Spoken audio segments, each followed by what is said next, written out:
good awareness and understanding of where she needed to put that ball, Kerber, as she hustled up to it.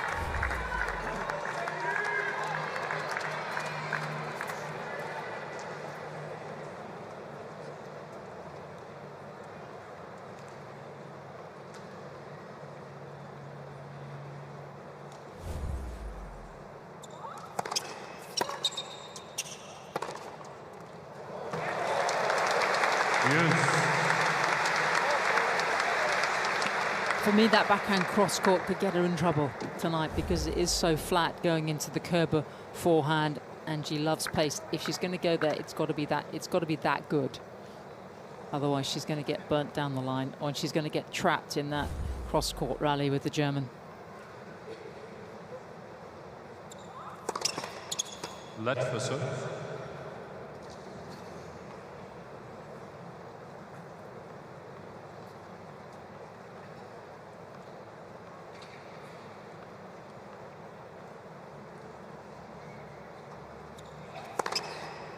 Advantage Team Greece.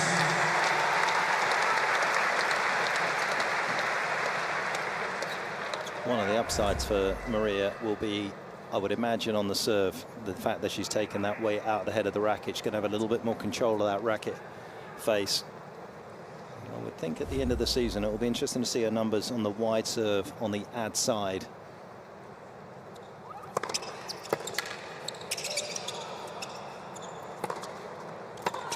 Over the last couple of seasons, she's been very predictable with the serve down the tee on the ad, but that's partly because of the heaviness of the racket. And you can see there, directs one out wide and gets the desired result. 3-love.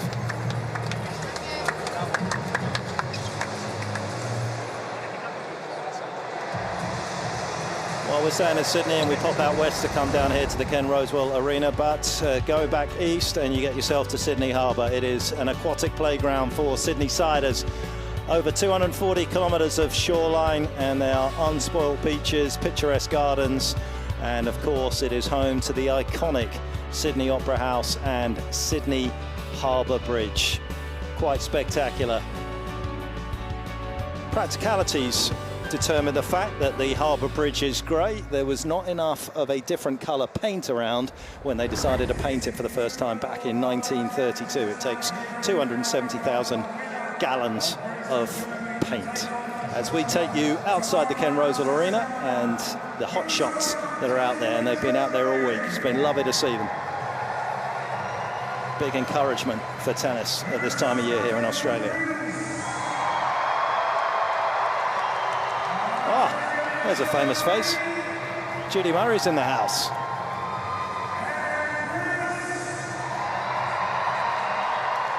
Do as I say, not as I do. Was I lip reading correctly there or not?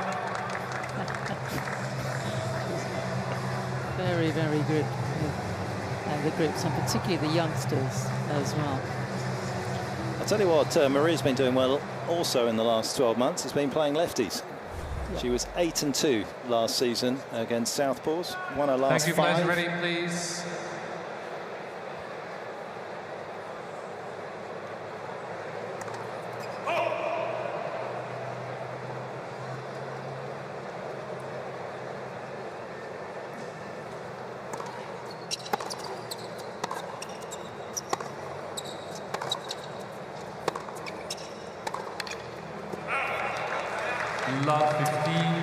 We were talking earlier about the serving stats of Kerber, and against sort of a closer look at them against Paolini. Got a lot of first serves in, only won half the points behind it. That's very difficult, but just over 40% behind the second.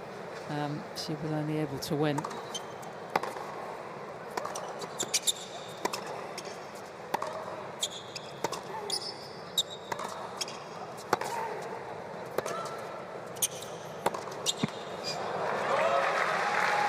She's broken 6 times, and then against Garcia, let's put the first set aside because Garcia was just still in the pre-season. Then in the second set again, her numbers where she was barely over, winning over 40% behind her second serve, and she was broken 4 times. So it's a struggle, isn't it?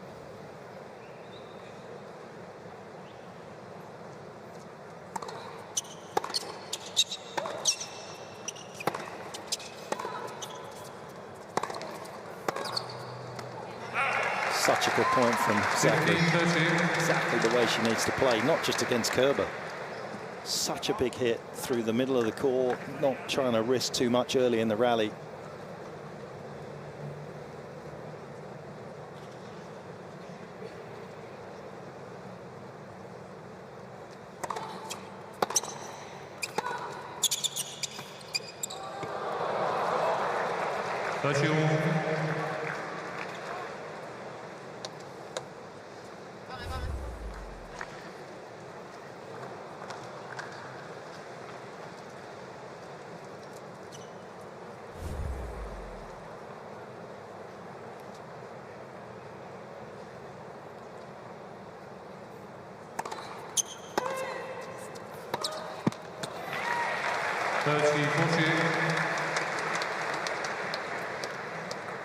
She went back and had a little look on the highlights of Kerber against Sakkari in the Grampians Trophy back in 2021, where actually hit quite a few of those off backhand returns on the due side into Angie's backhand.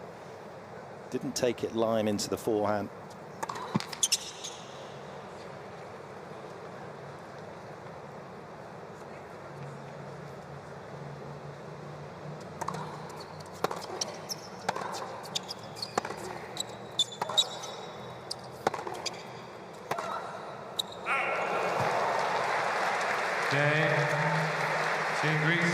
Things getting tougher for Team Germany.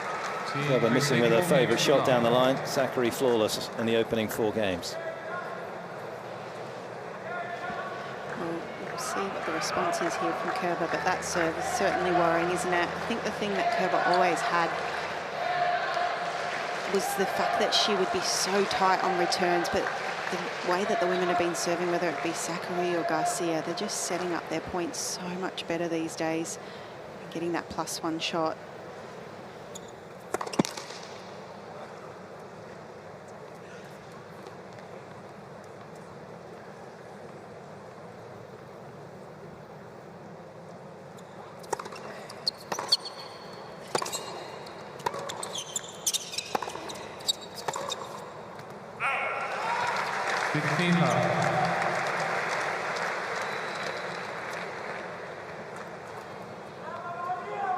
And never easy when you're chasing the score like this to be as patient as perhaps you need to be, and the unforced error count is slowly escalating here for Kerber.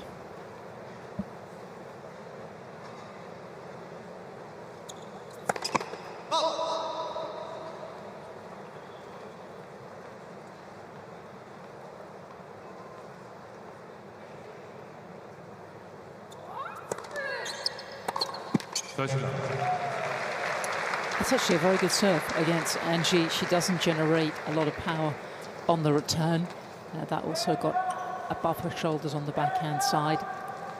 The mantra against Kerber is just don't give her too many hard flat shots. That's the ball that she really loves, particularly on that forehand wing. That's where she's going to hurt you.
Running right. 5 in a row.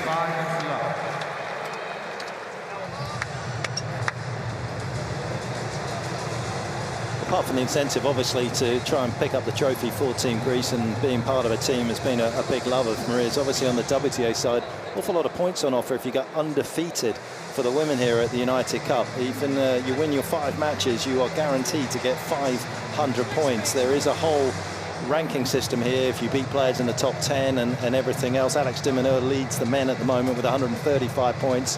Iga Swiatek with 145. But if you go undefeated, 500 points in the bag at the start of the season is very nice. 4-1 will make you 325 points.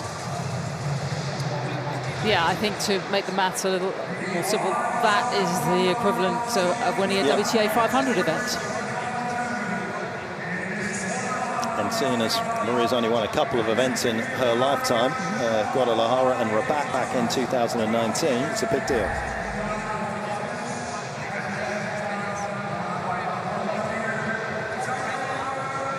That was Torben waving a Sam earlier. I don't think he's going to be waving to anybody right now. He is trying to solve the conundrum out here on the Ken Rosewell Arena that is Maria Sakkari. Casey, what would you like to see from Angie at the back end of this opening set? Time. Well, it's tough, isn't it? I feel like for Angie, her kind of always her plan B is to just go into a bit of beast mode where she was just like fought hard, dug out balls, just made so many balls that you know your opponent would start to make some errors. But Sakkari's been pretty impressive so far, and she seems like she's striking the ball. So, you know, maybe Angie just needs to free up the shoulders. I feel like she's a little bit nervous out here, maybe a little bit flat-footed. Get some adrenaline going, get some blood pumping through the legs, and see how she goes. At least get on the scoreboard.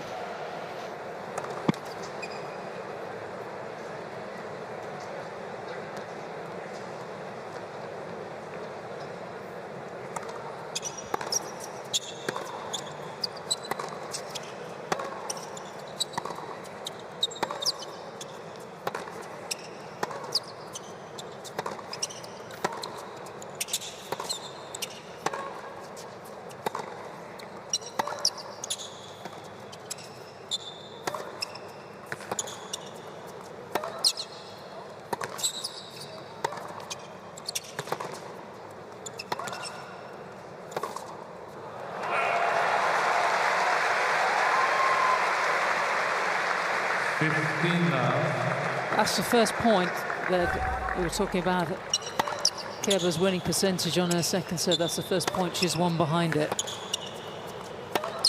And look what it took to do so. I have to say, Sakkari might have lost that point, but I love the fact she didn't allow herself to get trapped.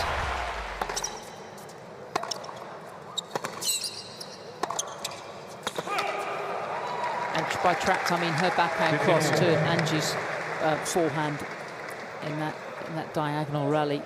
She maybe hits 1 or 2 there, and then immediately she goes down the line. I'm sure that's something. I mean, if we spoke to Tom about something other than rackets, I'm sure that is the strategy for coming in here. That particular pattern of play.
Forehand of Maria is big, and actually interesting today on her average from the last couple of Australian Opens and first couple of matches here at the United Cup. She's just taken the edge off her, actually. Yep. It's not quite as big as when she came out. She was around that sort of 7.20.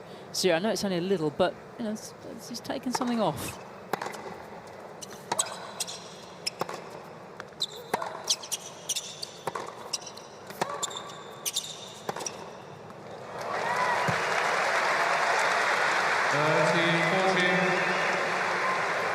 Well, that will be a little bit of a function of taking some of the weight out the racket, and also just the way that she's played. She's played with beautiful control. She's played nice linear tennis when she's needed to, but has dug in and been disciplined with the diagonal shots as well.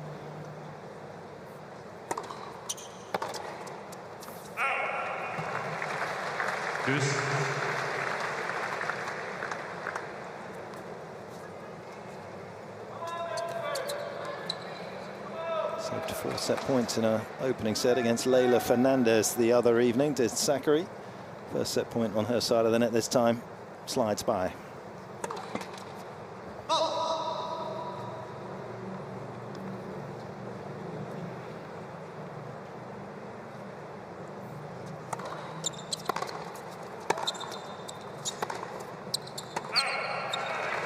Advantage Team Germany. Just has to be so careful she doesn't get that racket face too open on that backhand wing. Otherwise, whatever the string set up and the racket heaviness, it's going to fly over the baseline. I don't think anything can give you more control if the face is that open and you try and hit the ball so hard.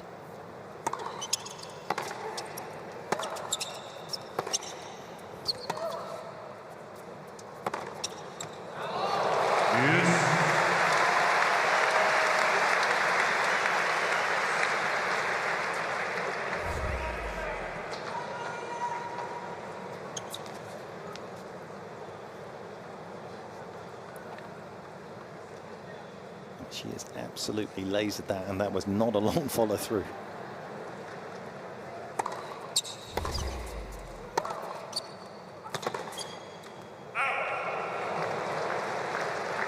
Advantage Team Germany.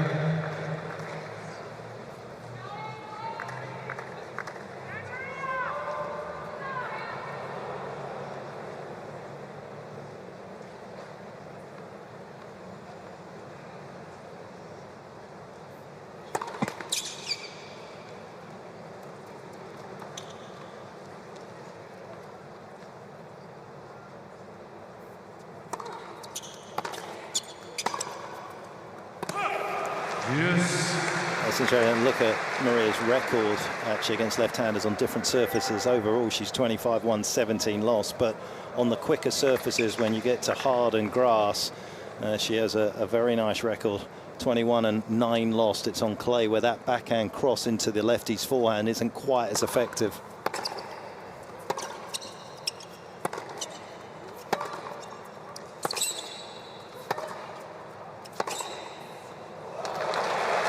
Glues it to the line. Advantage Team Greece. And sticks to her task beautifully in this opening set. 7th forehand winner, none for Kerber, and no games on the board either for the former Australian Open champion.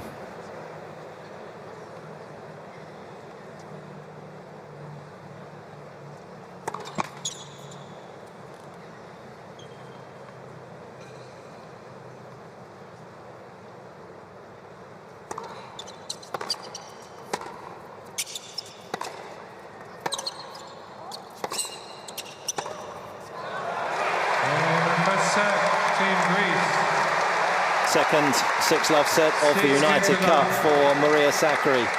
Team Greece firmly in charge.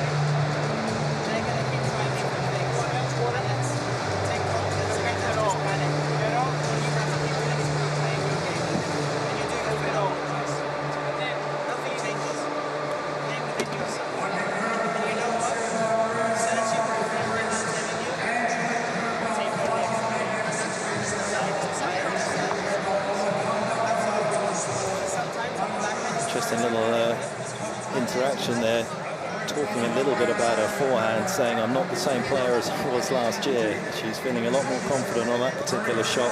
It was Guadalajara that saved her. She would have potentially been outside the world's top 20 if she'd not gone back there and defended her final points from 2022, where she lost to Pegula, picks up the title, and hasn't looked back at the start of this season. As we take a look through there, Kerber's serve, which Casey and Sam chatted about, has been, at the moment, a bit of a liability for her. Tough to defend.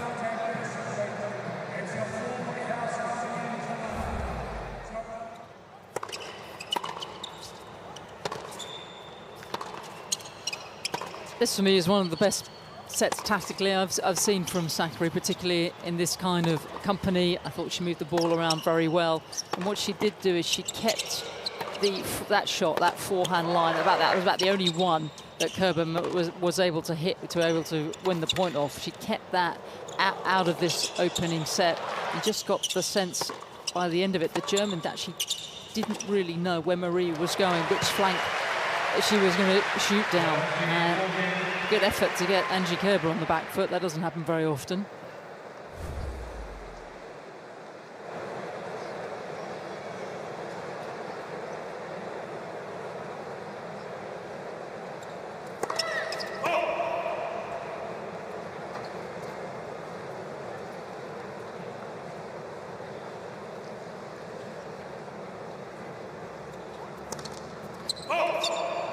La 15.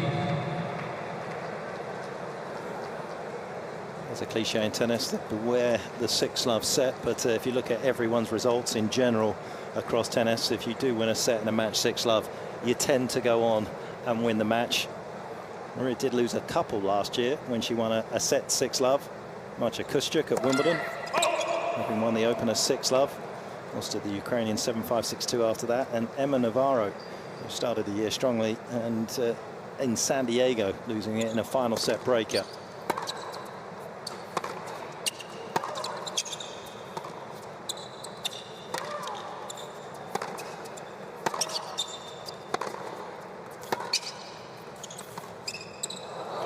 She's 29-4 over the course of her career, and at the moment, Kerber is very much second best out here.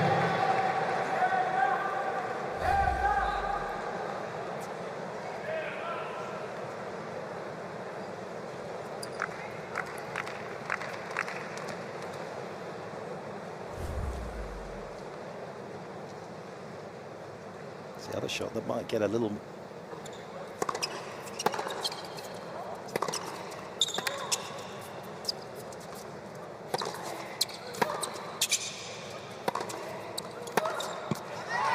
A little bit more effective and easier for her to play with a slightly lighter racket in the head as well, to be able to manipulate the racket head for the touch shots.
Doesn't need to do anything different at this stage. Just keep driving the car, same speed, same intensity. Doesn't need to, for me, change the pattern at all of play. It's working. And certainly not push any harder. She's calibrated this absolutely right. Don't want to see her overplay here. Game, Team Greece. New balls, please. First game, second set. in 2024. Looks like we've got a new elevated version of Maria Sakkari, and 7 straight games on the bounce for her at the start of this final quarter-final. You know what Mark Philippoussis was saying when he helped her on the grass, he still feels that she needs to let the racket head go much more on the serve, and I'm just wondering if the slightly lighter frame may allow her to snap a bit more and just not steer it as much as she used to. I wonder where that when you're chatting to Tom, I could go and have a chat to Tom, but I wonder where that conversation about the racket came from. You know, was it just a general let's think about everything? Yeah, they had a big sit down at the end of the year. And listen, when you look around tennis and you look at how many people get misplaced throughout the course of the season, and particularly at the end of the season, and then replaced consistently, recycled in tennis, the coaches don't stay long enough with their players to get to a point where you can have that conversation. And Tom's been around as a hitting partner since I first helped out with Maria in 2017. So, I mean, he's been through the whole cycle with her and Thomas Johansson, and they got Sergi Bruguera to come into Teto, and then you can have those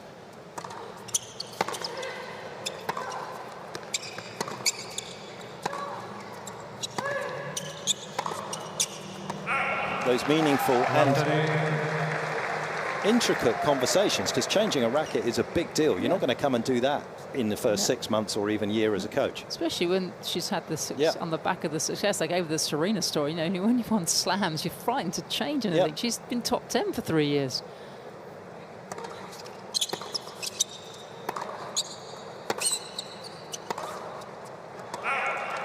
Love 40. Also been so impressed with the demeanour and the way that Sakkari has gone about it. And we know how disciplined, professional, Pet, you've known her for long enough, but sometimes you can see on her face nerves creep in. Game, Team Greece. Team Greece lead 2-2 But I also think that has to do with that relationship with your coach, doesn't it? When you come out on court with such clarity around a game plan, or you get to have those conversations, you can walk out on court and play with a little bit more ease, and you can see tactically she's doing that tonight.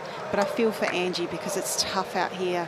It's 8 games now, and it's not a great feeling when you're a tennis player and you're out on a court, on a big court, and you're in this position.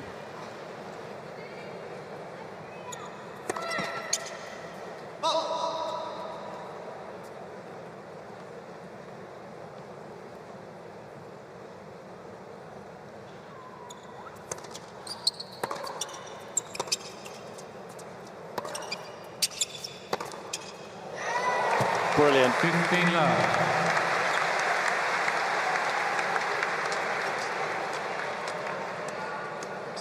She really is completely unfazed by playing a lefty. And there's not too many righties that are this comfortable.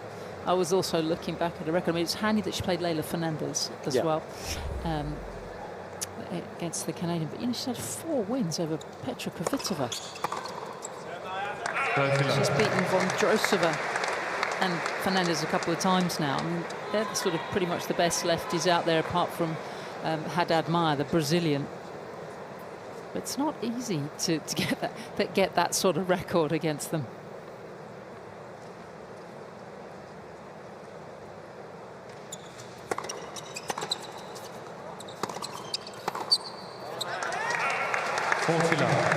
New hitting partner in the team as well, Julien Cagnini from Belgium. Tom knows him. They started chatting around Wimbledon, so as you say, the changes came thick and fast at the end of 2023, and so far so good.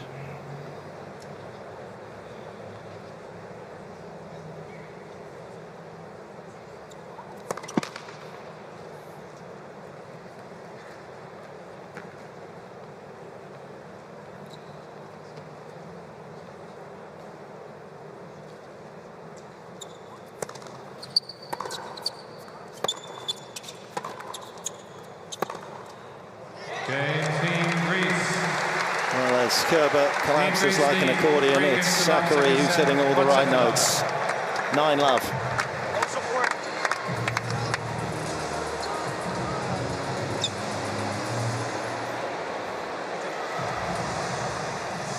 Maria loves her time here. There's a big support in Melbourne, but while we're in Sydney, it's always nice to take a trip over to Bondi. I know that Sam Smith managed to take a trip over to Manly, which is just over the road, which is Wally Massour's neck of the woods. But most of the people come here and want to just check out this very iconic kilometre of beach, which is, as you can see, a perfect spot for a little bit of surfing. And there'll be some of us that will be more than happy to voyeur that with a flat white. Or what's it? What do you call it down here, Casey? Is it a magic? Sorry, I missed that pitch. The coffee. Is it a magic? What do you call it down in Australia? Magic what? Sorry. A coffee. Magic coffee. There's something about a magic coffee. Magic. Oh, no. I'm not sure. You don't drink coffee? I am, but I just like a stock standard flat white. I'm not sure what a magic. No, Petch, I'm with you. I know exactly what a magic coffee magic is. bullet? It's a mix of ristretto, which is a short espresso, and steamed milk. Never heard of it. It sounds quite hallucinogenic. Oh, yeah, I think I might have got. I think it's more of a Melbourne thing than a Sydney thing. Well, apparently Sydney was. Yeah. They claim the invention of the flat white, and Melbourne claimed the magic coffee, which is this ristretto, hallucinogenic sounding drink, of which I am completely allergic to. You are, yeah. So my knowledge is actually quite impressive, given that. Kerber's looking a little allergic to Sakkari out here. Time for the EpiPen.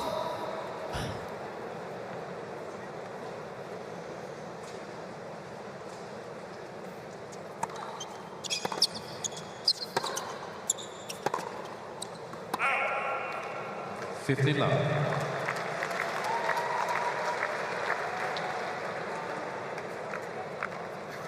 very happy if she can save some energy, because given the lack of depth in the Greek team, she's going to have to play the doubles.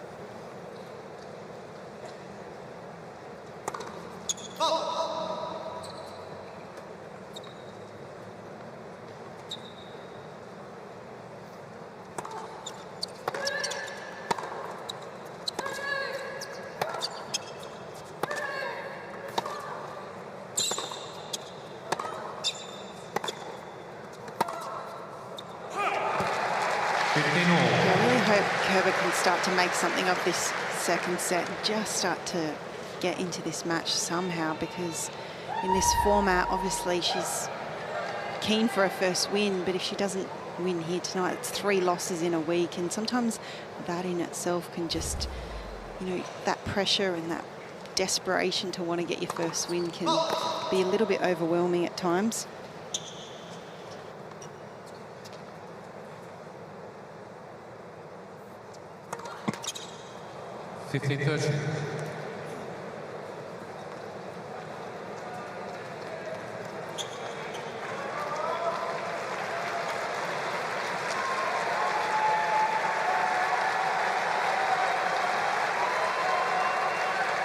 Never lost love and love in the course of her illustrious career.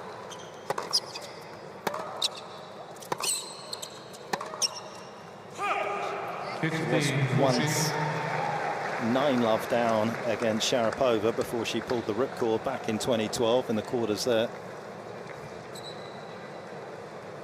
Where was that, Melbourne? Beijing.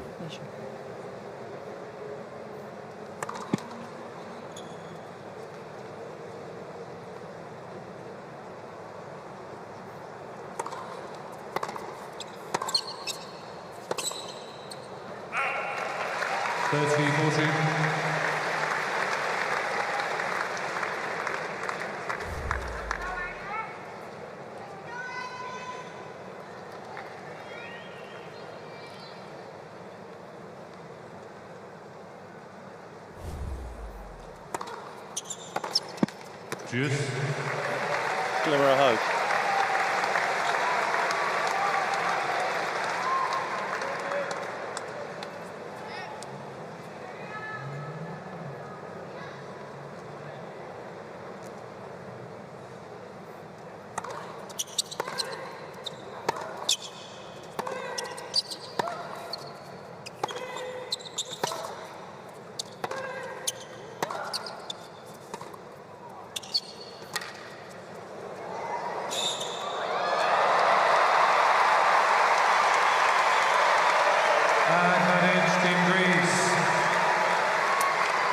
Yamas. That was fabulous, wasn't it? Not seen her hit too many of those in her career. Might be a magic racket. What's wrong with the magic coffee?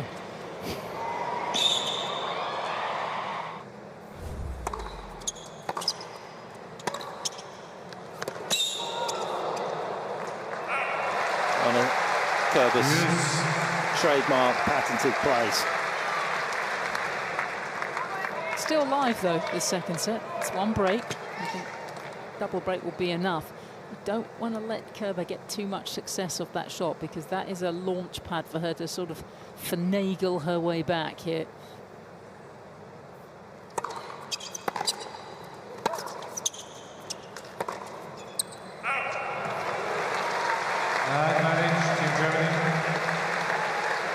It was the right shot. She's hurt Kerber so often with the diagonal dagger cross court on the 3/4 length that Kerber was hanging out there waiting for it. There was space for that backhand line.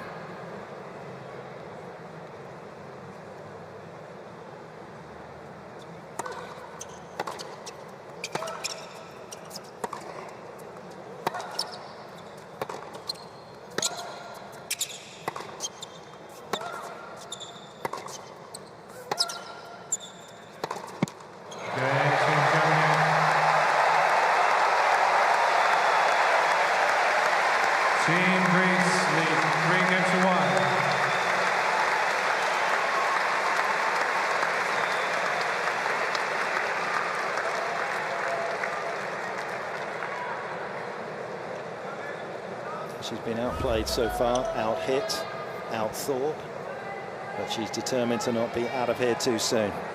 First game on the board. Bit of traction for Germany for the first time this evening.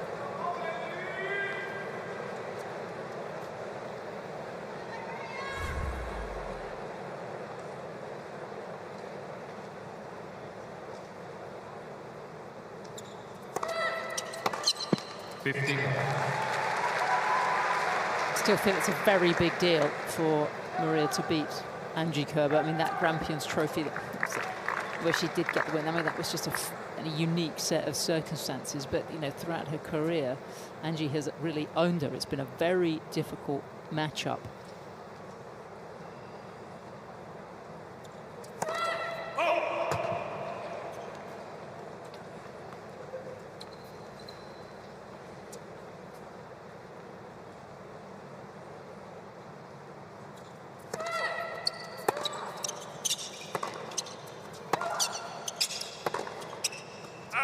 If you look at when they first played in Hong Kong back in 2016, I mean, that was one of the best years of Angie's career. And I imagine that would have been fairly fast hard courts there. Angie was #1 in the world. Maria was just inside the world's top 100. And the second time they played a couple of years later in Rome, you know, Angie was still a top player and Maria was making her way. She was top 50. There's always been quite a big ranking disparity apart from the last few meetings. 30-15. And now she's the one, you know, to be got at here. She's the one expected to win. That hasn't happened really. I think the last couple of times they played, the ranking was pretty even. So all the pressure is on her tonight here.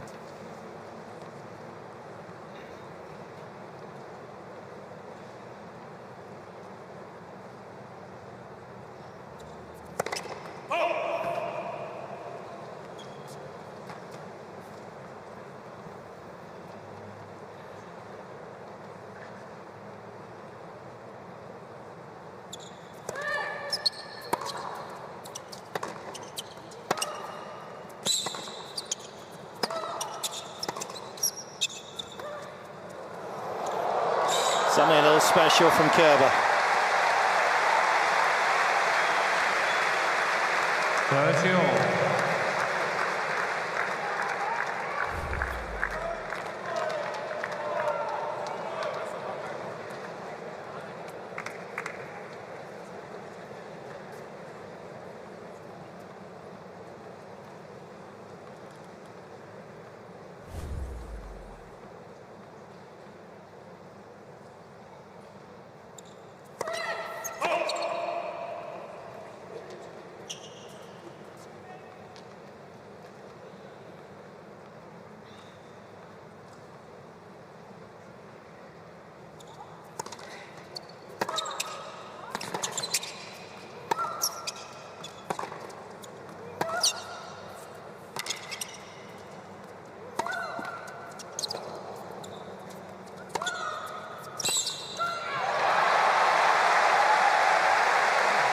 30-40.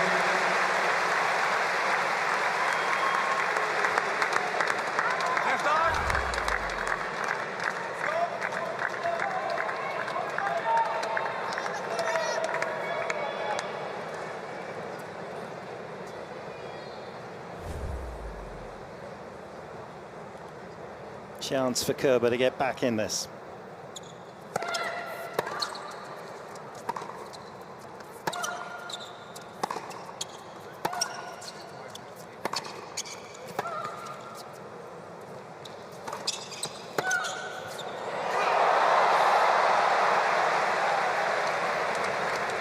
Yes. Casey will know this. When you come in against Angie, 9 times out of 10 she passes you cross court. When she was playing Serena, Serena would just come in and move there straight away. I cannot believe Maria didn't cover that.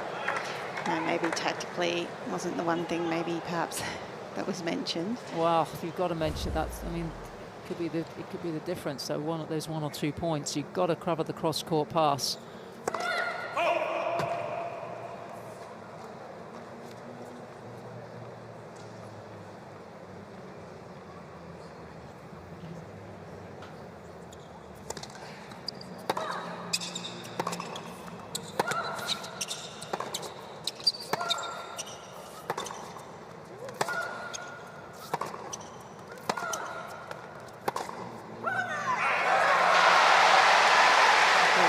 Differences court side at the moment, particularly from Kerber. First set, I didn't feel like she had much energy, but it's so interesting. I felt like there was a small, you know, when your player starts to just let out that little bit of a grunt, like they've got some of that adrenaline pumping now, and I feel like there's a little bit more pace on the ball of Kerber, a little bit more depth.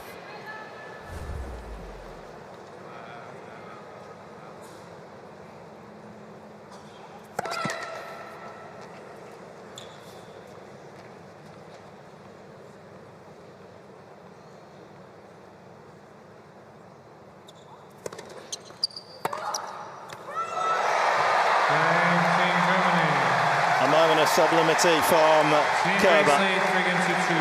Exquisite shot down the line.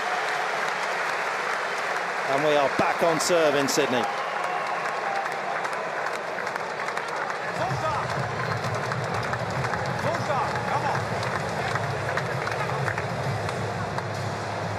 Gut, Angie. Jetzt sage ich auch nichts mehr. Das war der Schlag von mir.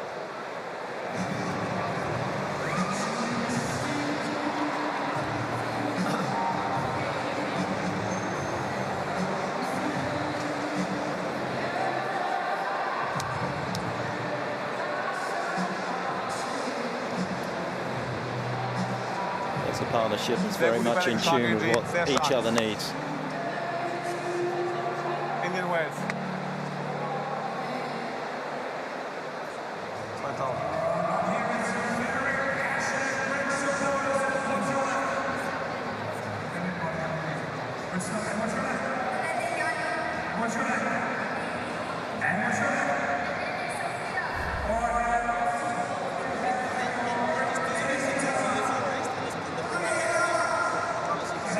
Here in Sydney, the soundtrack of cheers has not been accompanied too often by a winner from Team Germany, but Angie Kerber detonates one onto the line.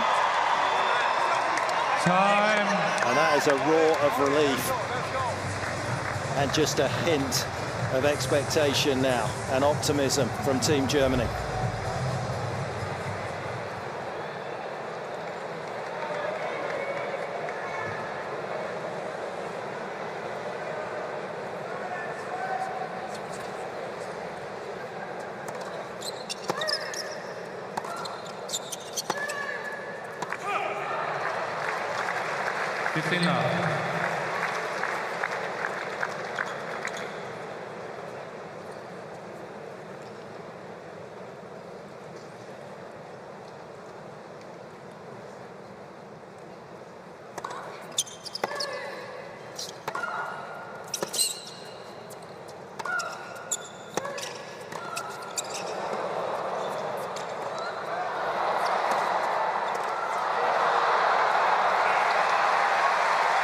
That's what they came to see, these fans.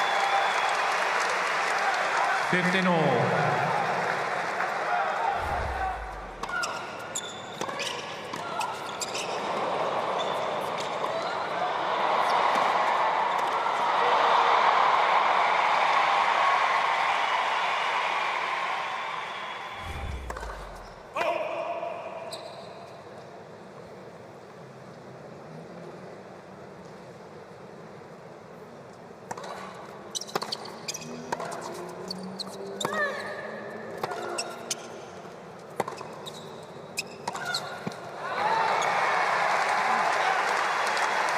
To me, that was a really smart return. I don't know if it was intentional, but it was sort of through the middle, but at the backhand of Angie Kerber, and that's really where you want it for her, because she doesn't allow her to look for that forehand after the serve. It doesn't open up any angle. Wasn't a lot she could do with it, and you can see that's where Sakkari was able to set up the point.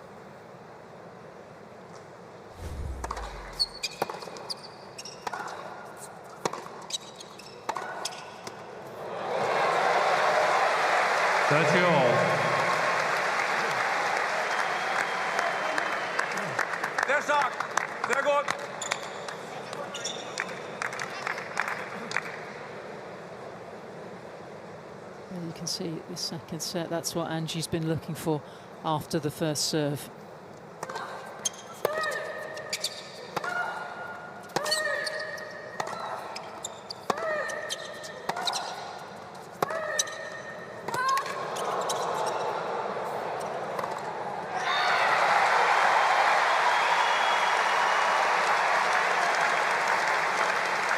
How good was that backhand down the line from Sakkari? This one here just lets the racket face go.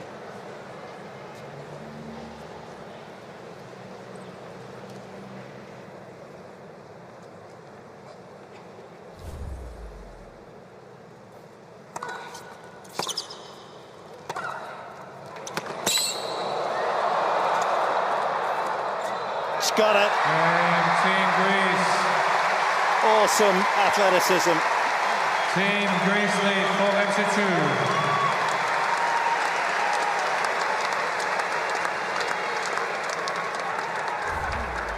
Well, there has always been fortitude about the way Maria plays. There's been a little bit of frailty at times, less so these days. That was world class.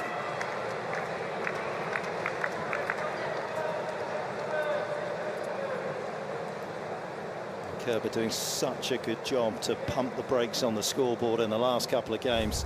Can do nothing about that.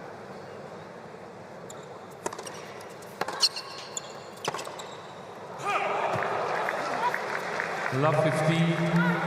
It was also world class is getting the immediate break back. I mean, look at sort of boxes you want to tick for great players, great Grand Slam contenders. That's what they do more often than not.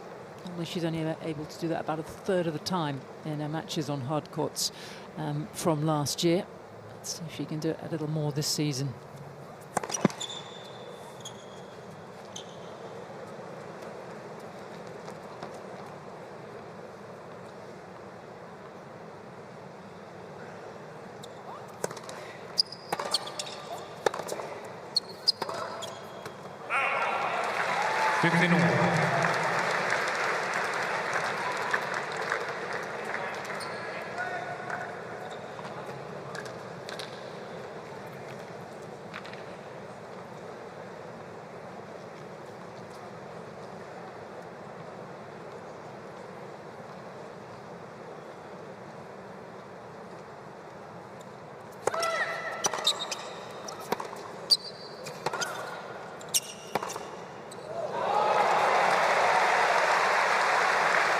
Not sure there are many players that hit that shot better.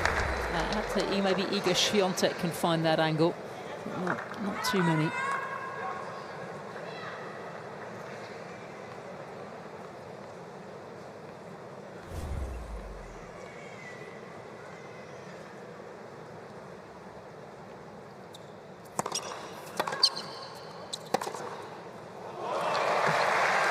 it's going to be interesting to watch just how dangerous she could be going down the line with the backhand with the racket change. Don't want to get into the reads again with it, but the fact is it is going to naturally give her a little bit more height over the net. You're going to have to guard the line more, whereas often in the past against Maria you didn't. You always covered the cross court.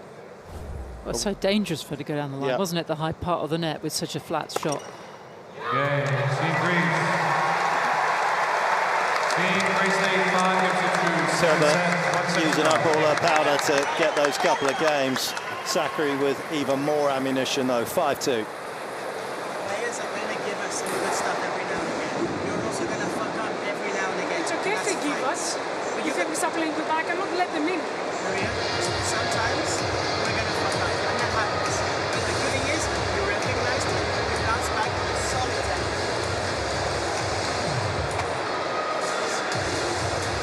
Yes, you're right. There was a few points, maybe in return, a couple shots. Yeah, you fucked up. There was also a couple shots where she came up with something good. It's fine. What we need to worry about is you. And you keep playing your tennis. I don't care what Kerber does. I care about you.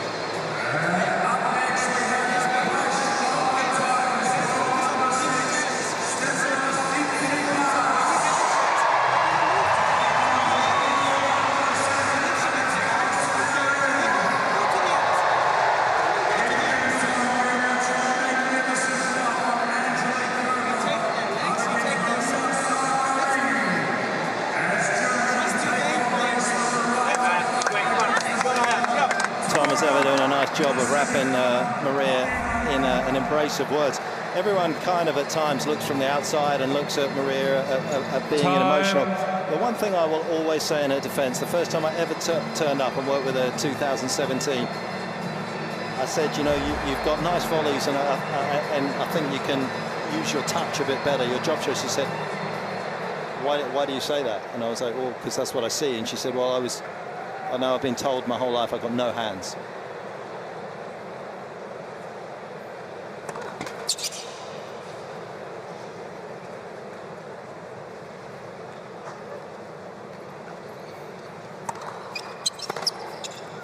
And I really feel for her in a lot of ways, having had that period with her, because I do feel as though words are the most important thing that you'll ever impart to your player. I mean, obviously knowledge is a part of it, but the way you impart that knowledge is as important, if not more important, than actually the knowledge itself.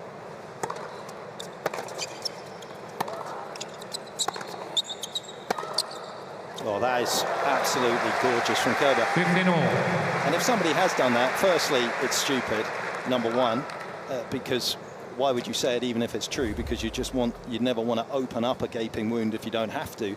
And number two, work on it. You can get it better.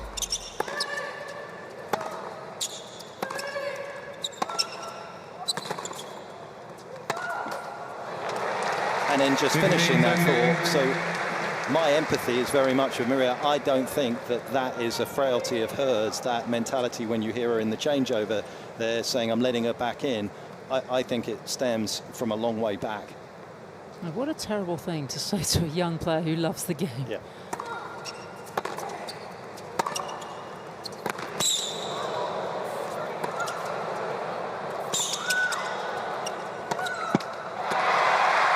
And she's overcome that to be one of the best players in the world. 15-14. And she may well this season go on to win one of the biggest titles in the world. This has been emphatic and it has been excellent. She has overwhelmed a three-time Grand Slam champion.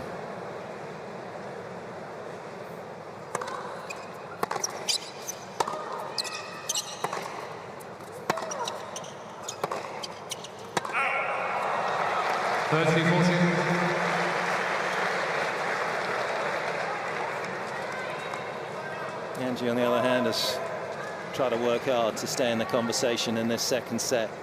There was a brief moment when it happened at 3-2.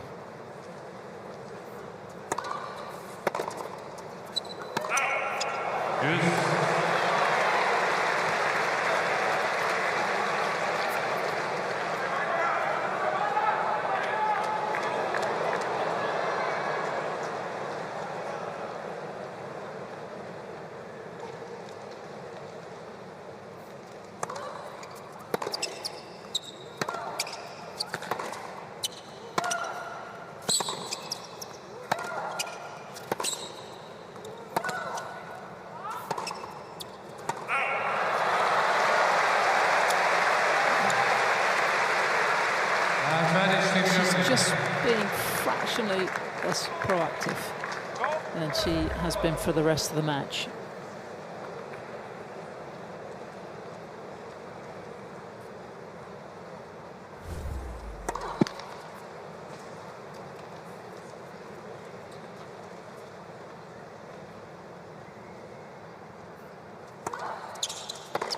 Game, Team Germany. Team Greece lead 5-3.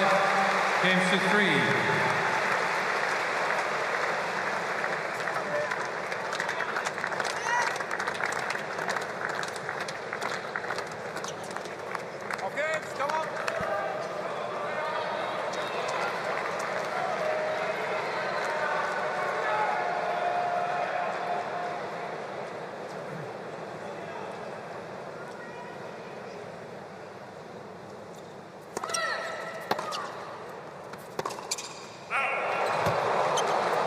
Love 15.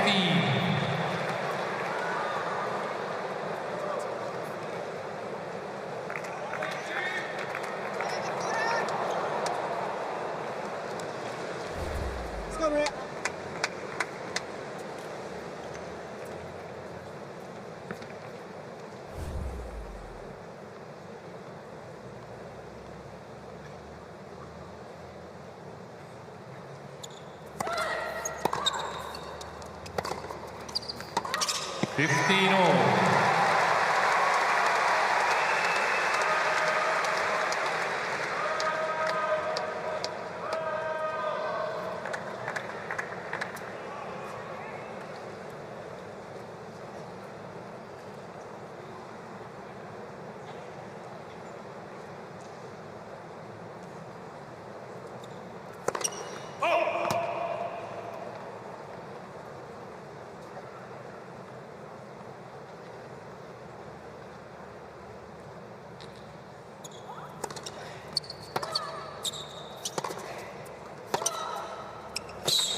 All.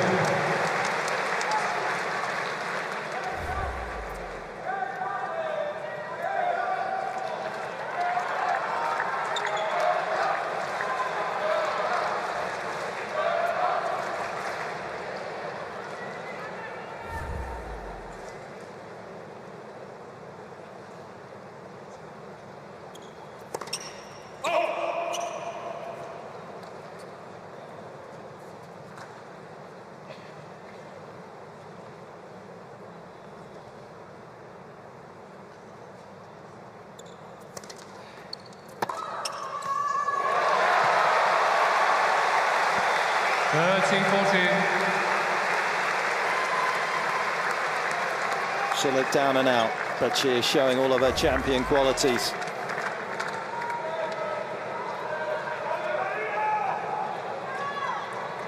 Waited for the ball to come to her. Plenty of aggression and belief attached to the return.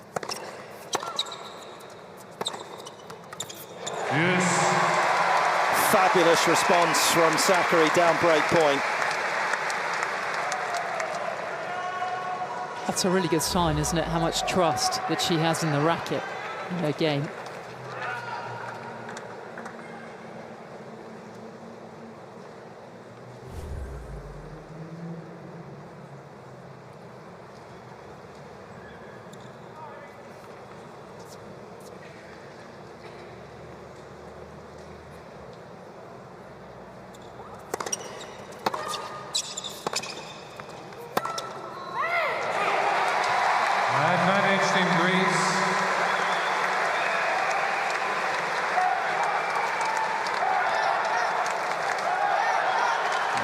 tonight has heated up like an iron, but it seems as though Sakkari a little too hot to handle.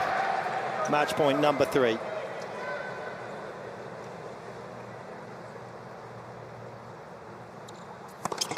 First serve.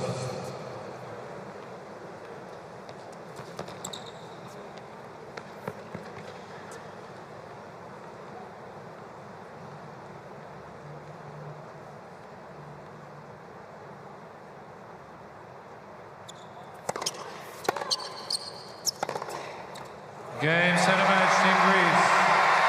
Fully deserving of the win. 2 sets to love. 6-love, 6-3. Team Greece take a 1-0 lead in this final quarter-final of the United Cup.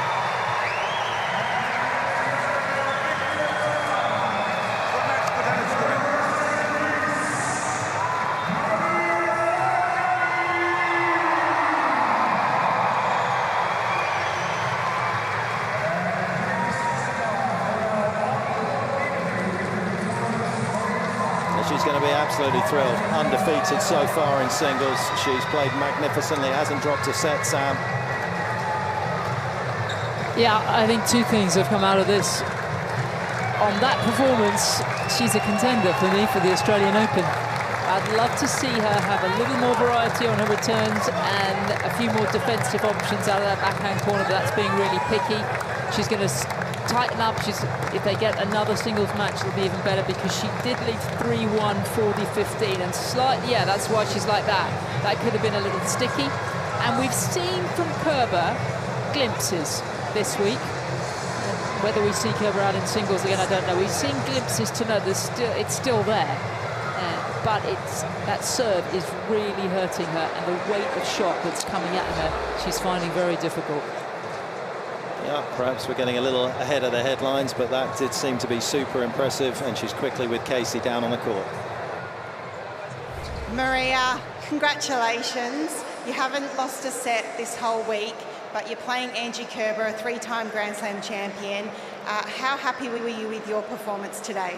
I would say it was a pretty clinical first set, especially up to 3-love in the second. I was just very solid from the baseline, doing what I have to do. But of course, I knew that Angie, because she's very experienced, she's an amazing player, she was going to find a way, to come back. She was not going to give up.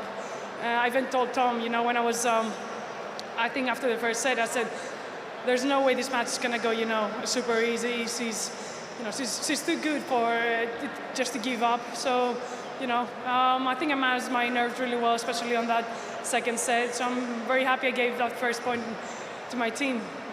Yeah, absolutely. So you've set up Team Greece, 1-love up.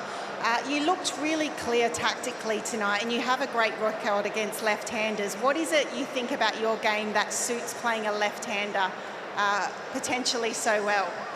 I haven't really thought about it.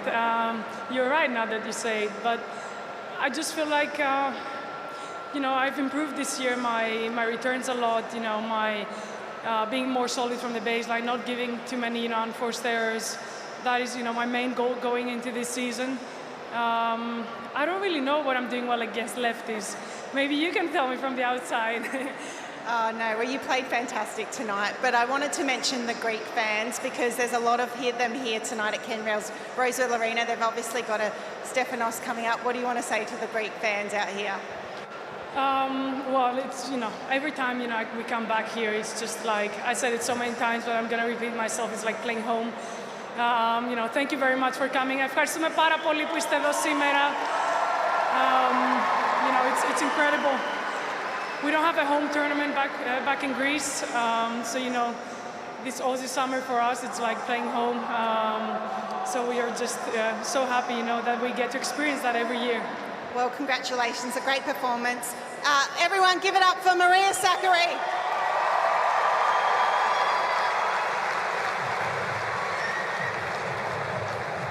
One of those perfect performances that you have. You don't need to Photoshop that one. Maybe they should have a tournament in Greece, a 500 or something. 2 men, top 10 women, top 10 men. It would be pandemonium. Yeah. I'm not offering to cover it, but it would be fun. Yeah, you don't get too many.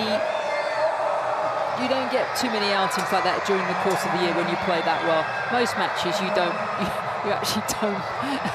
It doesn't. Not a lot goes right, but you make it work. So savor these moments, I would say.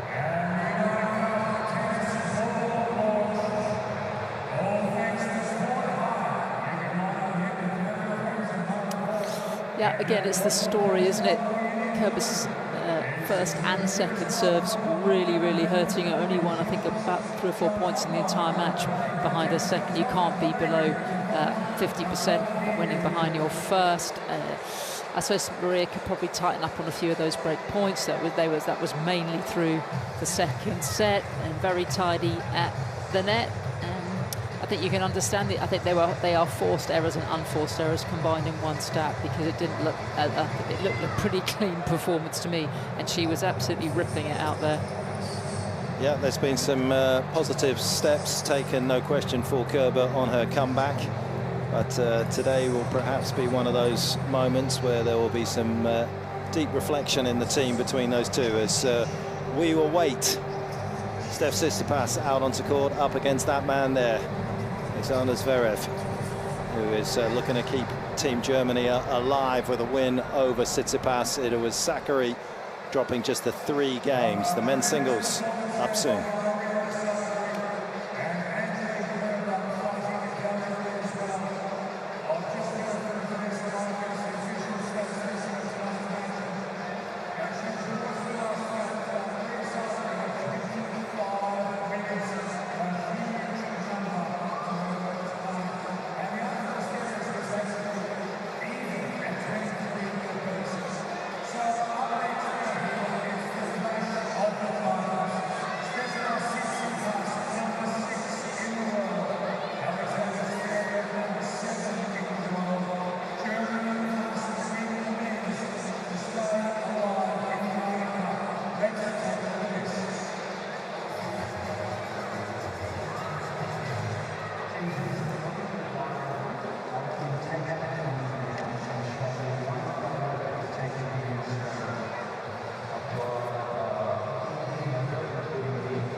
Well, there is Sasha Zverev making his way down the tunnel here at the Ken Rosewall Arena, about to come out onto court for the men's singles here in the quarterfinal between Team Germany and Team Greece.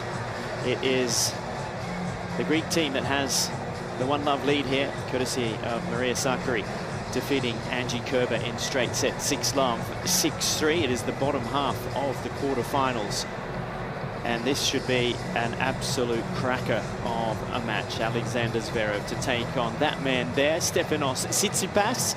He's already in the starter's block, if you like, just about to make about 10 paces before he walks out to rapturous applause. There is a real buzz in the stadium here ahead of this match. I'm Todd Woodbridge, and next to me in the commentary booth tonight is Jim Courier.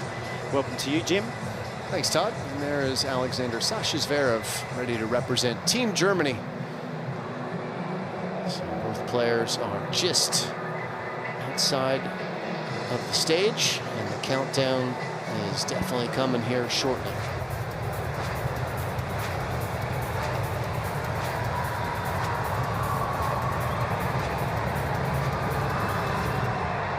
Please welcome, representing Germany, Alexander Zverev.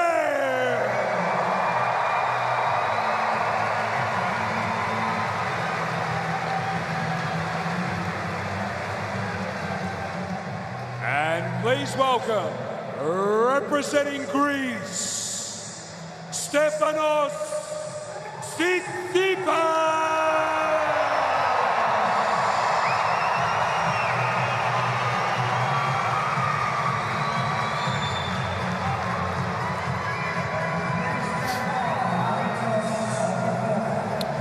Stefanos Tsitsipas, a crowd favourite here in Sydney. Greek supporters ever present all throughout the stadium. Gets a great following both here in Sydney and in Melbourne. And Jim, what are your thoughts on this one? Well, first of all, it's a family affair, isn't it? Yes. Alexander Zverev's father here, as well as Stefanos' father, who's the captain of Team Greece. Stefanos' brother Petros there in the front left. High-quality doubles player, ranked in the top 100 in his own right in doubles. So it's a front row filled with Tsitsipas's. And we'll see how Steph's body is pulling up. That was a big question mark last year for Alexander Zverev on the heels of his recovery from that horrific ankle injury suffered at Roland Garros in 2022. It's the back issue for Tsitsipas, which is of concern. We'll see how they go. Here comes the chair umpire with instructions. Electronic line system, net device, and TV changeover. Any questions? We have Gula Gong or AO, Alexander? AO, please, Stephen. Whoa, that's a good one. AO, you receive? Picture, Stephen, stay in the middle, please.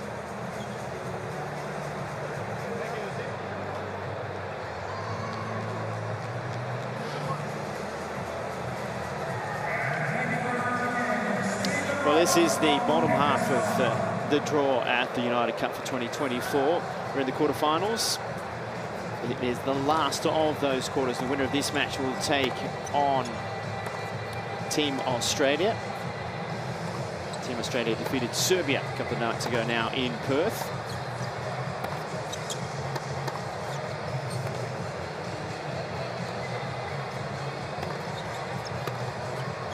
There's the bio on Sasha Zverev, 26 years old, been on tour a good old long time. Back inside the top 10, number 7 in the rankings, representing Germany. Did spend a lot of time in Florida training when he was a kid, but very much representing Germany here. And while we've got a minute, let's dip down into the Team Greece team pod and have a word with Petros Tsitsipas. Petros, Jim Courier here. First of all, congratulations on reaching the quarterfinals. How is everyone on Team Greece feeling tonight? Thank you, Jim. Yeah, everybody is feeling pretty good, actually. Maria had a very solid start to the afternoon. She got it easily done. That's good, actually. So yeah, we're looking forward to this match here. I hope Steph is in a good zone mentally, and you know, we're looking forward to see some great tennis. We've been tracking, obviously, the progress of Team Greece. We noticed that Stefanos didn't play singles in the opening match, did play, and got the win against Team Canada. How is his back feeling here so far in the last couple of days? His back is definitely at the point where it's almost fully recovered. He can already, I think, play, you know, his top level. He just has to take it day by day, and I'm pretty sure today's going to be even better level than yesterday. And what about in the mixed doubles? You played one of the mixed doubles matches, had a win. Steph played in the first one with Maria. They didn't get the win there. What's the thought process for the team if the mixed doubles is a live match tonight? Who's the team going to be? Well, as of now, we're just focusing on this on the Steph singles match. Obviously, that's the goal. And if it comes to the mixed doubles, then I think we're all going to gather up and decide what's best for us. All right, well, thanks for chatting with us. Best of luck, and we'll look forward to seeing you guys compete right here, right now. By the way, nice haircut, Petros. Looking sharp. Enjoy.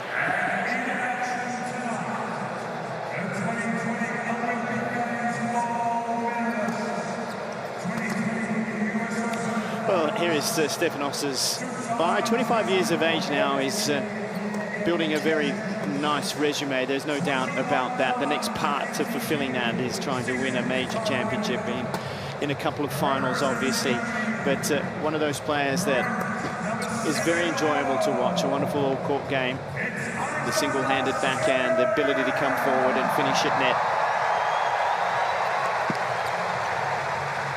As we take a look at the head-to-head, Tsitsipas leads 9-4 in this matchup. They played the Paris Masters at the end of last year.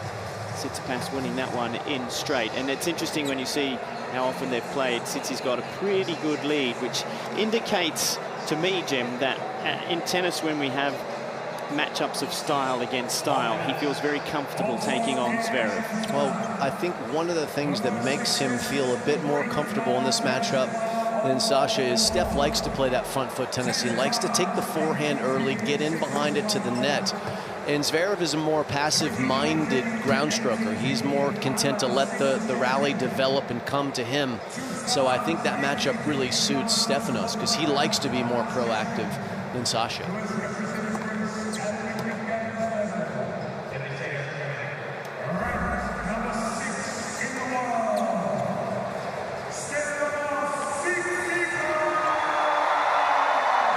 Well, listen to the roar here in Ken Rosewall Arena. That is for Stefanos Tsitsipas. So many Greek fans are here to come and support Team Greece. They've got off to a terrific start, courtesy of Maria Sakkari here tonight, winning in straight sets. If he can get it done, then they can move through to the semi-finals, where the winner will take on Team Australia. That'll be tomorrow night here on Ken Rosewall Arena. In the day session, it'll be Poland taking on France in the first of the semis. It is Tsitsipas with the balls. He'll get us started here tonight. First set, Stefanos Tsitsipas representing Team Greece to serve. Take your seats quickly, please, ladies and gentlemen. Thank you. Ready? Play.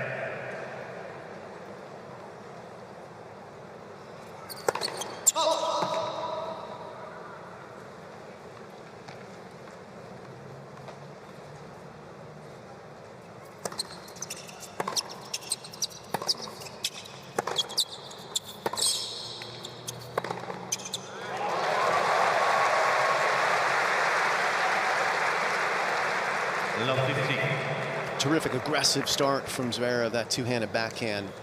It's an ATM, it prints money. That is a beautiful shot that he can count on. So reliable. Win predictor, pre-match, giving Zverev the favorite. Again, sometimes the algorithm spits out things that cause us to raise our eyebrows. Today, I think this one would be another one of those.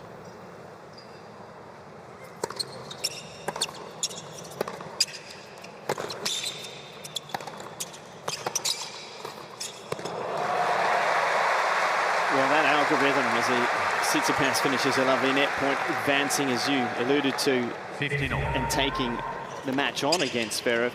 That algorithm is based upon surface recent matches over a period of time. But does it bring in the head-to-head? Does that go into the algorithm? And Well, I hope you're not looking at me for an answer there. Do I look like IBM's Watson? I don't think so. I'll give you high praise. You don't know how much I respect you. That's an upset too.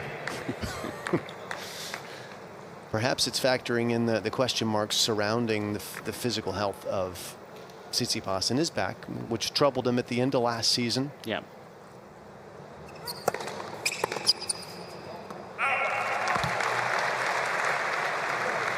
But his brother just told us in the interview that it's either 100% or close to it. So good signs for him and a good start. 40-15.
It's only the opening game, and already you see the patterns of play that both players bring to this match.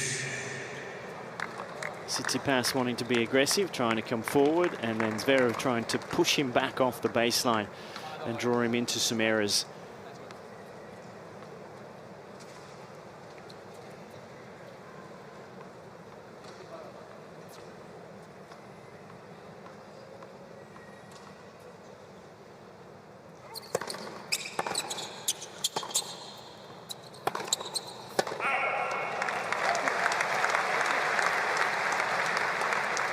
Advantage Team Greece.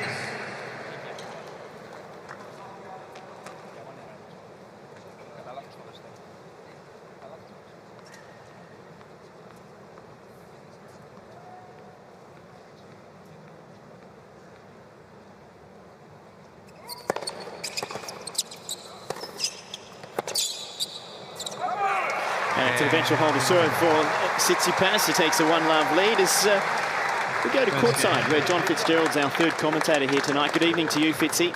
Good evening, gentlemen. I've just been admiring the seat I'm sitting in. Really, Todd, I can't believe, I feel a bit embarrassed I haven't paid for this. Yeah, he's so close. It's so close. It's incredible to see these players up really close here at the side of the court and see how hard they hit the ball.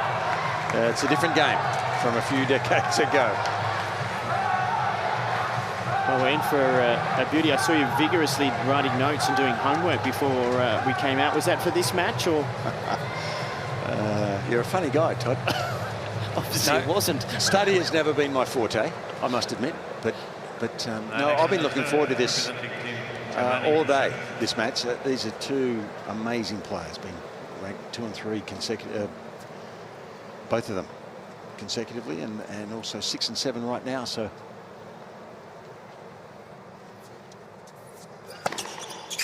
It'd be hard to believe one of these two won't win a major in the next 12 months for me. Ring. Fitzy, Novak is on line 1 for you. Well, that's true. Maybe I should have said 2 years. I don't know. And if he's still around, maybe 3. But of the next group, it'd be a bit of a travesty if they didn't, I think. They're that good, these two.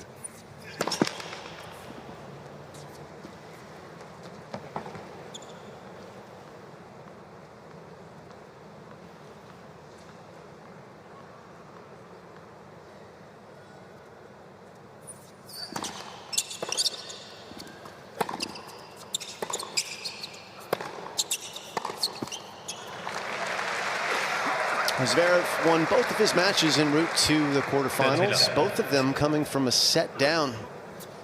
Actually, it's Mannarino and then Sonego of Italy. So a couple of 3-set wins for the German.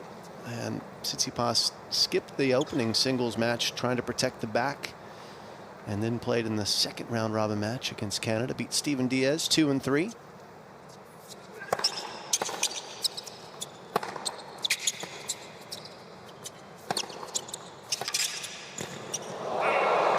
Good aggressive play from Zverev. Interesting, you know, when Fitzy mentions that, you know, maybe they should win. They both had a chance. I mean, remember Zverev served for the US Open against Dominic Thiem, lost a tiebreak in the 5th. And then, of course, Tsitsipas had 2 sets to love in the Roland Garros final in 2021 against Novak Djokovic. Neither of them able to finish it off. It's not easy to do that, obviously.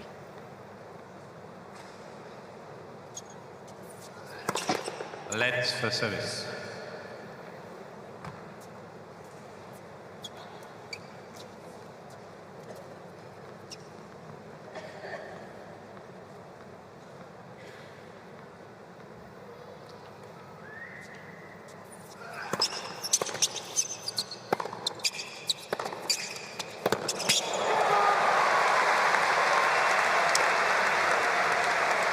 Good example of Tsitsipas's desire to take the ball early and how he uses his feet to really be a time thief. Steps up, a couple of quick steps, and then cracks that backhand down the line. And Zverev is a great mover for size and has big wingspan. Not able to get there in time to get that one back, though.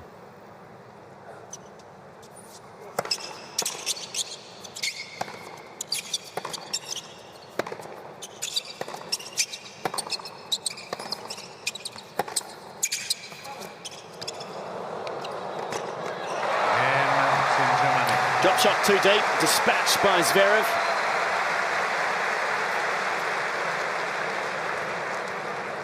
One game on. And both players holding serve in their opening games. Look how high that one bounced as a drop shot. There's only one way that was going to be dealt with.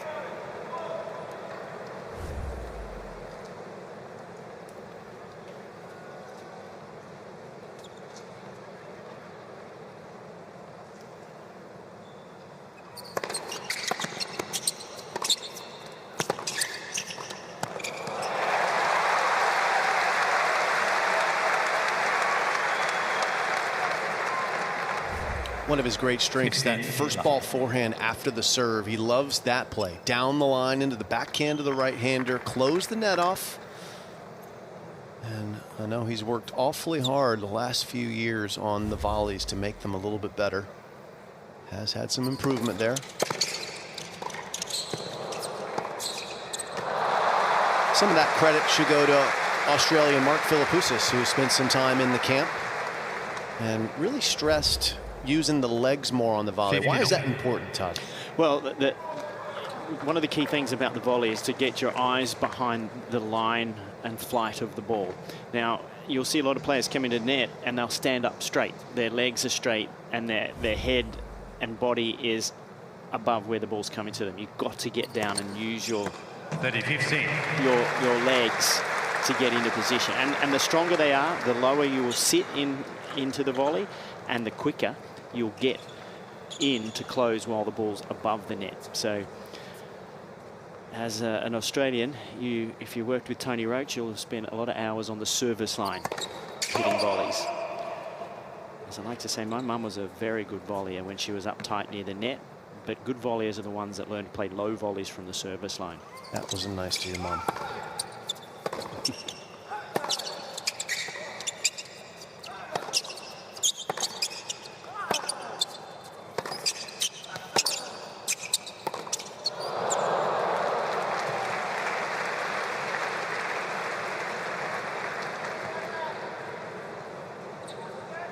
You think about some of the great volleyers in the game of past eras, and Pat Cash, the Aussie with a massive quad, Stefan Edberg the same, Boris Becker the same. You know, they all had that attribute of being able to really come in a position that allowed them the dynamic movement too, because the other part is that when you're at the net, you need that power to be able to lunge and cover the spaces. Yeah, almost every single great volleyer in men's tennis that I can think of. Strong legs, gets down low. Sampras the same. McEnroe the exception. Just missed it. That's going to be game point for Team Greece. McEnroe, a bit of a genius with the racket, just to use his hands. He would stand up tall, and it was a thing of beauty to watch. Yeah, he had the ability to have soft hand on the racket and just drop it down into place, but you know, the racket in his hand was more like a wand. Yeah.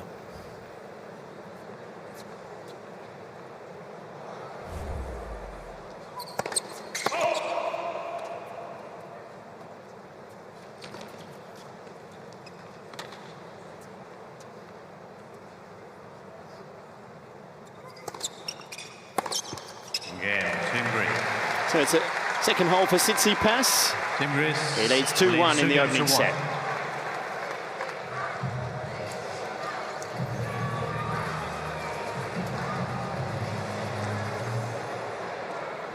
Well, quite a few of the players have had a chance to get around, see the sights of Sydney. Some of them have been down to Bondi, had a bit of a surf. Team Canada did that. I don't know if any of them have got over to Manly, but if you get the time when you come into Sydney, it's well worth a visit. You take the ferry from Circular Quay at the CBD, and it's about 25 minutes or so over to Manly, where you're on one of the best beaches in an inner city area that you could possibly dream about. Surfing, there's the beach there, swimming, cafes, a very quintessential Australian lifestyle right there.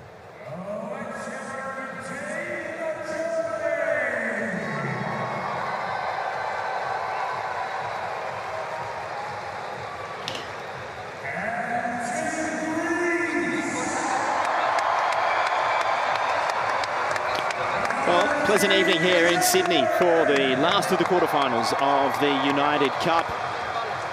Team Greece in the lead, having won the women's singles earlier. Stefanos Tsitsipas hoping to seal the deal for Team Greece, but he's got a strong opponent up the other end in Alexander Zverev. Time. Take your seats quickly, please, ladies and gentlemen. Thank you.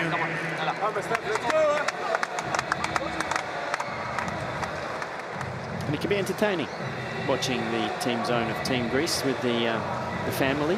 There'll be a lot of chatter, that's for sure. Well, at least it's good for Apostolos. He can coach all he likes. now the rules have changed. He used to give a lot of info when you were not meant to be giving it. But here, that is not an issue. It is Zverev to serve, 1-2.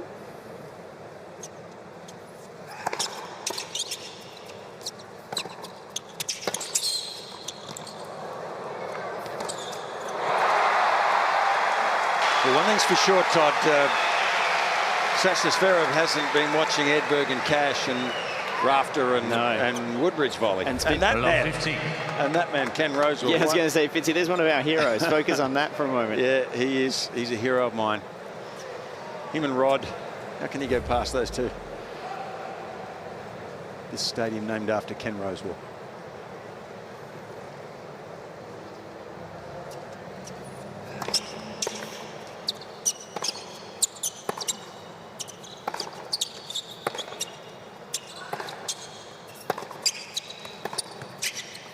But Stefanos has looked a lot more competent when he's moved forward on the volley. There's better technique there than from Sasha. He was very bricky with that volley on the first point. It cost him.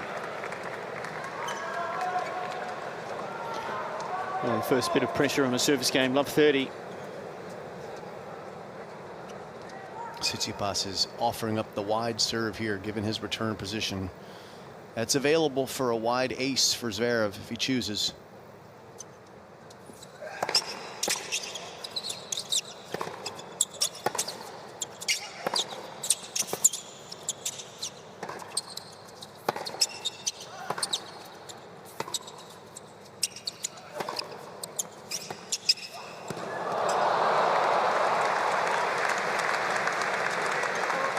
Thought he was too deep in the court for that. I mean, he saw the gap. He saw how far Zverev was back. But even so, to try and execute that drop shot from behind the baseline is not easy. It's one of the shots that we've actually enjoyed seeing Alex de Minaur use in this tournament against both Djokovic and Taylor Fritz. The short slice, not necessarily the drop shot, to bring an opponent in, make it awkward for them. That could be effective against Zverev. 30-all. His first serve is normally pretty effective, and that one certainly was. But just backing up what you were mentioning, Fitzy, about how it's a little less comfortable for Sasha at the net. If you bring him in, if you're Tsitsipas, on something kind of short and low and force him to hit up to you, you can either go for the straight pass or you can make him hit a difficult volley. That might be a good play for Sasha. Team Greece. There we go. Tsitsipas. Coffee, please.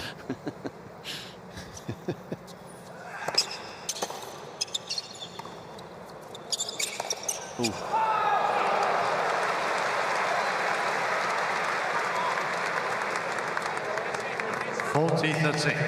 Was he indicating that he lost sight of it? I think so, yeah. It was also, he wasn't expecting the little funky ball there from Zverev either.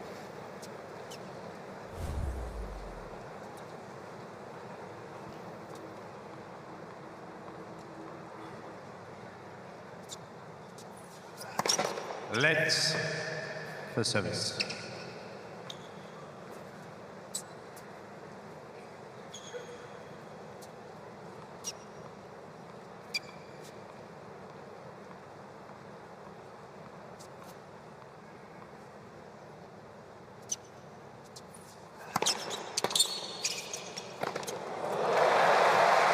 A swinging drive volley to close out the service game. 2 games solved. And just to add and maybe close out a little bit about the volley discussion that we've had, I think you have to be a little more lenient from our perspective of the old folk in understanding that the strings are very different now, and that the ball that comes at you really dips viciously as you're about to strike, much more so than it used to. And not only that, the way that the more nylon synthetic strings feel today, they're a little spongier, and so the ball doesn't have the same feel that comes out of your racket. Even for me, if I put that into my racket today, I have to make serious adjustments. So the subtleties and the nuances of the technology changes over the last 15 to 20 years have made some strokes a little more difficult, and that would be one of them. But there is still ample time to get up to the net and practice it, if you wish.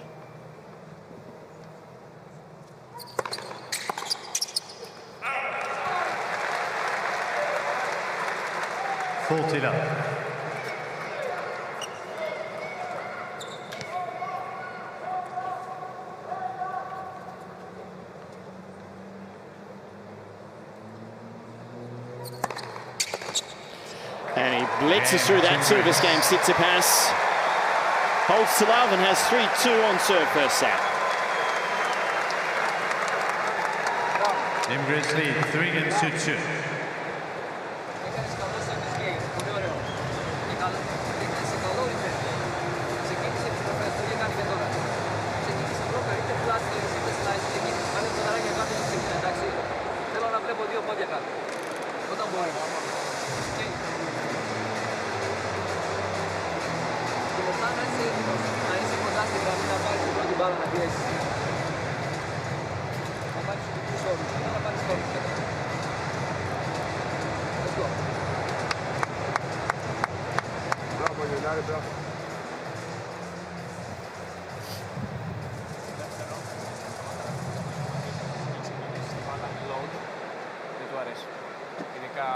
Five games in, and we've got some super pictures coming our way from this match already. The reactions, the athleticism.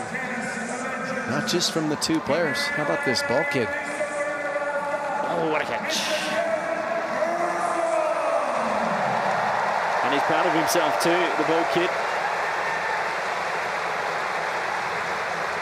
Ken Rosewall just being acknowledged to all of the fans here in the stadium. His the camera shot of him going up on the big screen, and everybody applauding in recognition of one of the greatest players that's ever played tennis from Australia. Four-time Australian Open champion. There he is. One of the most unassuming champions you could ever imagine, Fitzy. Todd, 8 times Grand Slam singles champion, untold doubles. And he missed the best 11 years of his life in the middle of his career, where he couldn't play a Grand Slam. 44 opportunities he missed to win more than 8. How's that? 50 love. Well, for those viewers at home, Fitzy, that go, well, how did that happen? Well, he turned professional when the game only allowed amateurs to play. And then when the game went open, he still came back and made Grand Slam finals, won some. The oldest Wimbledon champion to lose it in a final to Jimmy Connors. 39 years of age. 13 love. He was 19 when he was in his first of 4 Wimbledon finals.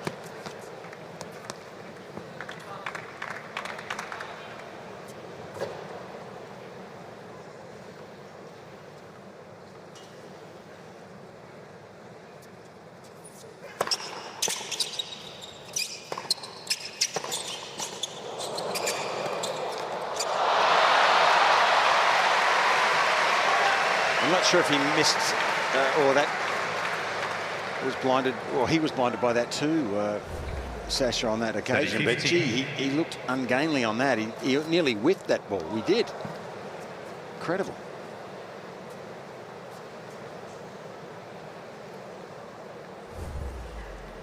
Didn't like that technique either, Todd, really.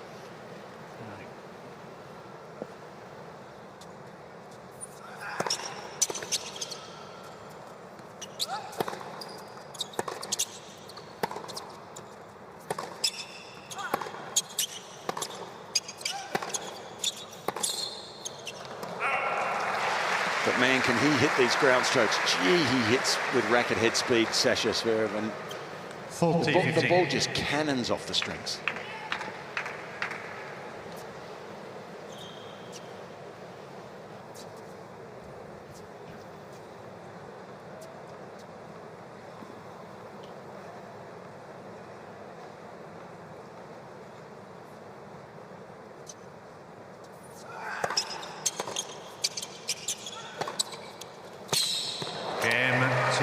Much easier hold for Zverev to level at 3-all. Good sign for Sasha if he's hitting that forehand that well down the line. He is much more comfortable pulling the forehand cross court than he is going down the line, changing direction like he did in that last one. So good confident strike. 6 games gone. No break points yet for either player.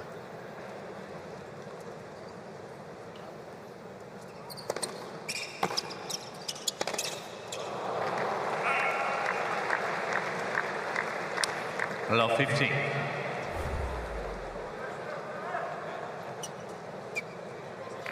There's the shank on the forehand. You saw it in slow-mo there as he's about to get ready to strike. The upper part of the body just coming out of the ball a bit too early. Lifts, mishits.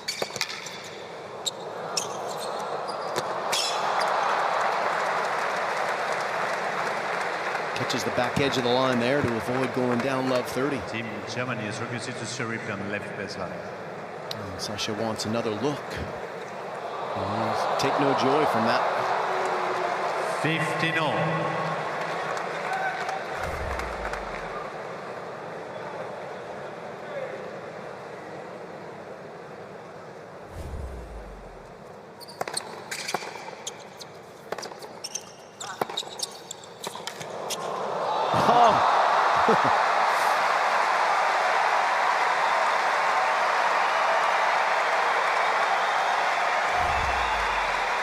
This is absolutely ridiculous. The backhand is amazing from Zverev, and he just sticks out a racket and something great happens. What a reflex.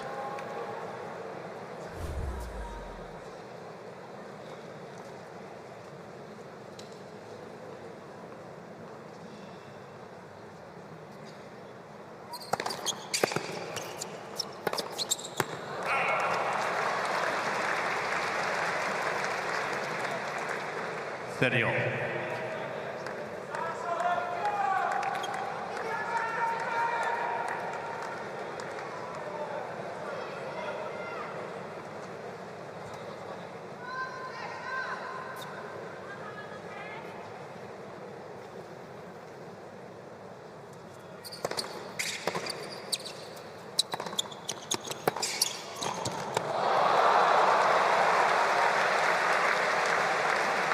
I'd almost call that an unforced error. It was sitting there. There's plenty of court. 30-14. Maybe he could have closed it a little tighter, but it wasn't a pressure volley, so to speak. He was at the upper hand of the point, and that error, along with the two forehands, brings a break point. Todd, one thing you and I have to admit, the ball comes to this volley a lot faster now than it used to. That's for sure. Holy smoke. Can I admit that too? Yeah, just not as much. No.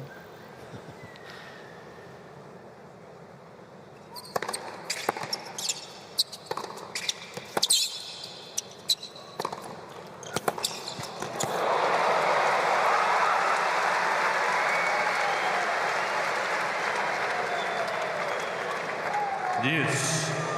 Well, this backhand pass was coming with great speed, and the backhand down the line from Zverev. That's one of his more favorable shots, and he didn't miss that by much. Back to deuce we go.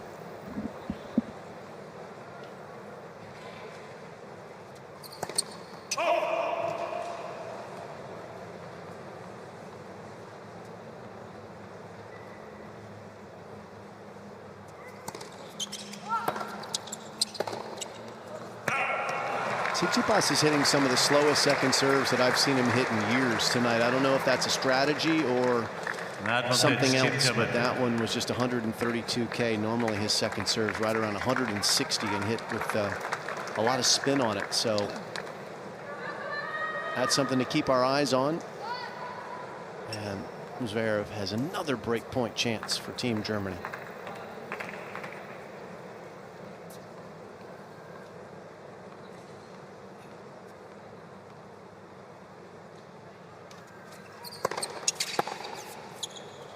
Smart body serve. Deuce.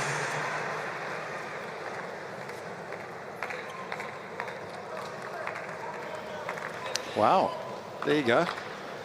There's a great Australian champion right there, John Alexander. Yeah, indeed. His lovely partner Jill, and that was Wayne Pascoe behind in the pink shirt. Why is he wearing a pink shirt? And many Australian TV viewers will know the lady to his right. That is Anne Fullwood.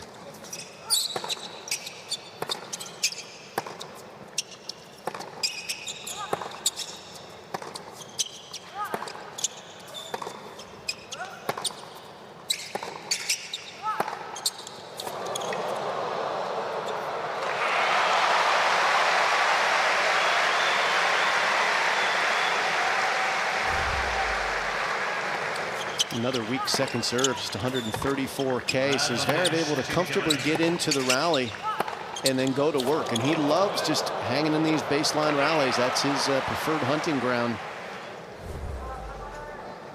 Tsitsipas is making a lot of first serves and winning most of those, but when he has to hit a second serve, he's only winning 25% of them. And this is an unusual second serve we're seeing tonight. I wonder if it has anything to do with the back problems that have plagued him prior to tonight. Remember, his brother told us in the pre-match interview that the back was close to perfect, but let's see what the speed is on this one. Zverev could get aggressive here. And that's another unforced error off the backhand, and it is Team Germany. And Sasha Zverev have the break, 4-3 first set. Team Germany leads 4-3.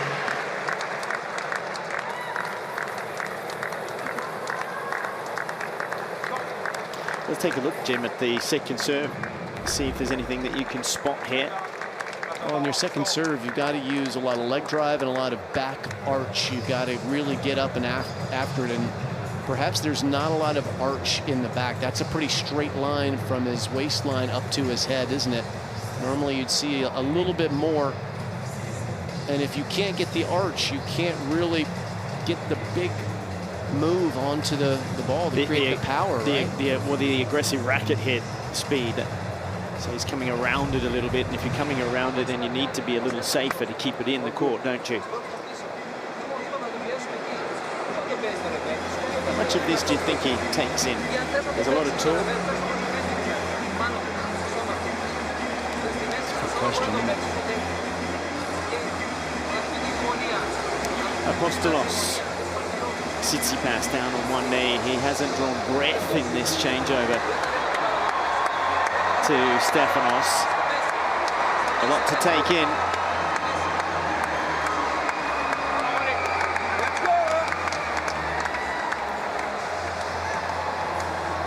Is that Red Foo in the house? That Red Foo is very much in the house. He loves his tennis.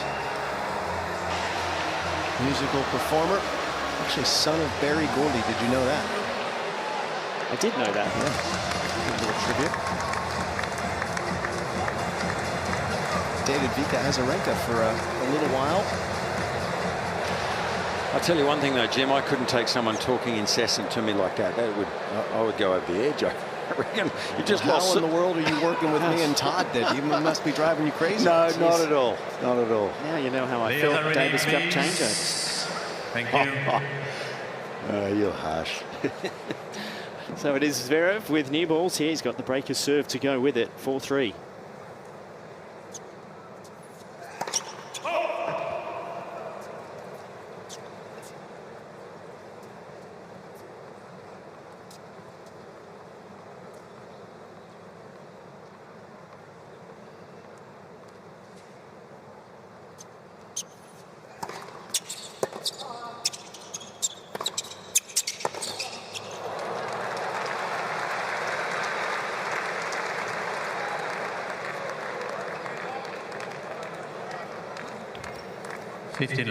Certainly new balls, big advantage for Sasha for sure. And I'm not liking, to be honest, guys, what I'm seeing from Stefanos Tsitsipas and his reactions after these points. That time he did refer to his lower back with his left hand after the point was over. Hope he's okay, but I suspect he's not.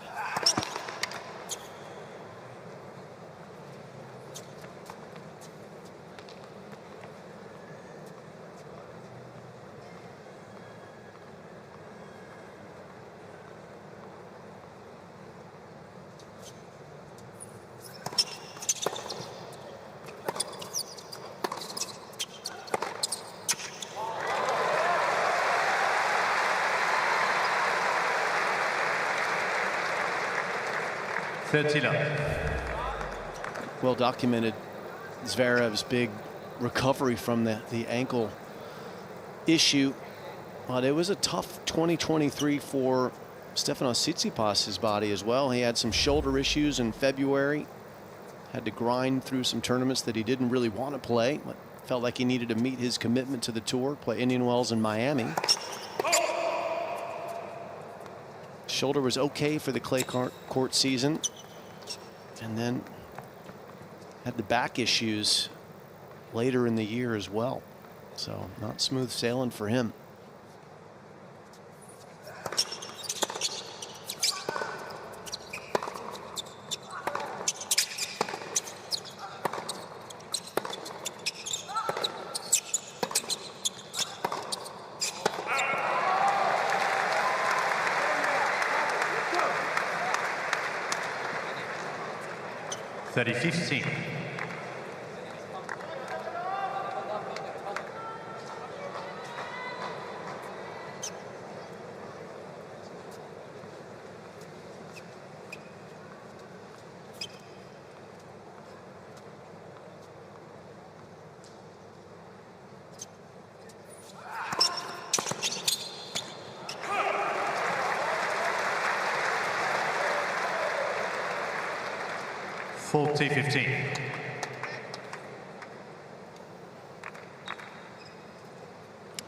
He just looks a tiny bit despondent walking to get the towel. He's right in front of me. He's just, he can look a bit like that at times in normal times, but you just suspect a little bit, I think, Jim.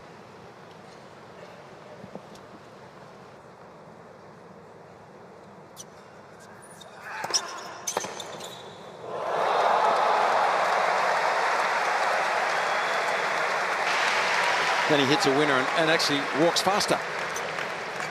40-30. Mind over matter. Can be sometimes. This was a great return. Read the serve.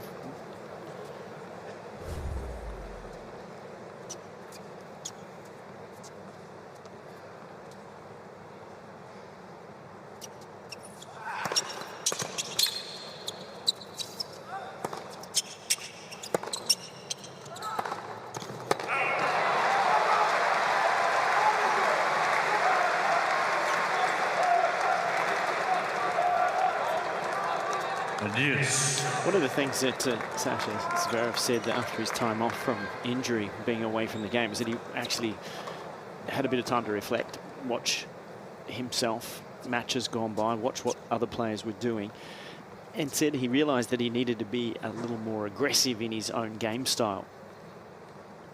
Do you think that he's taken on those thoughts? Advantage. I think it's hard to overcome your instincts, and his instincts are to be an aggressive server and then a shock-absorbing baseliner. That's more his style. His backhand is tremendous. One of the great two-handers in men's tennis is Sasha Zverev. His forehand is not as good as a lot of his peers, and it's a more predictable shot, and it's harder for players, I think, that don't have big forehands to be as aggressive, because the forehand always travels faster than the backhand on average. Very few exceptions. Game, Team Germany. But he manages to hold on to the breaker serve. Team Germany leads 5-3.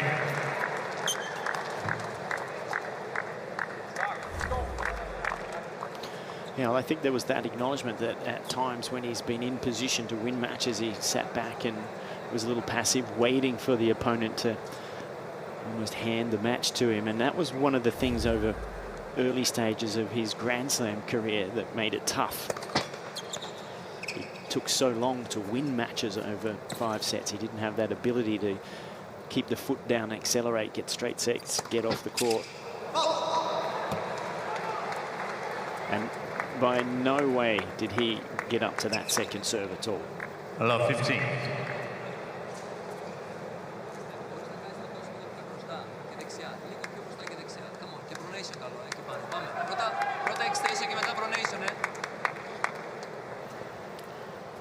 I think the same word for extension is in Greek as it is in English, so that's what Apostolos was saying. More extension.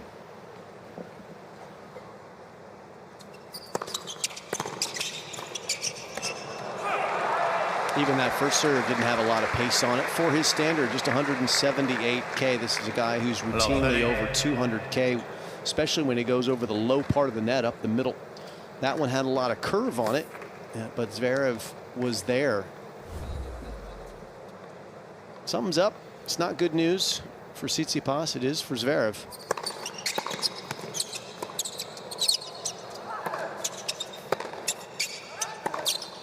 That was better at 205, but that was a blazing forehand down the line. Zverev goes to his least favorite shot to set up triple set point.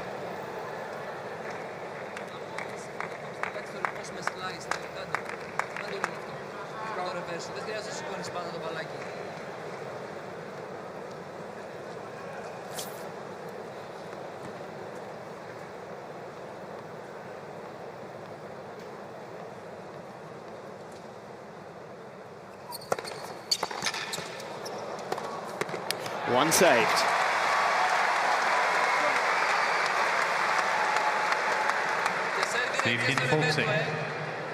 Μη σερβίρεις μόνο στο drive του και στο revert του.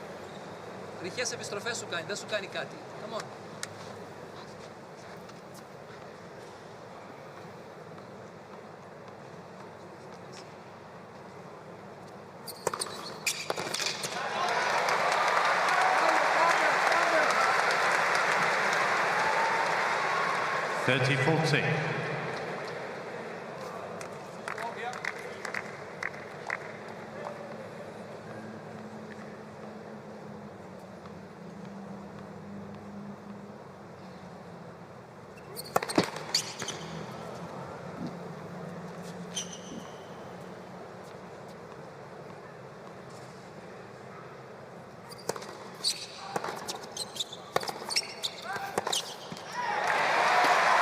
fights off all three. Yes.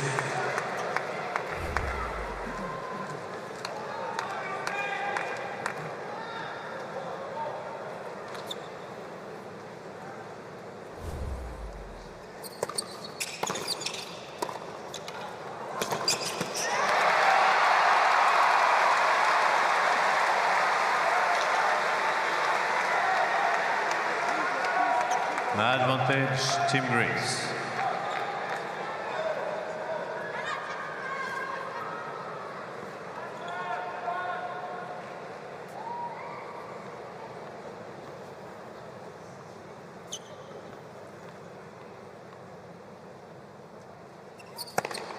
And what a save from love 40 down. Tsitsipas fights his way out. And he will make Sasha Zverev serve for this opening set after this changeover. It is 5-4, Team Germany.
Welcome back. The Greek fans having a wonderful time here tonight.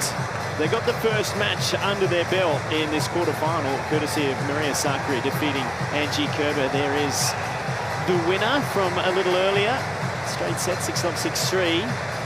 Time! But this man is in a little trouble here. Saved 3 set points in that last game. Coming out now to see if he can stay in it. Sasha Zverev with the break, serving for the first set at 5-4.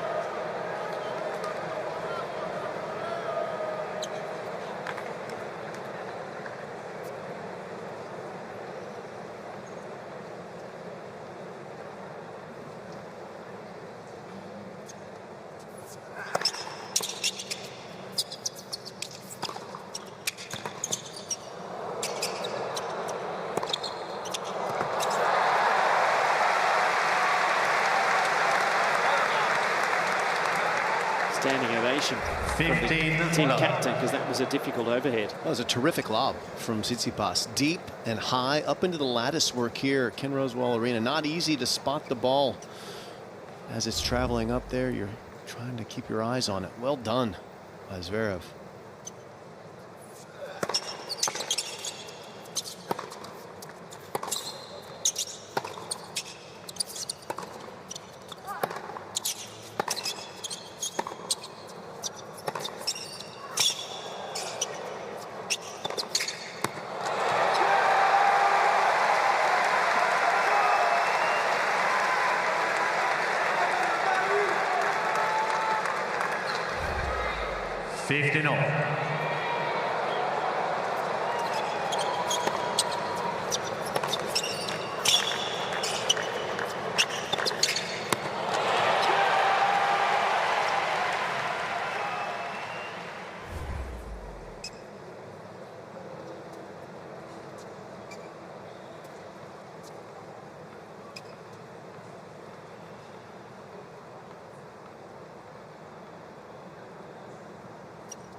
Recovery shot with a slice forehand from Tsitsipas. Put that ball right into the area that Zverev probably dislikes the most on that forehand. Yeah, he's far more comfortable hitting that cross court, but he was trying to go to the open court, pick the tough shot, and missed his mark. Tsitsipas from triple set point down. Got a chance to get back in this set.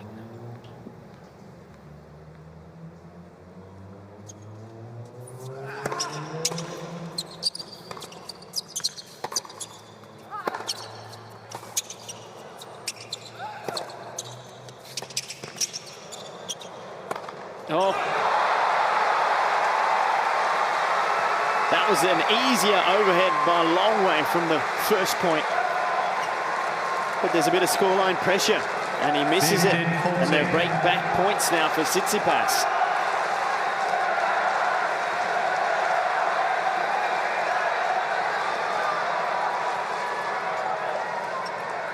Thank you.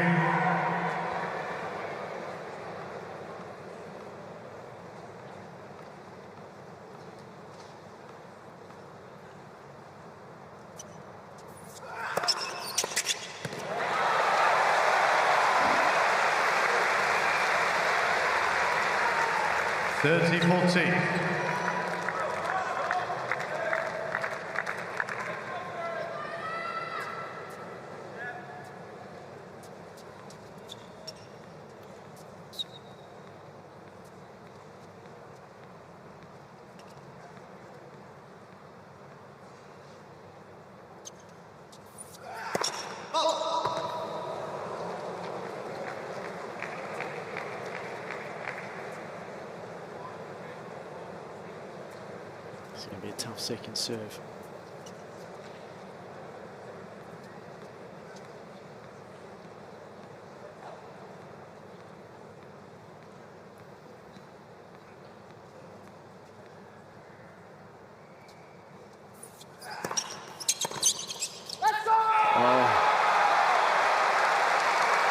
Well, for those of you that don't watch a lot of tennis, you might be tuning in here. At times, a second serve like that for Sasha Zverev has been a real Achilles heel. He's had a lot of trouble with that. Used to take a lot of extra time. There were ball bounces, a different rhythm altogether. And so he did well there. Confidence builder for the German.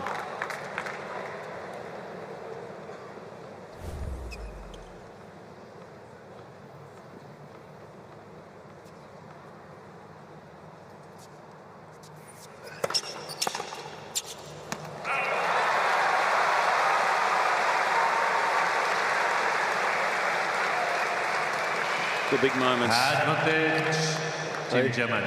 They have such an effect, don't they? That was one. That may be the biggest as this match goes on. I tend to agree with you, Fitzy. And this now is a fourth set point.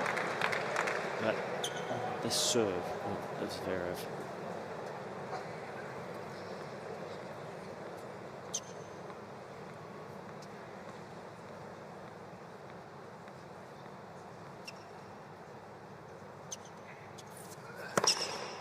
And he cleans up the set with an ace. Team Germany 6 games to 4. Team Germany take the opening set 6 games to 4.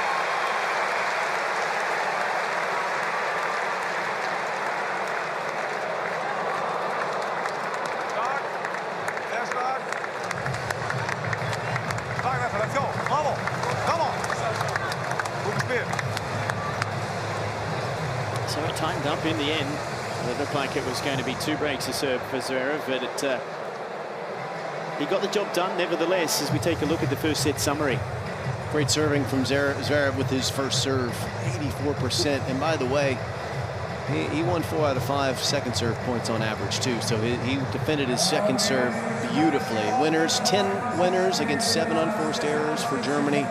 And for Tsitsipas, he had 13 winners and 12 unforced. It was close, wasn't it? And Zverev could have put it away for 6-3, but Tsitsipas had a chance to get back to level.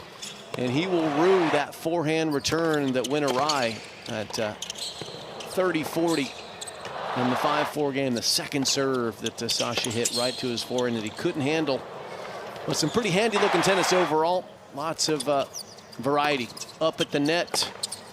Some big serving, some big forehands, and with Zverev, you always get some big backhands too. So good-looking tennis, and Zverev putting Germany in a position here, if he can get one more set, to send it to the mixed doubles.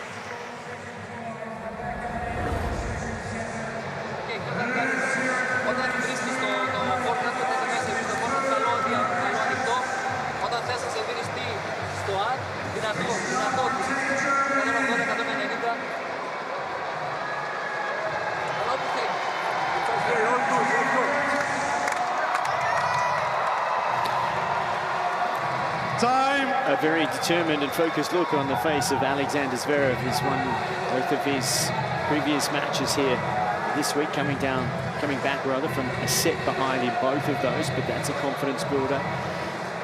And work to be done for Stefanos Tsitsipas, having dropped that opening set.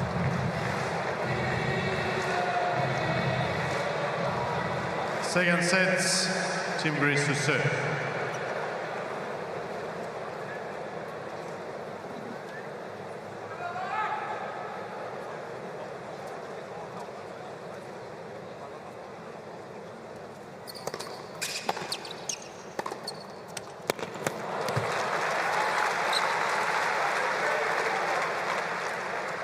It fascinates me a little bit how much chatter that Stefanos has to absorb in those team zones, because he's a very well constructed player with point construction. He has his patterns of play, and when he's utilizing them well, you get results like that first point.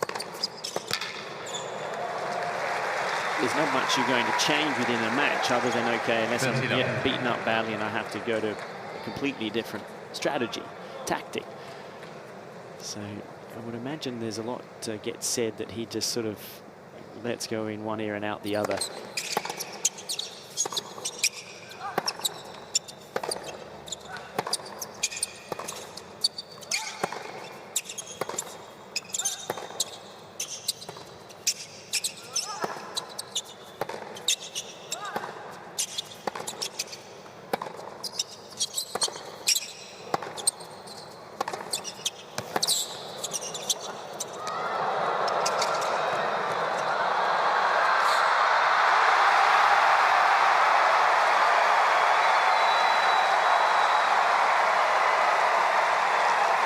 It's a very physical rally, and the drop shots left a little to be desired. This one flew a little too high, but Sasha kind of semi-bricked his, but that was brilliant for the finish. That was a spectacular flick winner off the shoestrings.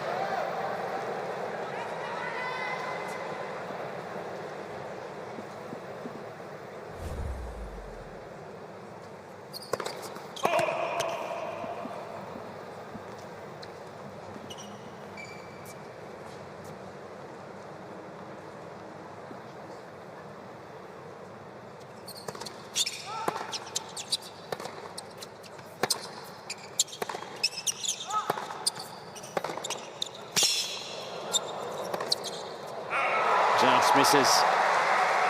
Nice strike on the ball, however. A couple of people just messaged me quickly asking, what is a semi-brick? 40-15.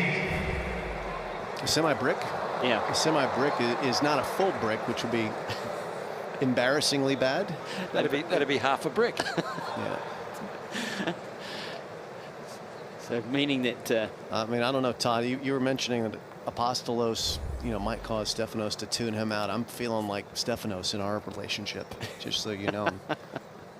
I'll have to tune you out.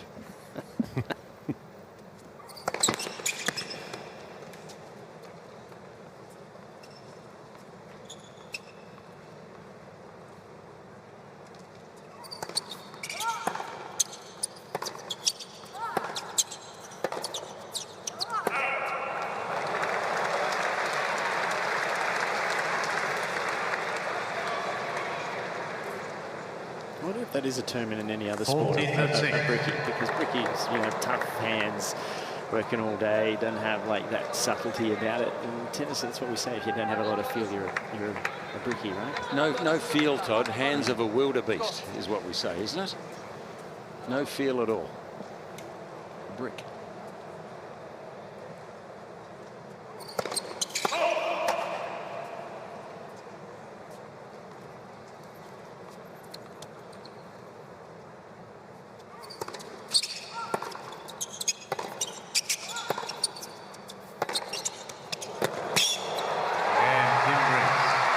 No mistake this time with that backhand up the line. Beautiful ball striking, and it is Tsitsipas against the opening hole. Great crowds here tonight. Expect them through the big finale here this weekend in Sydney. Of course, Australia awaits the winner of this tie in the semifinals. That'll take place 5:30 tomorrow evening. The first semifinal gets underway tomorrow morning at 10:30. Poland and France. Iga Świątek and Hubie Hurkacz played awfully well over in Perth. They'll bring that top-level game here into Ken Rosewall Arena in the morning. Big crowds expected, high energy for sure. For both Team Poland and Team Australia, that adjustment just needs to be made from the travel and the conditions. The travel's not too bad. It's more the humidity and the difference in the temperature and the new arena to adjust to.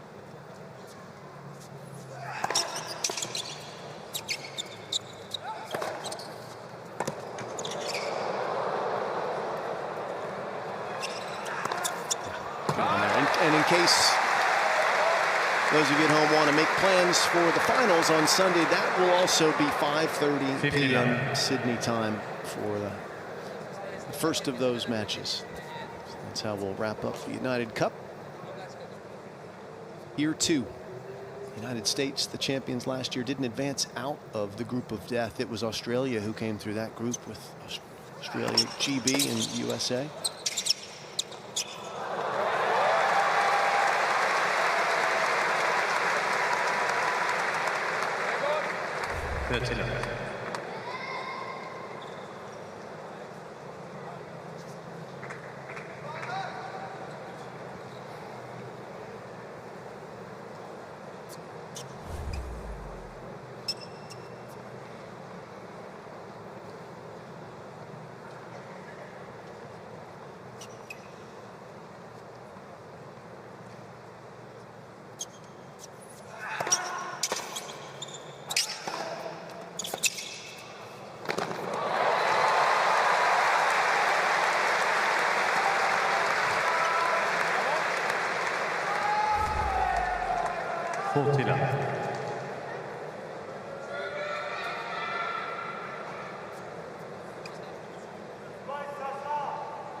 That's a sweet backhand return. Might not get him a game here, but for those that have a single-handed backhand, this is the hardest return in the game. To step in like that and up above your shoulder or shoulder height and rip through there takes an enormous amount of strength and timing to do that.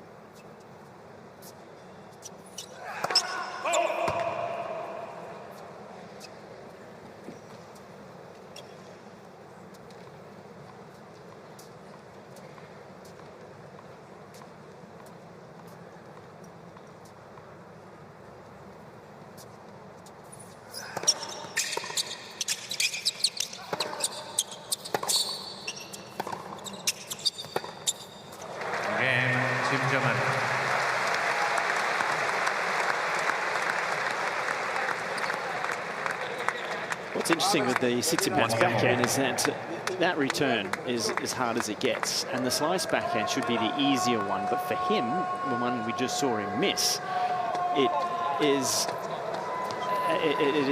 sort of a little mind-boggling to me that he doesn't have a better slice.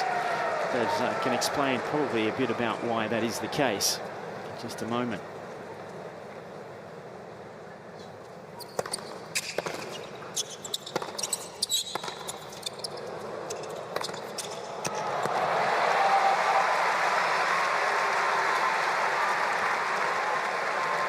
Let's just quickly take a look at that last slice backhand that he missed here.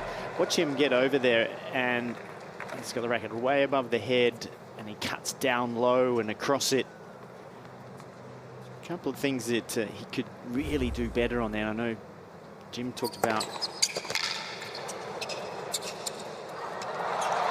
nicely done, Mark Philippoussis helping with the volleys, and it's very, very simple as that. If you lead with the wrist and the forehand and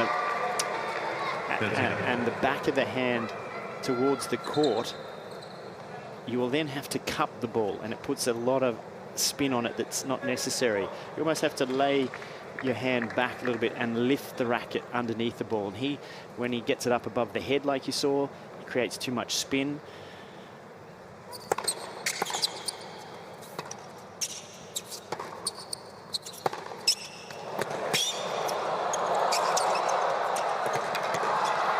And ultimately just needs to adjust the grip a little bit to make that happen.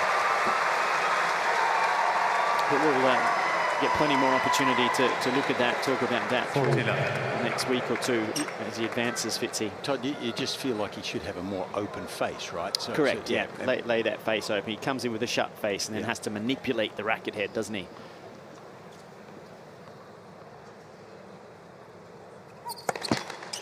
Fitzy is you're an awfully good Todd Woodbridge translator. A man of few words. I needed another picture.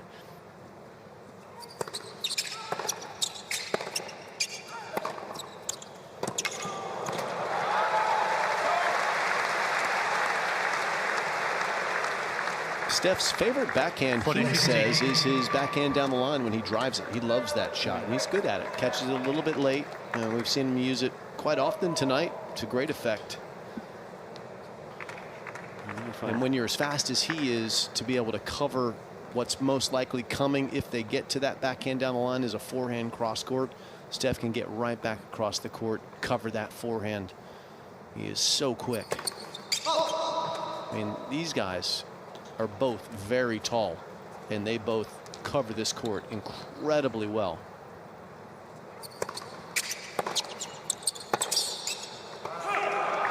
He's a little wonky coming out of that one, though, Fitzy. He's right in front of you. That looked like that one stung him a little bit. Occasionally he gets a bit of a dour look on his face, and you wonder whether there's a bit of pain there. But I'm glad you mentioned that. We haven't mentioned that tonight, how well these two move. They're big men, big athletes. You know, a modern player that's taller generally than the old, you know, last past century player. They're bigger athletes, but they're quick.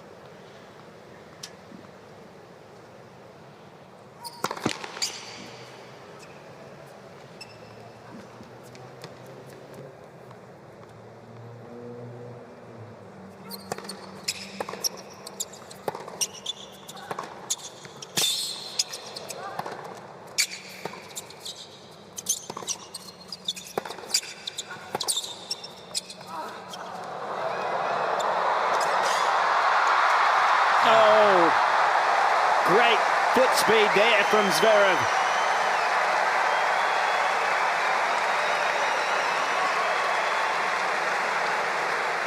I mean, that was spectacular, but you know, both Todd and Jim up there, I can't help feeling that Stefanos would be better in a way against Sasha to not hit the drop shot as such, to hit the short slice backhand, to make him move forward. He's uncomfortable when he moves forward and has to hit a volley or two. He can do it, but it's not his favourite place to be. And it's more dangerous hitting the drop shot, because if you don't get it perfectly right, you'll lose the point. Well, that's brought it back to juice. Simulation warning, Tim Grease.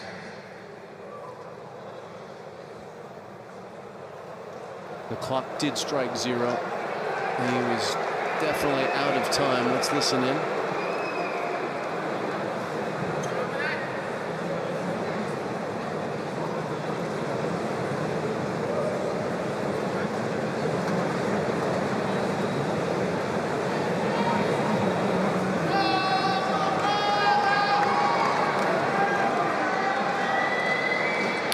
Doesn't really have an argument. If anything, he's buying himself a little bit more time by having a chat here.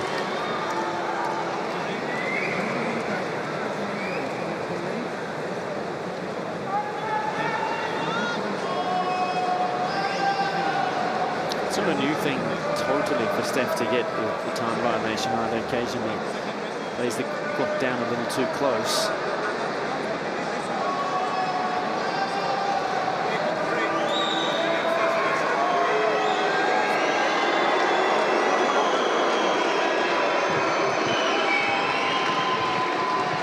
So there's no damage done on the first warning. It's, Steph's confused, doesn't even know what the score is there. But if he gets it again, it'll be a loss of a first serve each time going forward if he's serving. Now, if he gets one when he's receiving serve, if he's not there to return Sasha's serve when Sasha's ready to serve, then you lose the point. Much more severe from a returner standpoint to be late.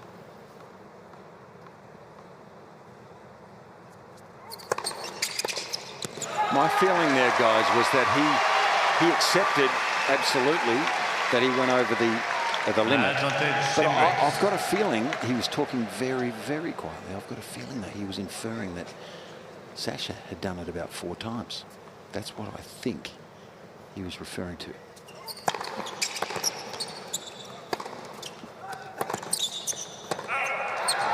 Well, he gets the hold eventually. It's a tough game from 40 love, and he wants the crowd to get going with him. He's revving them up. It's 2-1 second set. Team Greece leads 2 games to 1.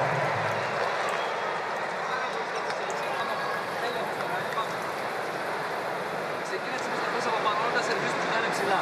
Το ξέρεις πολύ καλά ότι είναι ψηλά. Άρα, πάρ' το μπαλάκι από πάνω και κατέβασε το παίξει και δίνει της μπάλας και απλά πούμε του πάνω, πούμε του. Και κάτι του πάνω. Να έρθει και το ζητήσει παράπονο. Απλά κατέβασε εκεί. Οκ. Someone will create that. That's it. Όλα καλά.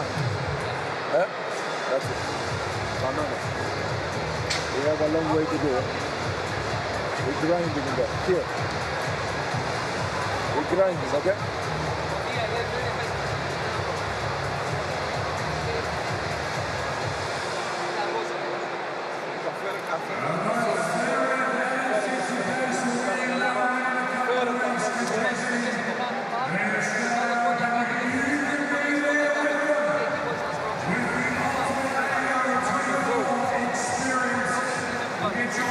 Stefanos Tsitsipas getting revved up at the end of that last game, trying to get the large Greek contingent that are in this crowd here at Ken Rosewall Arena this evening right behind him.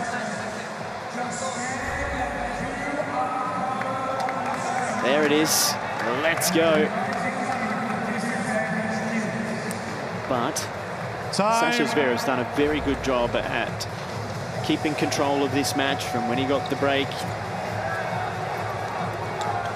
Midway through that first set. As the sun sets here in Sydney. It's the last of the quarterfinals to be played in this United Cup. The winner of this match tonight to take on Australia tomorrow evening.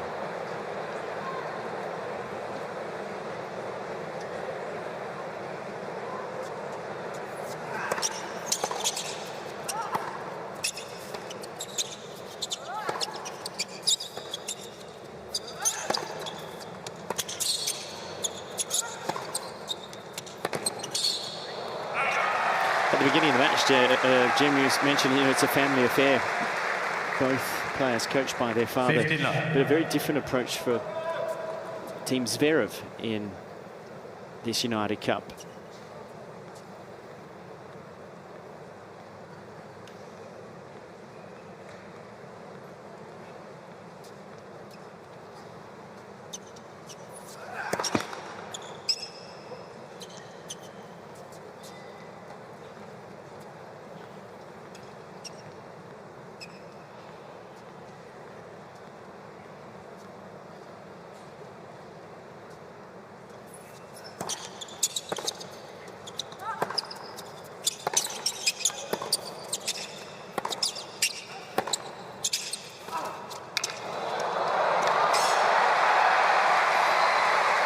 Lovely drop shot there, gets a winner off that one. There they are, the two dads, Alexander Senior on the right. He takes a very different approach. He was a very fine player himself, playing for Russia, and he always looks quite distressed, doesn't say much, doesn't give much emotion in terms of whether it's a good point or a bad point.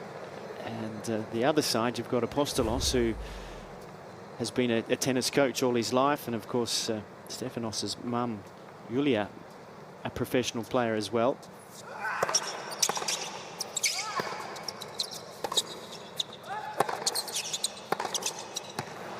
Todd, I played Alex Senior in an under-21 event in Europe once. I'd never seen him before, and then he beat me. 30-15. It was close-ish, 7-5 in the third. He beat me, went back to Russia, and I didn't see him play again. And then years later, I realised that he was the father of this Alexander Zverev. Yeah, in the days when it was tough, if you weren't one of the top 2 Russian players, you weren't able to travel outside of the country. Eventually immigrated to Germany.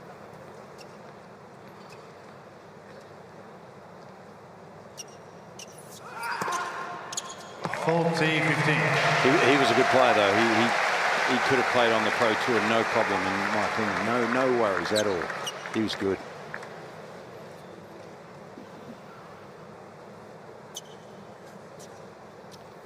After they immigrated to Germany, Misha, who is the firstborn son and was a fine pro, made the quarterfinals of the Australian Open with the win over Andy Murray not too many years ago. Now retired, commentating for Eurosport.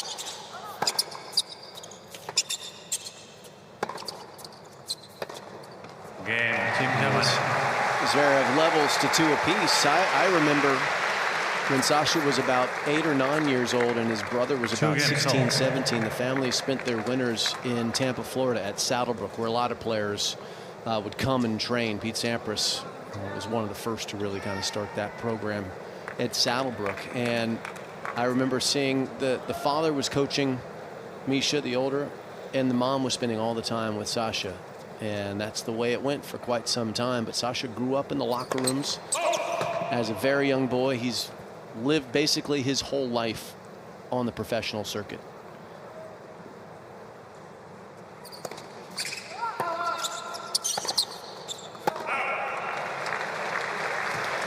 Yeah, he was around when I was just finishing up, and he was a court hustler. He was forever trying to get on your court when you were practicing. It was quite funny. If he could get 5 minutes on there at the end of your session, he was there. He wasn't a rug rat or a lobby rat. He was a court rat. Good for him. That's how he became good.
It's just such a vicious 1-2 combination, and well, in the first set, there's a little bit of concern on my part, at least, about the first serve numbers starting to drop, but that looks a lot more normal there. Just a shade over 200K on that serve, and a good 1-2 serve forehand combination. It's lethal.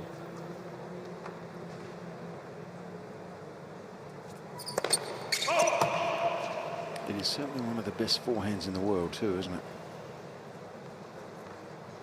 In the first handful.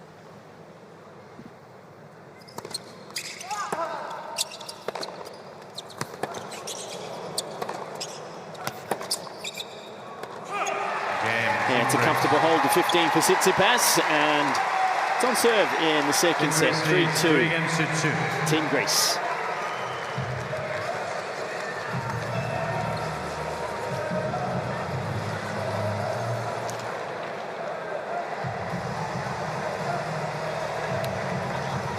Time to take a little scenic tour around Sydney. Believe it or not, there is over 100 beaches and swimming spots in the Greater Sydney area. So many iconic ocean pools where you swim in the salt water. They get changed daily by the tides, such as Bondi icebergs. You swim all year round, no matter whether it's the summer or whether it's in the cool of our winter here down under. And of course, most of them filled to the brim this time of year in the summer holidays.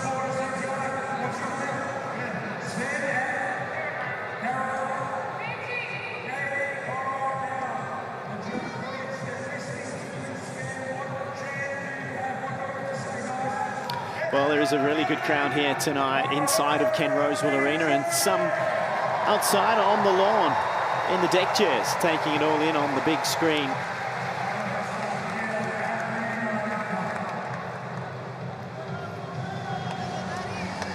Really good support in the group stages over in the West in Perth. And there's Redfoo.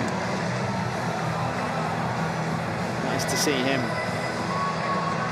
in the house here in Sydney. Hits a pretty good tennis ball himself, doesn't he? Quite a good player. Absolutely. Definitely passionate about it. Wouldn't be surprised if he makes his way down to Melbourne if he's here already. Might as well. Summer of tennis in full flight.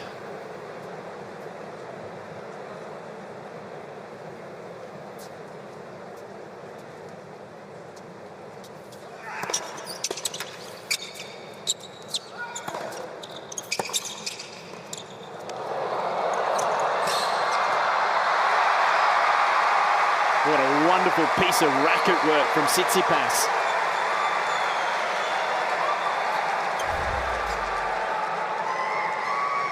Love 15. Because this was a bit of good touch defending, but look at where he comes up to the ball, the racket out in front. He lays the face of it open and he can manipulate it to either side there. But that takes good hands, good skill. Just definitely puts it in an area where Zverev can't reach.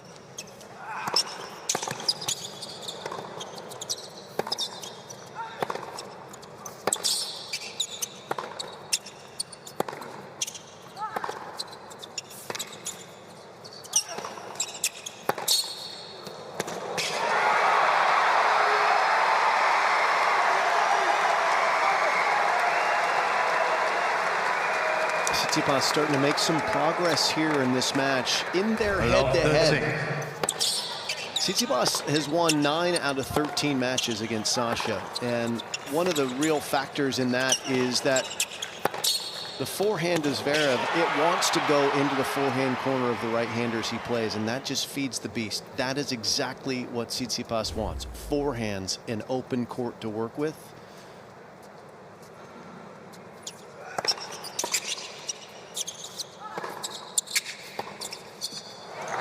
Stefanos Tsitsipas can beat you. He can beat almost anybody in the world with his forehand. But if you keep the ball in his backhand, he's a lot more limited. He can hit it down the line, but it's not going as fast as his forehand. Unfortunately for Zverev, the shots that he is most comfortable hitting, they match up well for what Tsitsipas likes. He goes a lot to Steph's forehand, and over the course of their careers, he's paid a steep price. We'll see if he keeps going there right now. Big point here.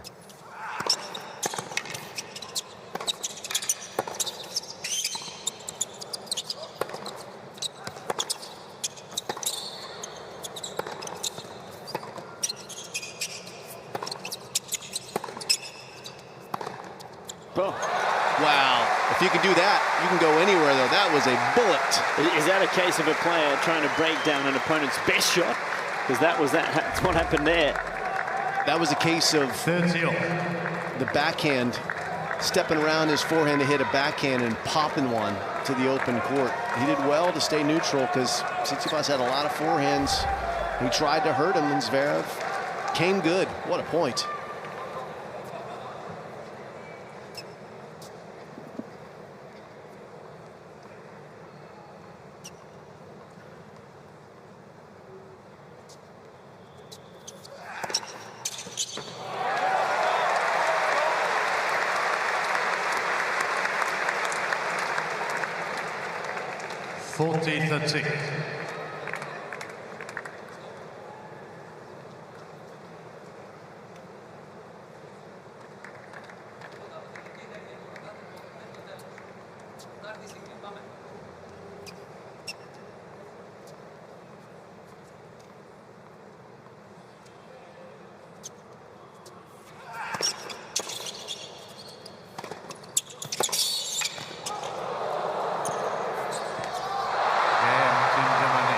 That's a good save. That's a really important save for Zverev.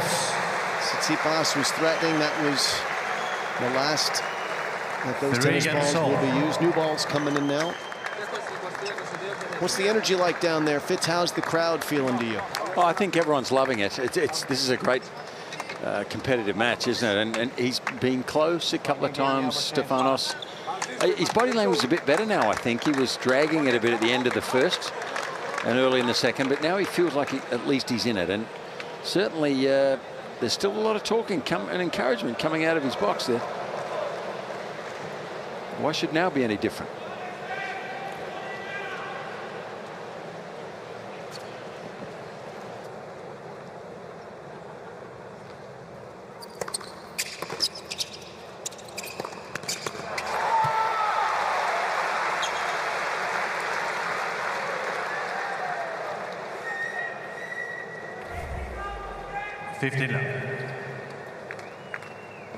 I actually think what Todd is talking about with the slice on the back end is really important, because I think he could make it more of a weapon if he opened the face more.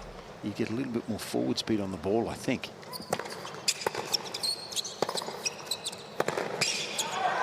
He doesn't have to do much with his forehand. It is a beauty. So confident on that shot. 30 love.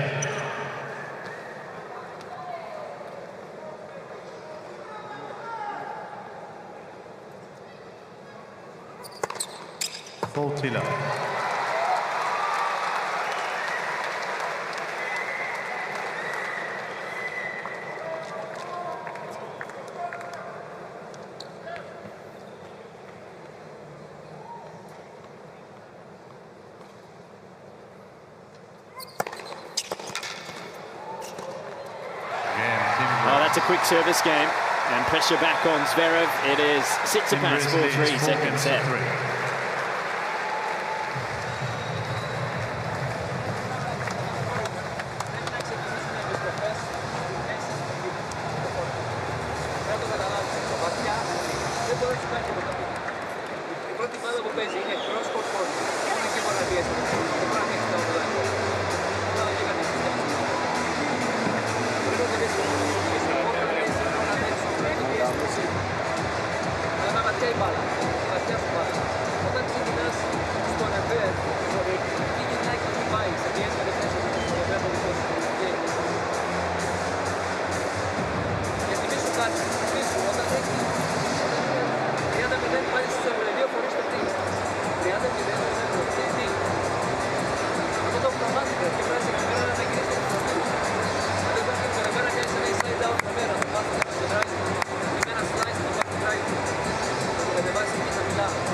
Come on in to Ken Rosewall Arena, where we've got a wonderful atmosphere in this quarterfinal here tonight. Really big crowd.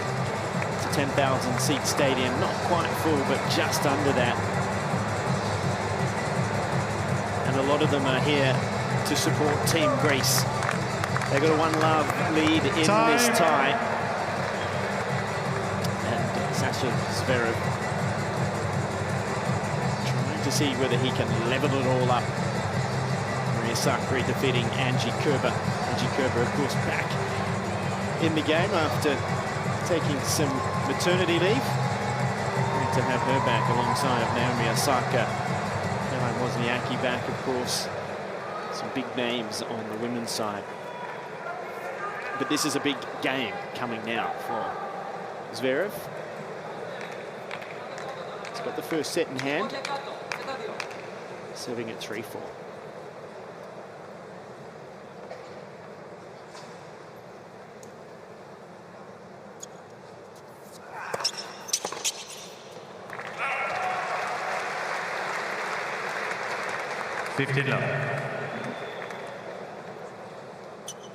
So consistent with his first serve percentages, Sasha Zverev, over the course of the years.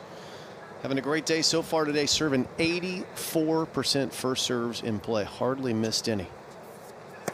Jinx still alive.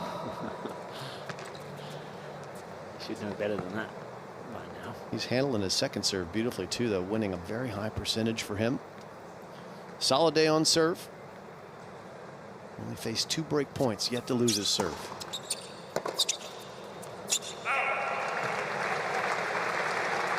That was a little different too from Tsitsipas, standing deep for that return. Got up high on his single-hander. That's a tough shot to handle from anywhere in the court, let alone deep.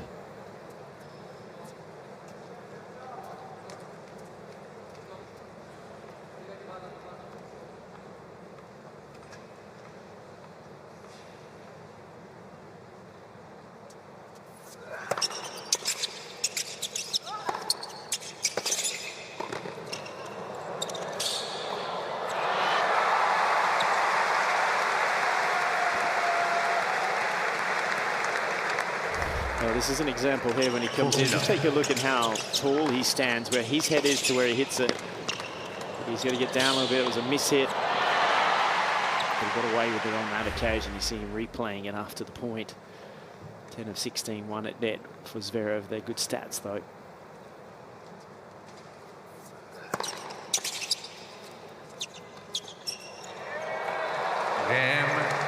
And that's a very clean service game.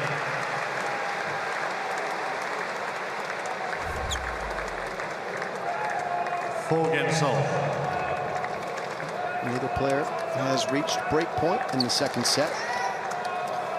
That was a good picture for us to understand when we've said keep the face open on the slice backhand to control it there. You'll see that when Tsitsipas comes in, he's got a closed racket face and has to manipulate. That's the difference between the 2 single-handed backhands here tonight. Nice bit of camera work there.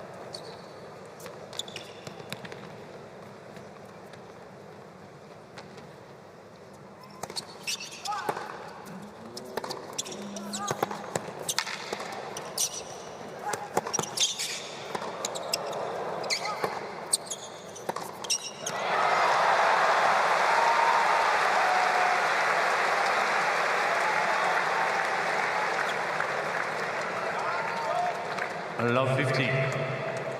Good example there from Zverev of when you're out of position, you don't just aim at getting the ball over the net and in the court. He went for position there from way back, kept the ball deep,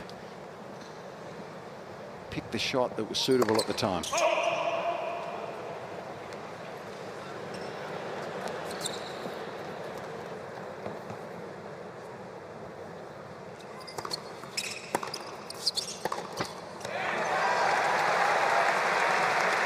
Danger here for Team Greece. Opportunity for Team Germany. 2 unforced errors, and it's all love 30, just like that.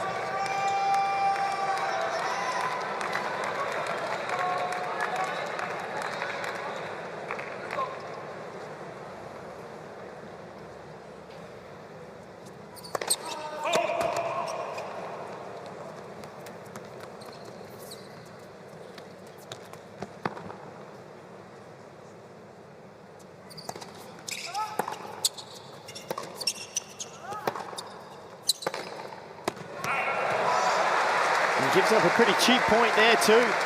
Feeling the stress is Tsitsipas.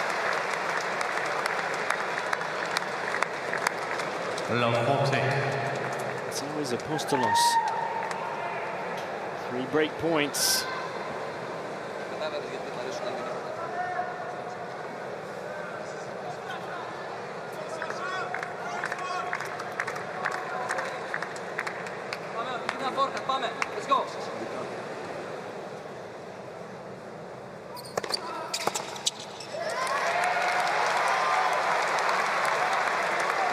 one save. He saved 3 break points from up 40 down in the 9th game of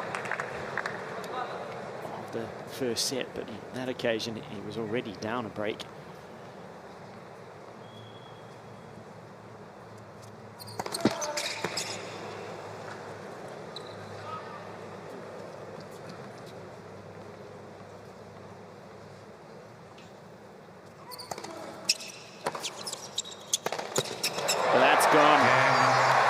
Shanks the forehand into the back fence, and Zverev will serve for the match after this change of ends. It's 5-4 Team Germany.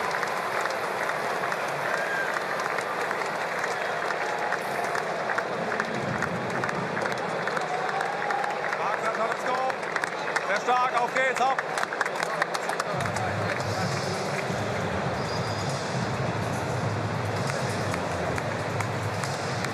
Well, Fitzy, that was a very errant game from Tsitsipas.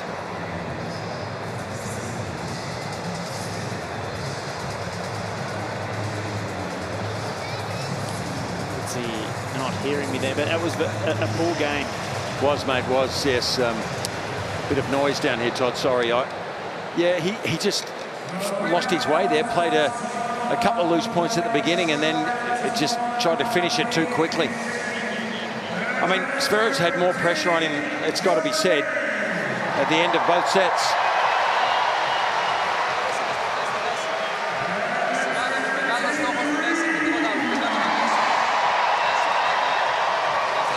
Tsitsipas has his back against the wall here. Sakkari over his right shoulder. She did the job in the opening singles for Team Greece. They're in trouble here. And Sasha Zverev out early. Ball's in hand. And here he is serving for the match at a set and 5-4.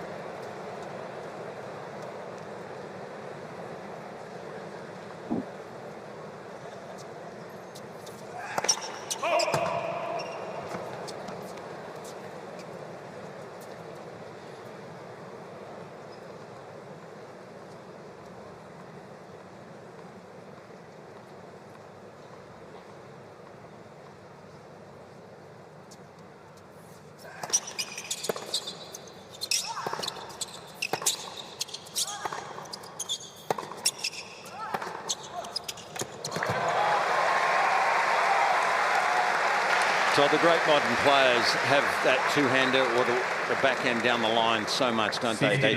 It's just another way to win points, and it opens the court up so much. You've got to be good to hit it there, though. But it just seems routine for these great players. That's not an easy shot for an average player.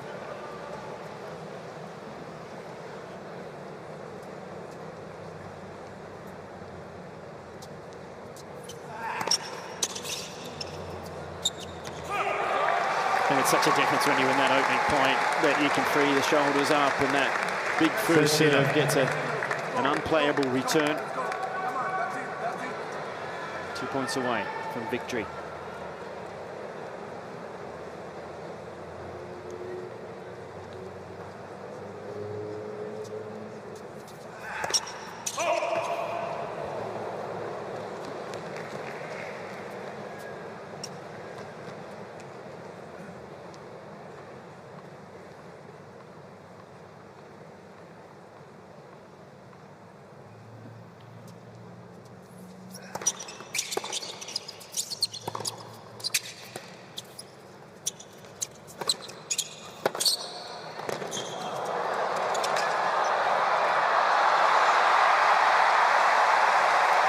Good hustle from Tsitsipas, but better court coverage from Zverev.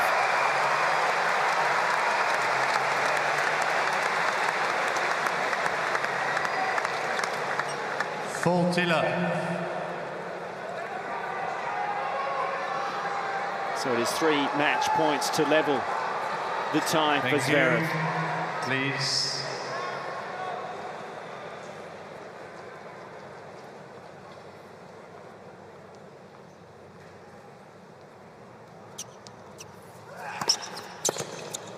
There it is. Team Germany. Sasha Zverev for Team Germany levels the tie.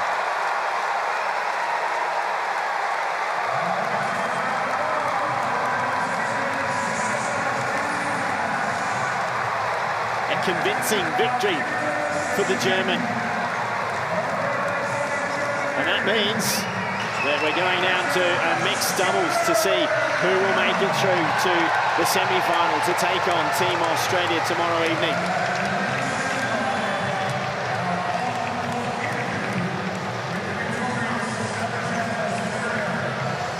And Fitzy, that was a pretty solid performance from Sasha Zverev. You can see in his own face there, he's been relaxed all the way through, but acknowledging the fact that he dropped sets in his opening 2 matches, got through, and the form is improving. It absolutely is, and that's a normal thing. You know, at the beginning of the season, you might be a little shaky at the start. It's always good to get through. If you drop the first set and come back, it does bolster your confidence, but that's a fairly polished performance. You know, he didn't do a lot wrong, did he, Todd, against one of the best players in the world? He'll be happy with that. Certainly will. So it's going to come down to the mixed doubles. We'll see what both teams do in terms of selection, who they'll put out onto the court.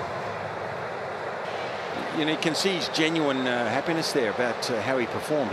He's really chuffed with his whole performance. I think his form to beat a good player in straight sets, and he really didn't do a lot wrong from start to finish. He was solid as a rock. All right, well, let's hear from him about that performance. He's down there with Jim Courier. Well, Sasha, this was a match that Team Germany needed. You had to win it to stay alive, and you did it. What were the keys for you to get that win tonight? I mean, I had to come out aggressive. I knew that Steph is somebody that's one of the best, maybe the best aggressive players in the game. I mean, if he's on the front foot, it's extremely difficult to play against him, and that's why I have a not so good record against him, because he is somebody that is difficult for me. But Germany needed that win, and I'm happy about that. This time last year, you were coming back from that terrible ankle injury. Now you've had a full year of tennis. You're back in the top 10. What's the difference this season starting mentally for you compared to this time last year? I mean, being healthy is obviously one thing, and the biggest thing actually for any athlete. But, just coming to Australia last year with the mindset that there's no way I'm going to win the tournament. There's no way I'm going to make a deep run, and that's difficult. That's difficult to come in with that mindset. And this year, obviously, I hope it's very different. I hope that I can stay in Australia a bit longer, maybe a bit more successful. I've already won more matches this year than I did last year, so I'm happy about that. But right now, we got to focus on our mixed doubles and hopefully get to the semifinals. Yep, let's talk about the mixed doubles. You've played it. Are you going to be on the team for Team Germany? Sorry? Are you playing the mixed doubles? Of course. Well, stop talking to me. Go get ready for it. All right, congratulations to Sasha Zverev and Team Germany. Well, no hesitation from Sasha Zverev. Of course I'm playing the mixed doubles. They're eager to get through to the semi-finals. We're not sure what will happen on the other side of the court between the Team Greece situation. Tsitsipas, maybe a little ginger there with the back. We'll find out, but we'll take a look here, Fitzy, at the match summary and have a look at the first serve percentage from Sasha Zverev. When he serves like that, he is tough to beat. Yeah, he just didn't do a lot wrong for me, and that even the second serve, Todd, which can be shaky historically, he gets the yips a little bit on it at times, but he was good on that even when he had to hit it tonight. So all good signs, I think, and he didn't make any blunders at the wrong time. He was solid. He just kept making balls all the time, had the pressure constantly on Tsitsipas. Look, if Tsitsipas doesn't come out for the mix, that changes the whole landscape. Sure does. But he has to, I think, if Greece are to have a chance. Well, that's Sasha walking up the corridor back to the locker room, chatting to the umpire. But can only be good things that they're talking about, because he played a wonderful match here, and we are all level in this quarterfinal of the United Cup for 2024. Team Greece and Team Germany, who will come out victor? Well, the mixed doubles will be the decider, and that's coming up next at Ken Rosewall Arena.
please welcome, representing Germany, Laura Siegmund and Alexander Zverev.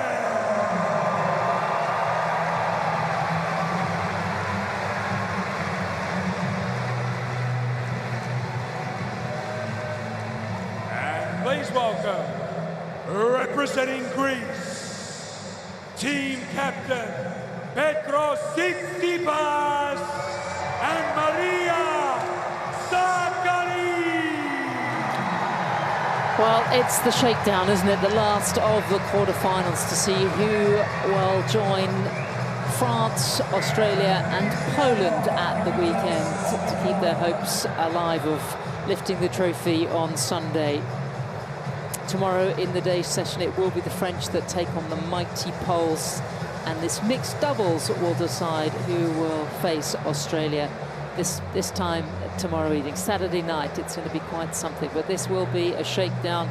Petros Tsitsipas, the younger brother of Stefanos, is getting off the captain's seat and will take to the court. We thought Maria Sakkari would be out here as well. And Laura Siegmund coming in for Angelique Kerber, who was beaten so easily by a brilliant Sakkari a little earlier in the session. I'm Sam Smith. I am delighted once again to be alongside John Fitzgerald. Lovely to be with you. Thank you, Sam. I noticed a little giggle there when you made that introduction. You know, you said you were happy to be with me. You just sort of laughed a bit. I don't know whether that was joy or... No, because I'm that happy and that pumped to be... And it is good to be with you. We have a deciding mixed as well, which is also... Yeah, this will be interesting. A thing of beauty. So Greg Allensworth will oversee proceedings to see the last match in this session. All right, everyone, same conditions as we've had. Just remember TV changeovers for me. Any questions? Nope. AO or Ivan Goolagong? AO. Go ahead. Very good. It is Ivan Goolagong. Receive. Receive, yes. Quick photo, please. I'm a little surprised at that with a server as good as Sasha on the team. But, you'd let it rip, wouldn't you?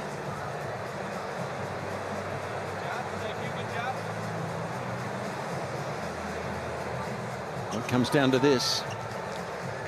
As so many of the ties have over the past 7 days here in Sydney. The teams have flown over from Perth. They arrived yesterday, sort of later on in the afternoon. They had a practice. I saw Lake Hewitt actually wandering around the player area a little earlier today as I was coming in. Actually, full practice today, and certainly an eye on what has been unfolding in this evening session. The week's gone quickly, hasn't it, John? I know you've come over from Perth, but we have whizzed along in this second United Cup. It's been fantastic. Perth was just wonderful. You know, what a venue that is over there, and the public supported the event beautifully. The players put in good performances. They had the #1 men's player in the world there. What more could you ask for? It was fantastic. And it's been very good here. Germany actually with the best runners-up in Sydney because of the 3 groups, and they just squeezed in.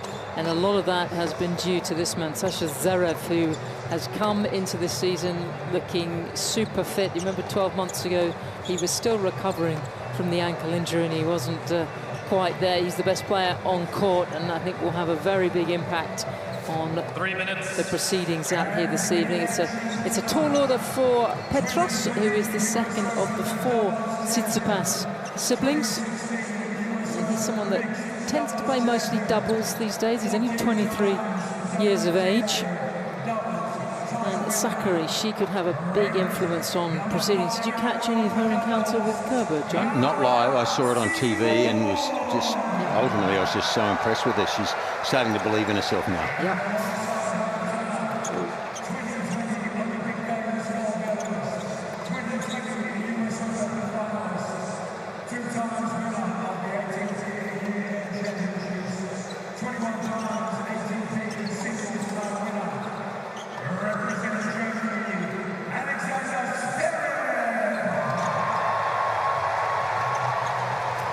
Also making up the quartet is Laura Siegmund playing alongside 2 minutes. Sasha Zverev. 5 in the world is Laura.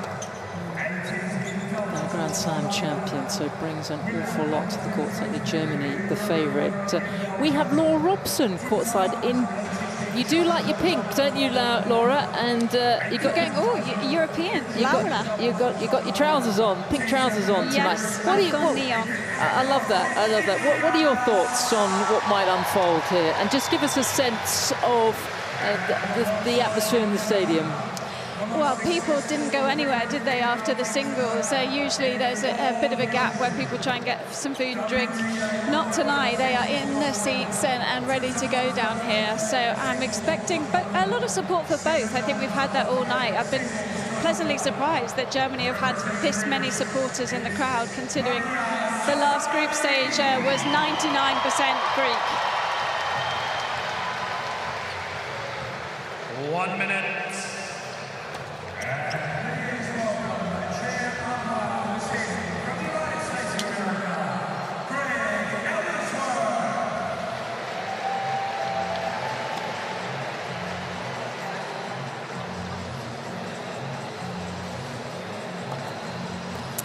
It's the shakedown, the last of the quarterfinals, and it's all coming down to the mixed doubles. Does that sort of put joy into your heart that the mix is alive and kicking?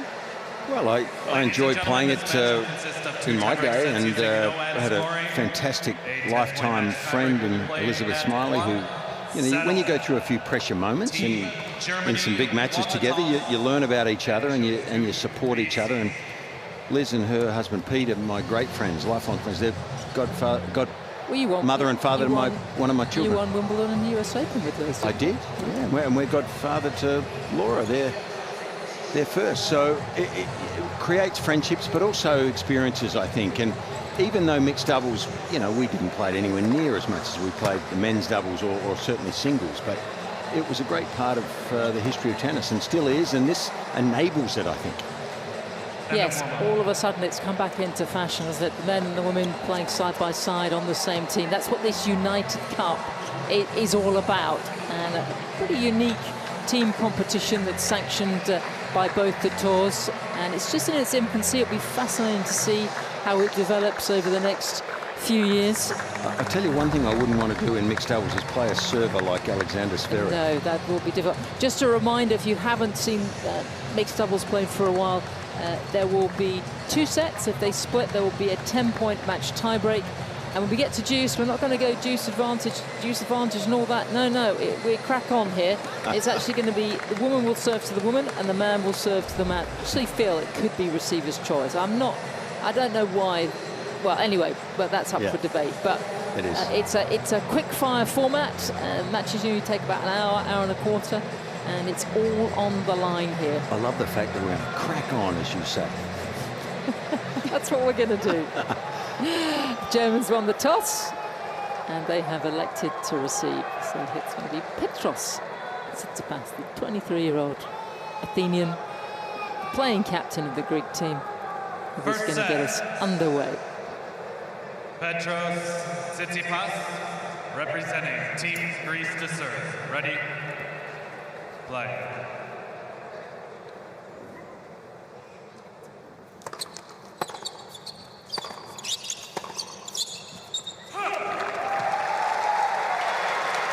Interesting for me that Germany have chosen to receive, because the other night Petros was, by the end of the match, the best player on the court in the dead rubber mixed doubles against Canada, but he did have a slightly slower start where he was trying to figure out when to cross, how active to be, and of course this is the first time he's playing with Maria, so that makes things a little different.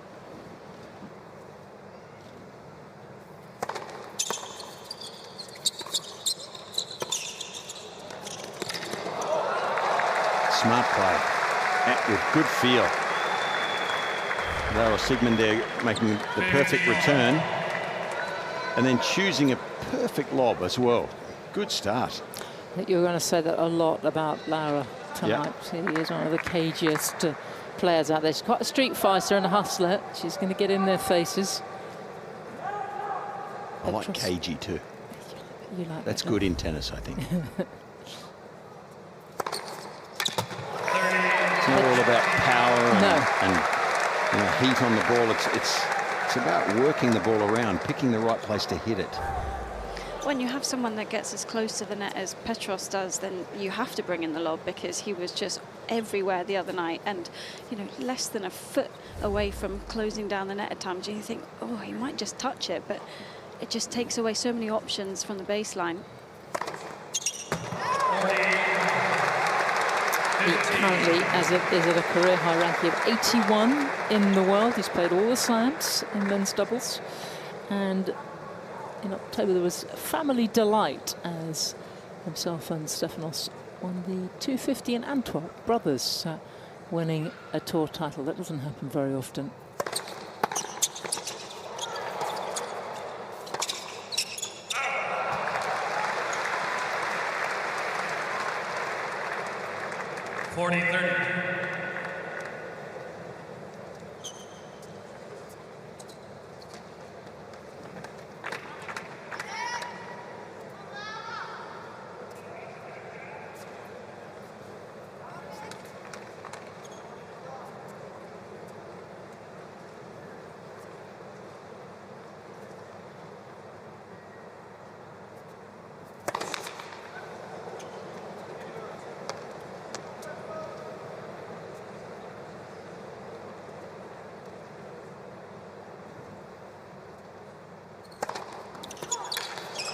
That's an excellent start from the Greeks. Now, John, I'd love you to look at this for me. Two brothers, both coached by their parents, particularly their mother, Julia. Two very different service actions. Isn't it funny sometimes? We're all different. And this is where, as a coach, you have to be skillful enough, I think, to see the skill sets of the young people you're teaching and then adapt to them. Try to incorporate. I mean, the finish there is sort of interesting, isn't it? In what? In which respect? Well, they sort of finish in a similar fashion, but the beginning of the service motions are quite different. I have to say, I feel that Petros's motion is more fluid and less mechanical.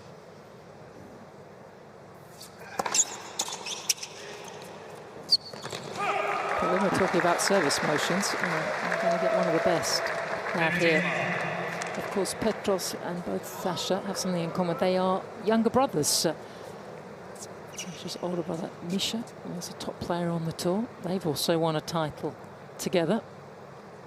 He's won 2 in total. For service. Still only 26 years of age.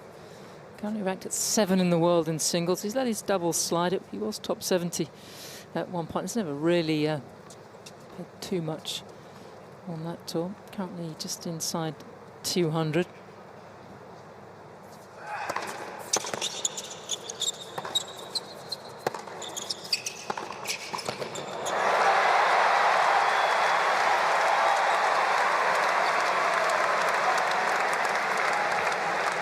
Greeks are going to have fun tonight. Mm-hmm. Well, she's very, very confident, isn't she? So it's funny, you know, if you do well in singles, I always used to find that it just loosened you up. You'd go out onto a doubles court and you felt like you could do anything, like you're infallible.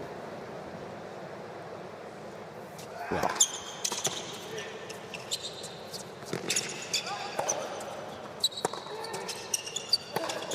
Well, yeah, I'm not sure that's straight out of the textbook. From down here, that was a hopeful run to the net more than anything, because the lob's not a bad idea, but then you need enough time to just get yourself in the rally, and you have to trust your partner a bit, which is what some of the guys have been figuring out in the mix as the week's gone on. That, yeah, they're actually fine to hit from the baseline. No need to panic and go all out all the time at the net. Mm-hmm.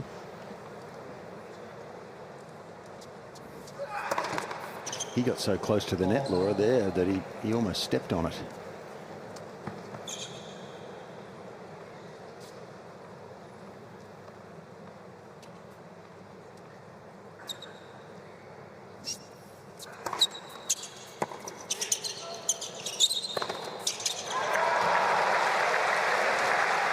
And what do you think, Fitzy? If you're Team Germany, are you just banging a few line here to try and get him uncomfortable, or at least second-guessing himself? Well, I think he's going to do something different.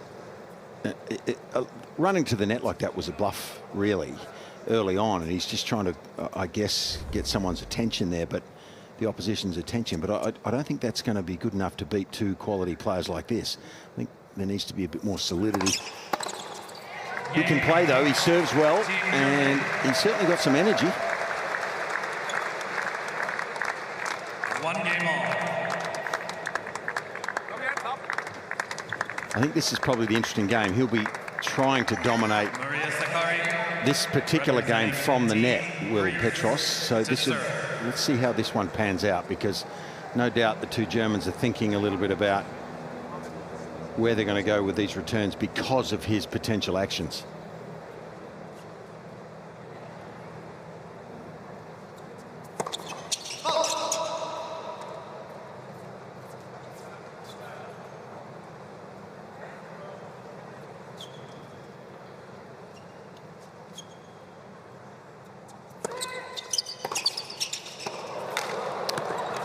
So, Laura, you know, for me, that's just too close to the net.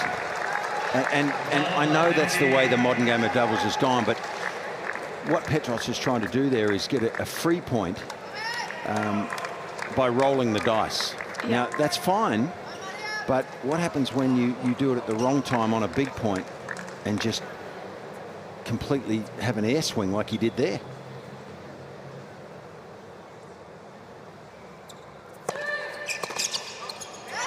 You've got to pick your moments, and probably the side where Zverev's returning is maybe where you might be less active and just hold that line, because he could easily wait that split second on his forehand return and open things up. But it's certainly ambitious, and more often than not the other night it was working, so he's going to keep going for it.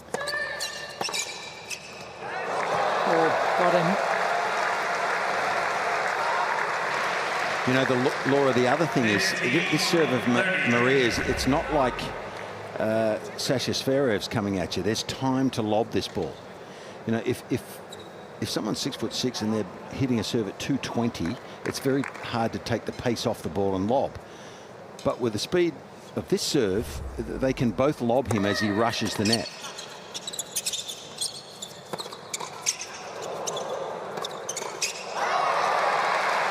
Lara was backing up there. I think she'd do well to stand her ground against Maria and try to come forward, but therein lies the lob. You know, they'll at least get plenty of chances to get into the rally, won't they?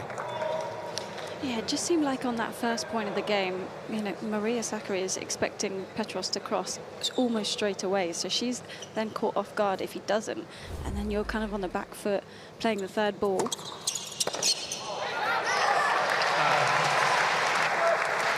I just love this scoring setup. It just feels like every point is so important. The sudden death? Yeah, I love it. Yeah.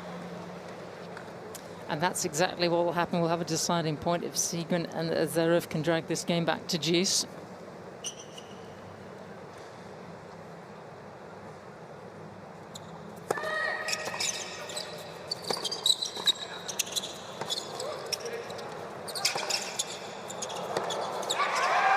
And here we go, here's the first one.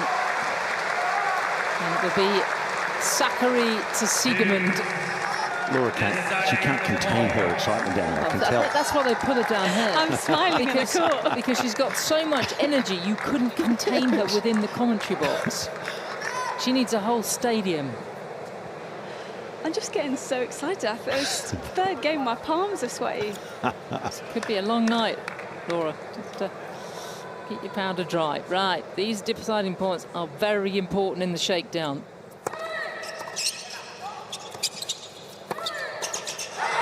And the Greeks hang on.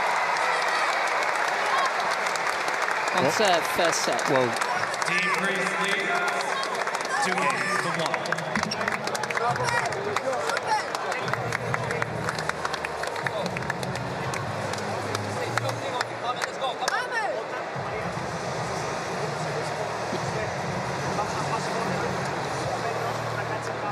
Well, Laura gets incredibly excited courtside. There's something else I think she would like. This is Vivid Sydney.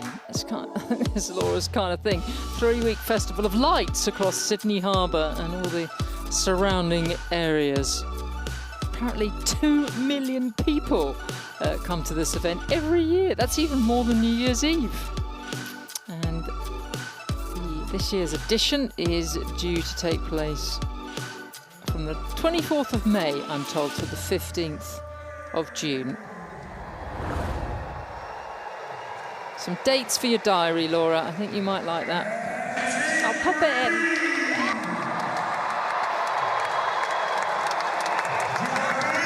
So it is the Battle of the Gs, Greece against Germany for the right to play Australia tomorrow night in the semi-final showdown. It's going to be a busy weekend here on the Ken Rosewell Arena. The stage is set. The great man is also here. Time.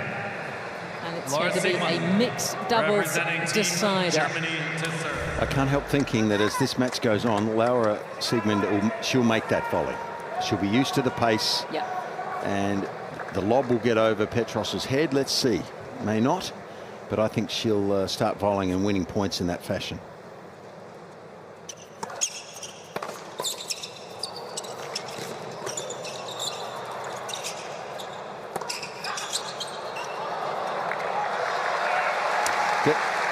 The question mark I have with the German team is that, yes, there's a lot of power hitting from Sasha, but he's not the most skillful guy with his racket face on the volley. So he should have put that volley away then, that second one, in my opinion. But that's not his number one forte. So you're so diplomatic. Yeah, no, he has many strengths. He'll put a few away, but yeah, he does.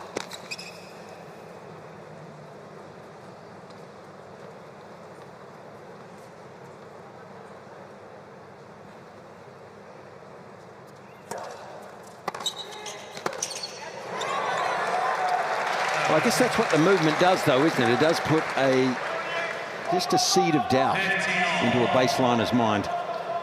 Well, Laura's got an attackable second serve anyway, and then you add in Petros to the mix, who's moving around at all times. And so then you're just thinking where to go on the third ball, and that's where Zverev, as a partner, doesn't help you out quite as much as the Greek team, because he's not putting himself in the mix from the first ball.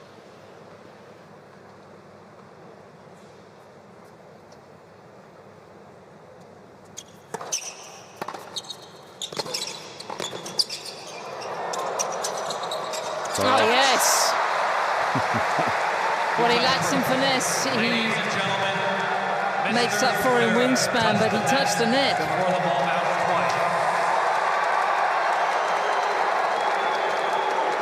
And it's the Germans' time to be at 15:30 now. You can see straight into it, and the ball wasn't dead. Yeah, so the ball has to be dead. Yeah, it wasn't Smithy. dead. Yeah. If it had bounced twice before he does this, it's okay. Yeah. And you can Good call. And you can reach over the net as long as you don't touch it. You can't reach over it anymore? If it bounces. Yes, if it bounces. Yeah. So if it bounces and goes back, you're exactly right. Yes. If it bounces and goes back. Then you can lean over and hit it. Yeah. But it has to cross the net before it bounces. Yeah, just keep me straight. You really do. It's all the excitement. You're giving me way too much compliment. I can't think properly.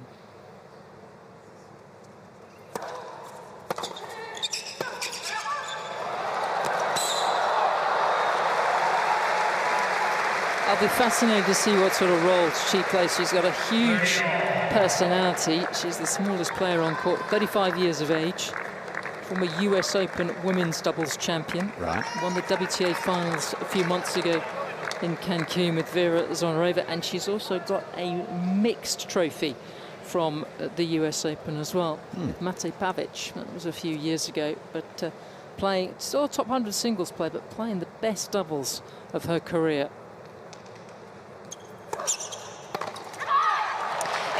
It's kind of why I didn't really understand why she didn't play the other few doubles matches this week, and for Angie Kerber, who would be the first one to say she's not super comfortable at the net, and it really seemed like Zverev was trying to help her out in that, you know, telling her to get forward, to change her positionings a bit, and it seems like it's the other way around here, where Laura's telling Zverev exactly where to stand. She's saying, I want to do I formation, and it is dictating this team.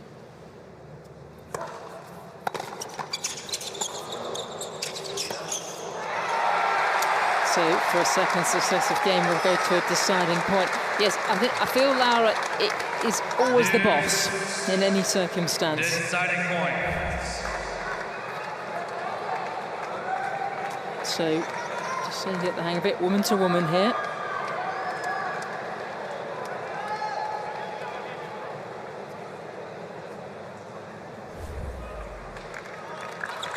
Big point. King of understatements.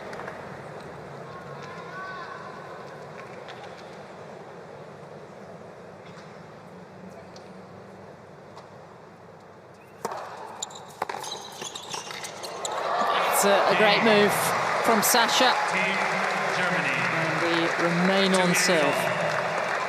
Well, that's important. And imagine his wingspan at the net. So it is intimidating. Petros by the speed of foot and Sasha mainly because of his wingspan. That's intimidating. Good move for a volleyer who's not totally natural there at the net. Yes, handy being 6'6", almost 2 meters tall.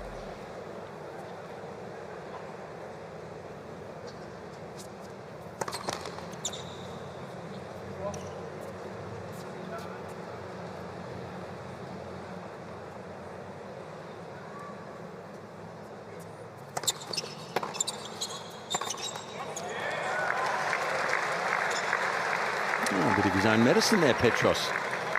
Lara moving just nicely, just at the right time to take his eye off the ball. That's the art of it, isn't it? To hold your movement until the ground stroker is committed to the direction he's going.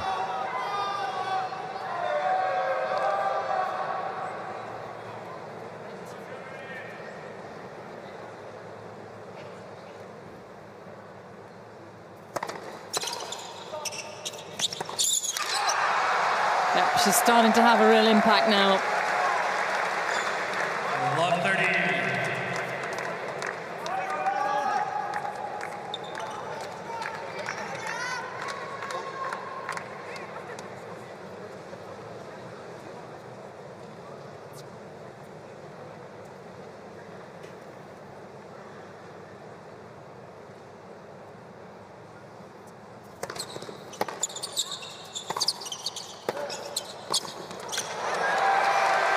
That must have been on the baseline, Laura, there, was it? Yep.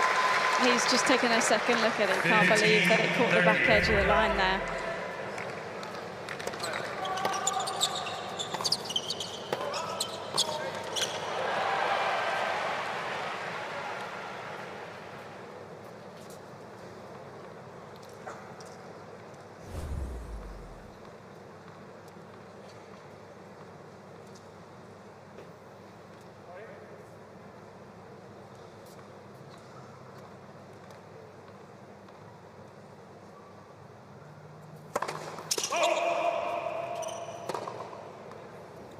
She's determined to come in. It's a good move, I think, and eventually she'll start making those volleys off the big forehands.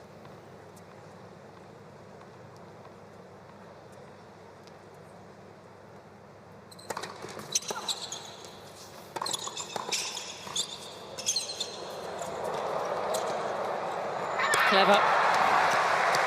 Yeah, she's going to be a handful to deal with, I think, Laura, as this match goes on. How tricky was that return? It barely skimmed the net, and then as the server, you're then picking up the third ball and having to play up on it, which just allows her to go for a bit more on her first volley. Such smart play. Yeah, she's a very natural doubles player, isn't she? And the good news for her is that on Petros's serve, she knows Maria's not going to move as much as he will on her serve. So she's got a bit more time on the return. Greek's in trouble here.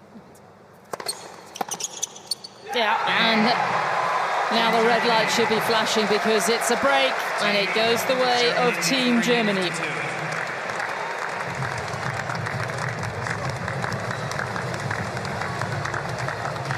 The dynamic is just cracking me up. Siegmund having a word to the chair umpire here, but she kind of talks at Zverev right up until the last second, until he's literally walking away. There's just always more information for her to give. Yeah, but she's going to power this team, isn't she? She's going to drive them along. Yeah, she's going to drive them along. Laura, there's a coach on the other team that does a fair bit of talking too, that she's trying to match them. Yes, suspiciously silent back there at the back of the team bench.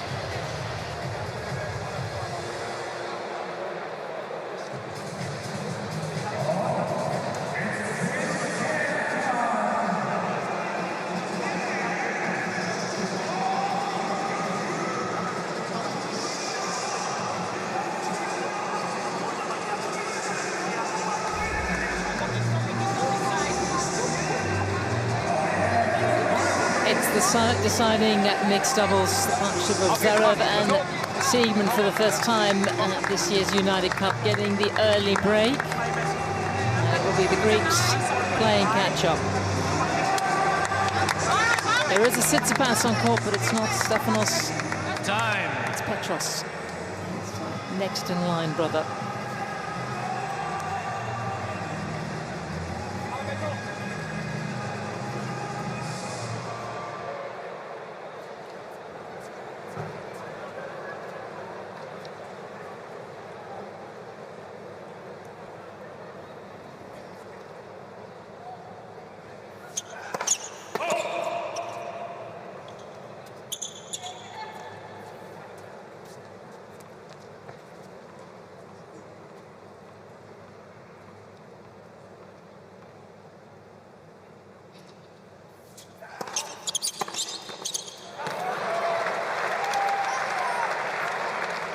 Well, I bet she doesn't often make that error, Lara. She'll be disappointed there. The ball maybe caught her a bit for speed.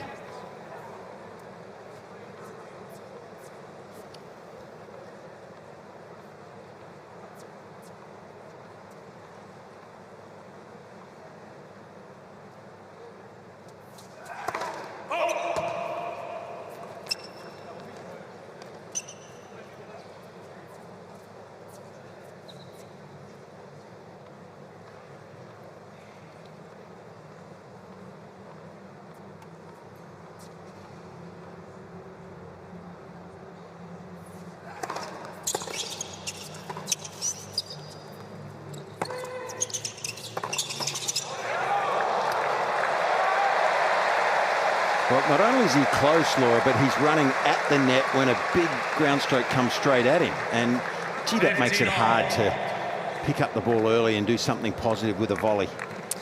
Yeah, I don't think staying at the back in a baseline rally against Zverev's the idea either, but he just needs to take a split second longer before he makes contact with the ball. There's like no split time. step, Yep. is there? No.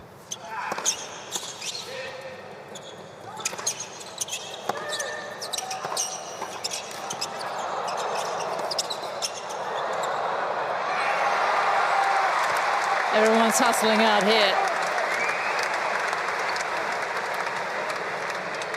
15-30. I feel like it's like the movie The Sting, you know? Everyone's hustling.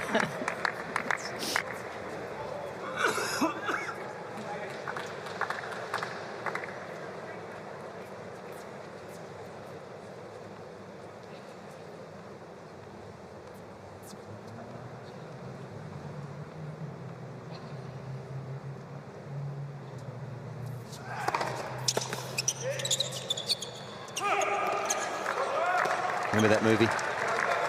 I do, yes. Paul Newman was my man. 30 all.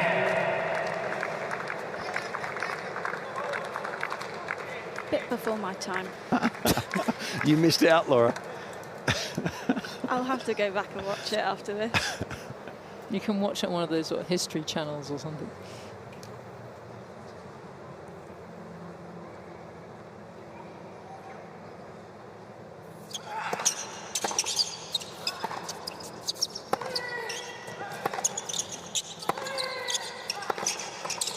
Wrong shot from Sasha, because this time he couldn't get enough on it.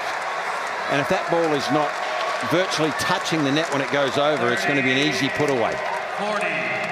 Well, there was the move on the first ball where Lara thought about crossing after the serve and probably should have, because in women's doubles she would cross every time and maybe just needs to have a bit more confidence in knowing that this is her bread and butter. So a chance here for the immediate break back.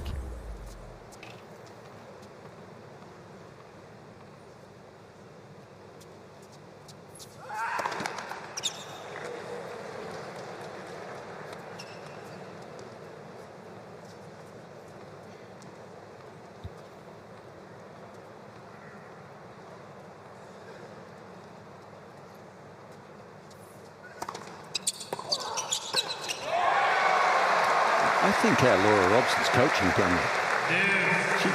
She talking loud enough for Lara to hear her. Just I think they have a connection. Followed her instructions perfectly. The Lauras have to stick together. Yeah, exactly. Okay. Big moment in the first set again. Third deciding point of the set already in the opening 6 games.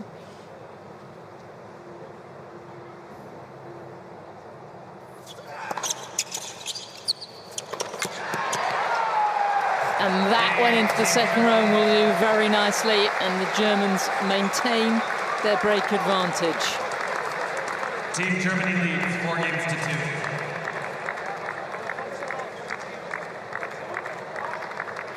If you're not holding Zverev's serve, something's gone very wrong. So they got out of trouble there, but just shows how important the first serve percentage is in the mixed. I'll tell you what, we saw a very good catch in the outer as well. Magnificent.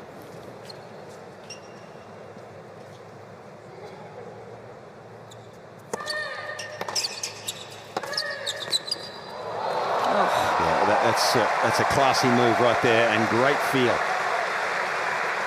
I'm sure she'll get used to the pace as this match goes on. I mean, when the pace comes to her that she's used to, she's just like an artist, isn't she? Well, you have to remember this is her first match of the week. Good point. Yep. I think the confidence will come flooding through very quickly. She's played so well in doubles in recent years.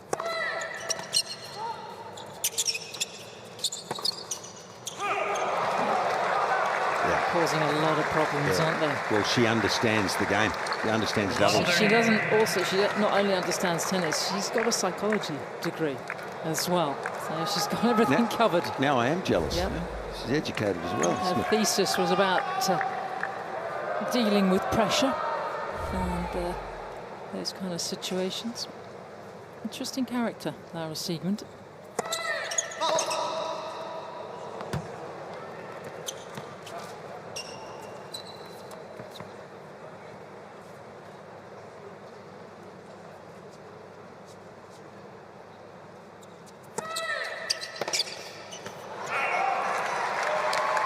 You know, I can't help thinking anything at the speed that Zverev hits it that is in the alley will win him the point. I mean, if he goes across court, sometimes he'll lose the point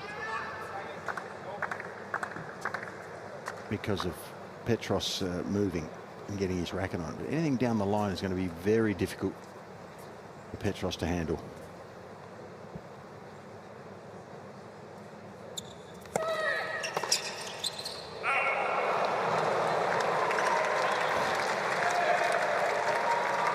A whisker.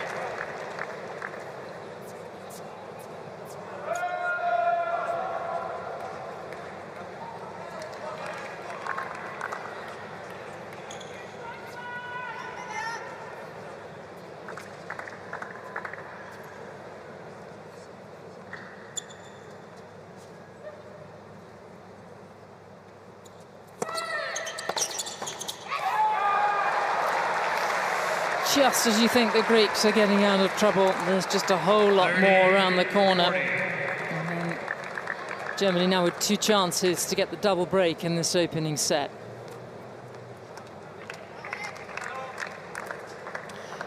It's going to be hard for him to put the ball away with that one. If he goes across court to his forehand volley, he can actually knock it off a bit easier.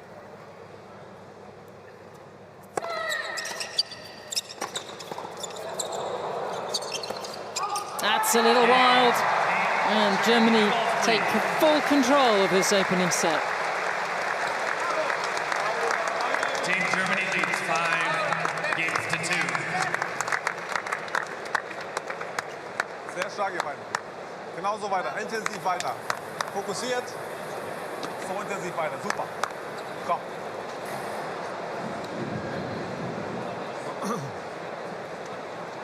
Angie Kerber's private coach told him about, I forget how, I mean, you sat on the bench, haven't you, for team events, John? It's long and it's draining, and I don't think he needs to do too much while Lara's out there. She's got it completely covered. Well, she absolutely knows the way around a doubles court too. She may well be the most knowledgeable doubles person there.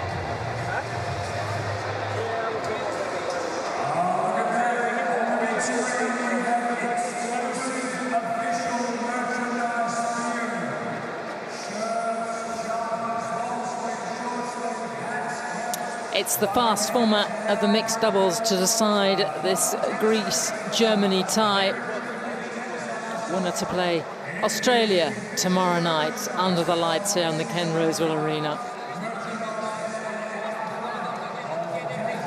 We're getting now to the closing stages of this second edition of the United Cup.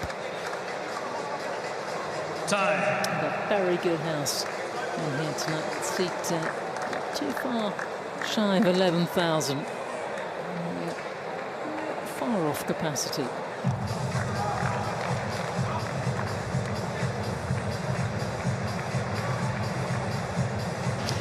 I tell you what, it's going to be at capacity tomorrow night, isn't it? The Australian crowd fired up, whoever they play. At this point, looks like it's going to be Germany.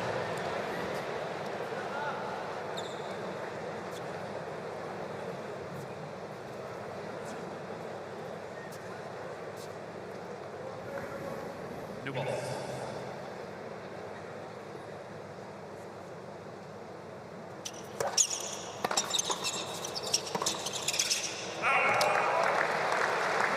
But this play is, sorry John, but this I formation play is what Zverev and Kerber weren't able to do in their last few matches, because with Kerber's second serve, it would have been rinsed on the return, and then he's trying to cover all areas of the court, but it's just that doubles connection that Lara has that's just bringing it all together.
Fitzy, would you play two at the back if you're Team Greece right now?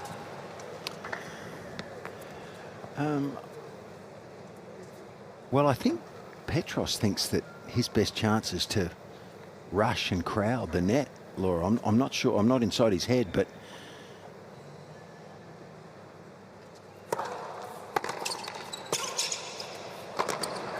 I think with the ability of Sasha to move and use that long reach of his, maybe it wouldn't be a bad idea on the first serve. Because that's when, if she gets the first serve in, that's when Sasha's going to get more likely to get a free point by moving.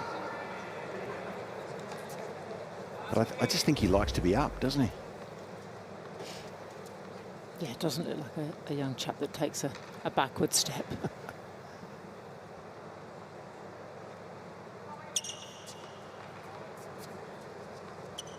Pretty hard to get down below the height of the net when you're 6'6" too.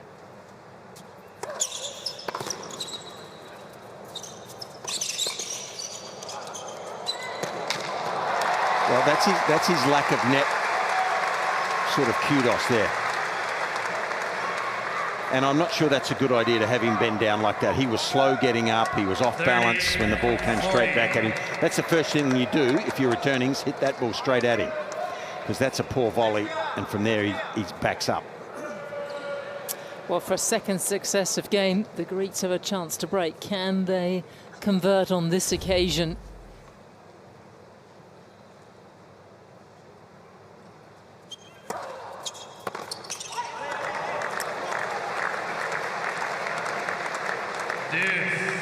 So it's a deciding point. And it's a set point. 2 of the 3 so far have gone the way of this German team.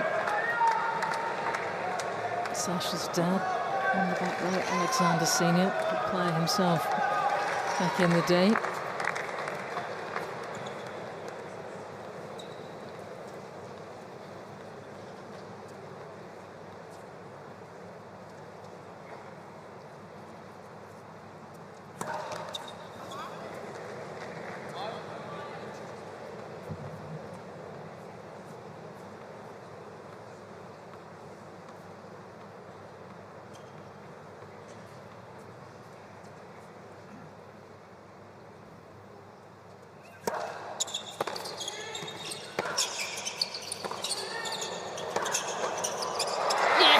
Just about, and the Greeks stay in this opening set.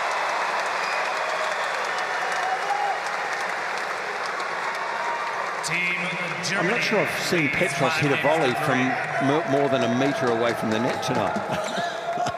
It's a forbidden zone. Pretty hard to miss from there, by the way. You're up that close. Look how close he is. It's like a blanket.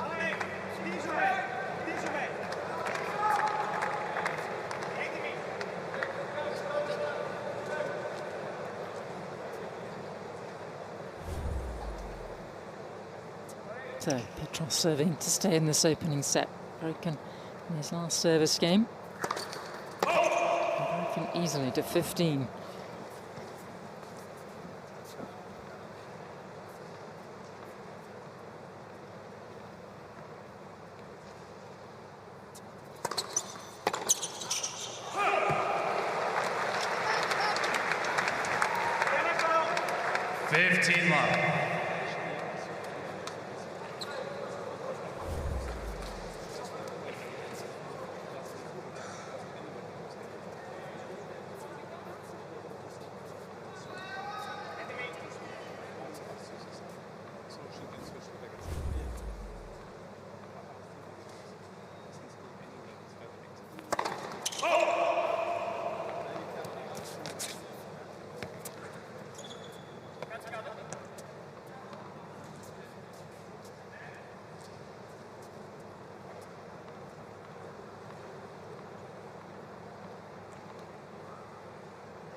Gives you an idea of how fast the ball comes at you, doesn't it?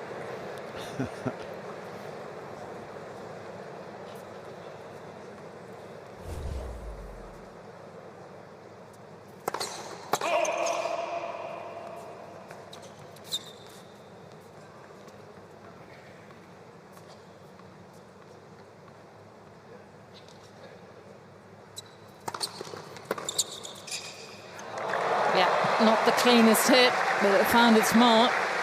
And the Greeks just get themselves into all sorts of trouble. Sakkari just doesn't have the same presence at the net, so it just feels like Zverev's got so much space there to not only try go for that line, but to go over her head. It's not a good matchup, Laura, is it? His forehand against her volley, it's a bad matchup for Greece.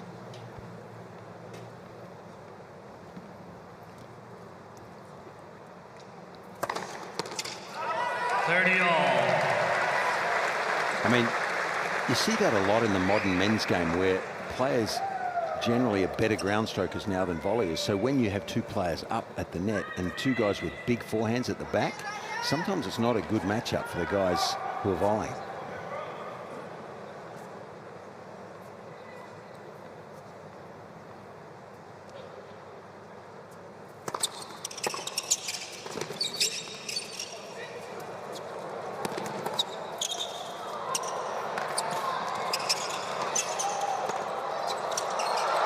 This is when mixed is great.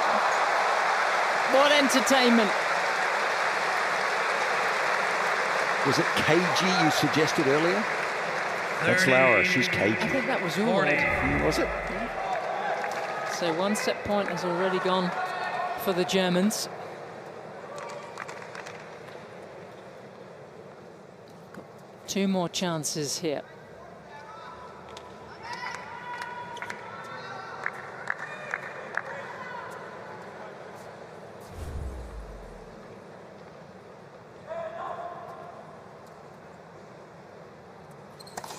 Let. First serve.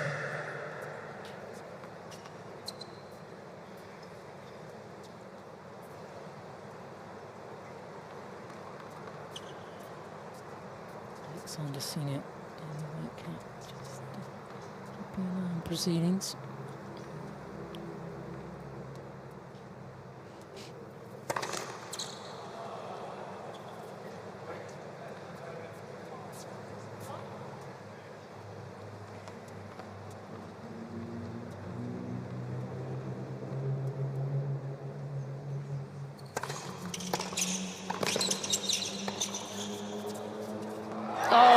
What a sublime way to close out the opening set. It goes the way of Germany, and they take it in the end by 6 games to 3.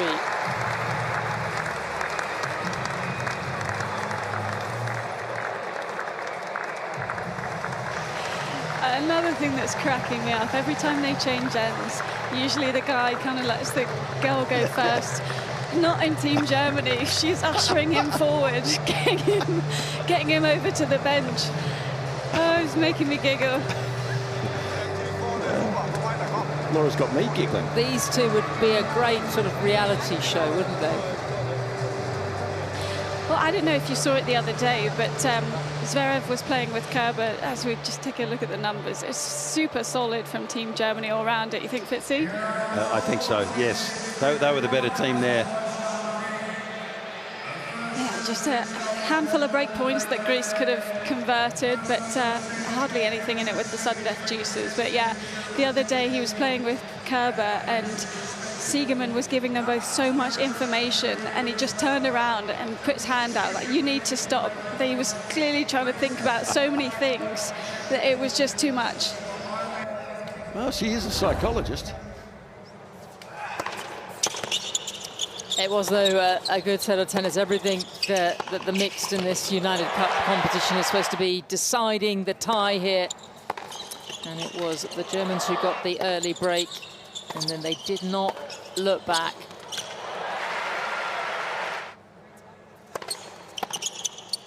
That's how it finished.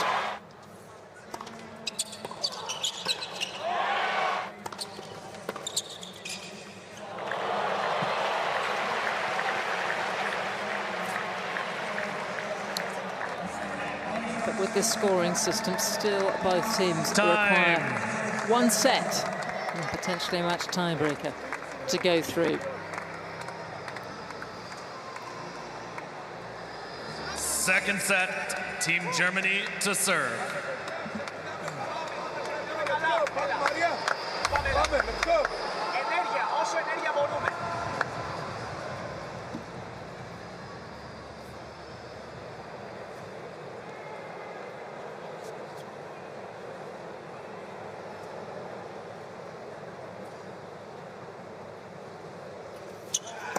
Let for serve.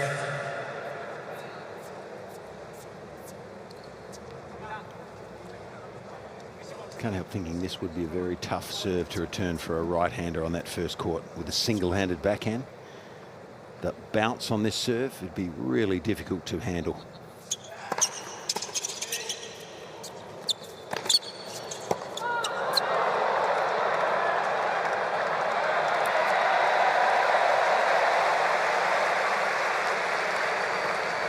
15 love.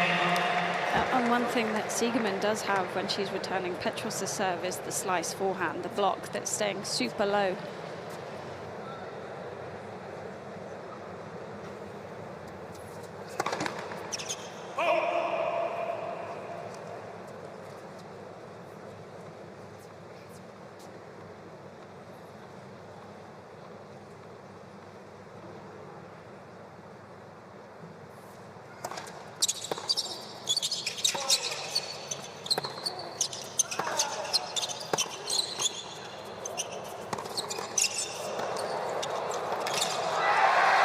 Well played.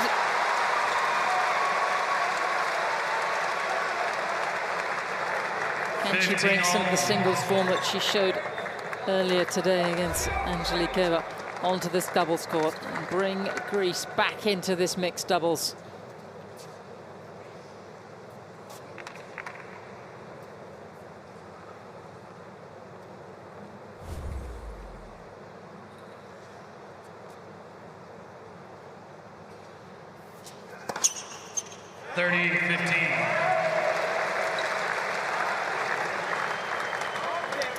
Well, in doubles, he stands out even a little further to his right on that first court, and it creates even more opportunity for that angled serve. He didn't hit that too hard, just 175, just rolled his arm over, but took the ball right up the sideline with angle. That's almost impossible to get back. So good. It's a great heritage, both parents, former players. Is it true you played against Dad one time? Heard he was a good volleyer. Well, he had a good all-court game. We played in an event called the Gallia Cup. Yes. There were 4 nations in the old Yugoslavia. Like an under-19. Yeah, under 19. Under-19 event. That's sort of. Or was it under 21? But it's a restricted age group, isn't it? Restricted age. It was in a place called Maribor in the old Yugoslavia, and he beat me 7-5 in the third. He represented Russia. I represented Australia. And then he went back to Russia. I didn't see him again. Soviet Union. Excuse me. Soviet Union. First game, second set. He was a good player. Well, that was kind of the story for both the parents of Sasha Arina as well. Was a very good player in the former Soviet Union. Neither of his parents really got a chance to travel, and they never really found out how good they could become. And he talks about that a lot. He's very aware of the opportunities that he has growing up in Germany. Sasha, yeah, very aware. And also, actually, the Tsitsipas family, their mother Julia was a good player in the Soviet Union. Didn't always get the opportunity to travel as well. She didn't find out. She wasn't able to fulfil potentially what she could do. Yeah. I think it gives them a different perspective on their lives now.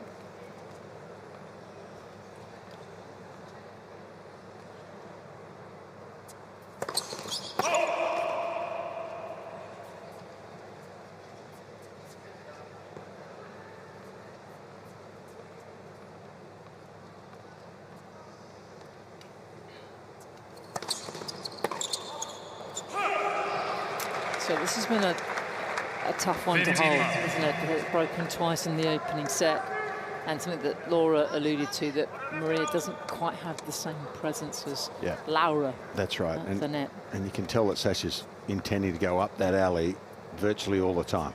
I'm going to get my Lauras and my Lauras horribly mixed up. It's already happened once. You're a linguistic person. I answer to both, don't worry.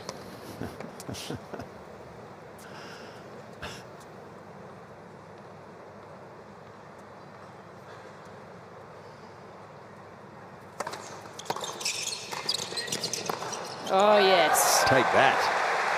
That's old style doubles there. Hit, move forward and knock a volley off. 15 all. It sort of warms my heart. Say Torben Belts will enjoy that as well. He played a little college tennis back in the day, found the lower circuits of the Pro Tour a little tough, but coached a lot of Bundesliga, German club tennis, so he knows his way around doubles. And Bundesliga is a lot about doubles and how important it is.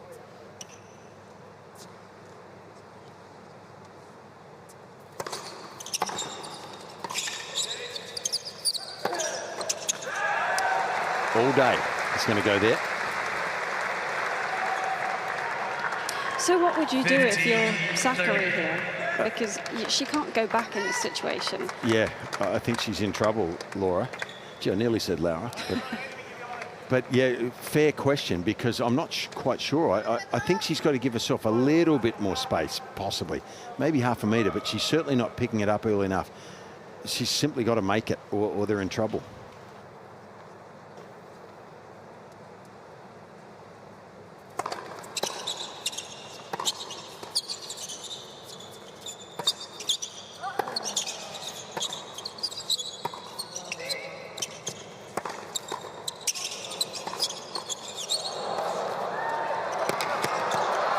Good stuff. Oh, wonderful. It's their best point, I think. Trying to hang on here.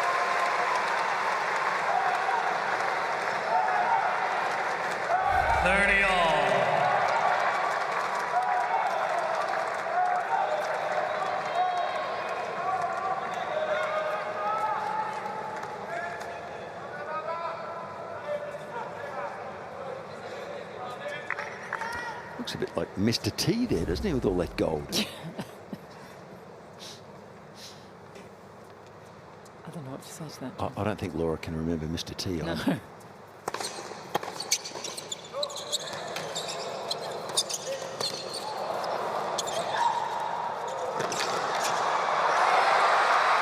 Again, wonderful play. Greeks getting inspired here. Well, she made a good volley, did Maria, and then followed it up. So great effort, and they are, in your words, hanging in there. I think Laura's a bit bemused by our intergenerational commentary. I know who Mr. T is. Oh, magnificent. I'm just watching Team Germany here because it seems like Zverev's a little bit frustrated with the lack of communication at times, where Lara is just trying to be so active at the net.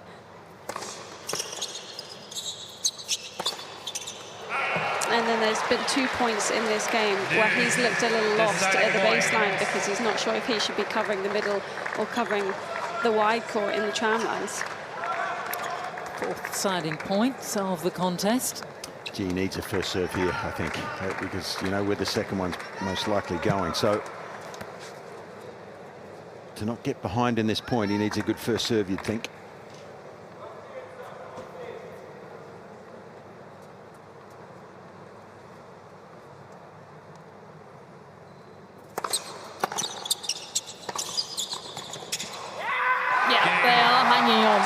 What a hold. I tell you, that racket of Laura's sounds so loose. You can't hear the ball coming off the strings. So when the ball comes fast like that, it probably increases the difficulty factor maybe of controlling it. Yes, I think I'd love to get one of hers and one of Adrian Mallarino's and see which is the biggest trampoline out there. There's hope for the Greeks.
Can't say that came off the middle. 15-all.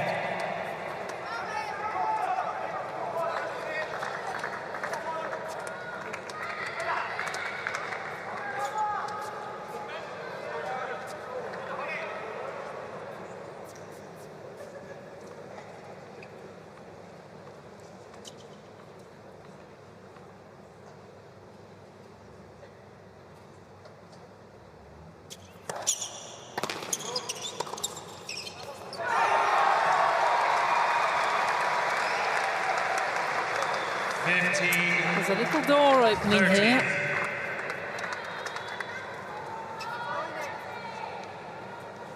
Just a very subtle shift in momentum. This feels like a major junction in the context of this deciding mixed doubles.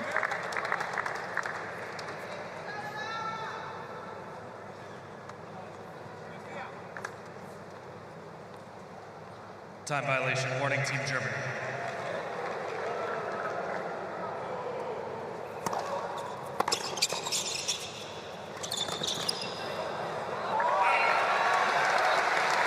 Well, this happens a lot when she plays women's doubles. She's not shy of using every single second of the shot clock, taking the towel between almost every point.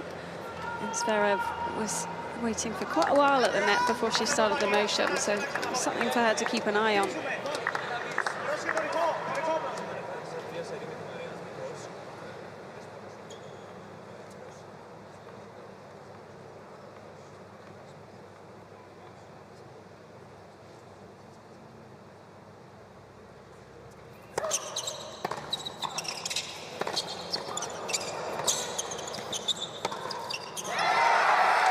Laura, my heart's been in my mouth this game with Sasha at the net. He just hasn't looked convincing at all, has he? He looks much better on the second volley, doesn't he? The first one, he's so slow to pop up. I mean, I've had 3 hip surgeries. I feel like I'm getting up there just as quick as he is right now. But the second one, he's there. And then, you know, it's just once he's in the rally. But maybe they need to figure out the eye formation. I'm not sure. I think it's information overload here for Sasha. I think Germans got to keep might be right. keep it simple, and the kiss method. There's an opportunity here for the Greeks.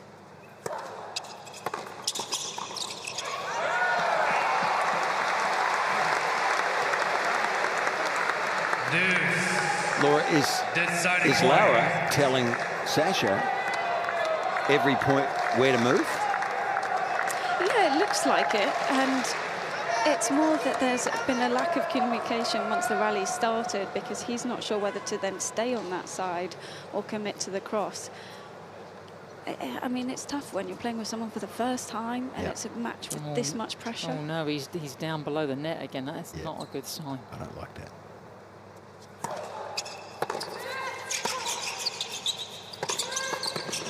Yeah, they just about smuggled their way through that game, and we remain on serve in the second set. Team Germany leads 2-1.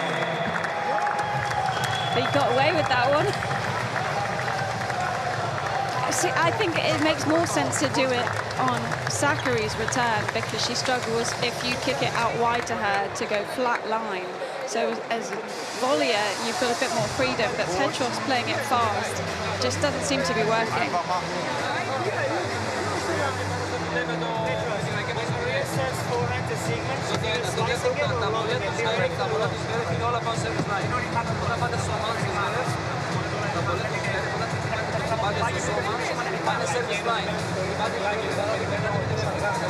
I mean, you talk about information overload. There's like 7 people talking on the Greek bench.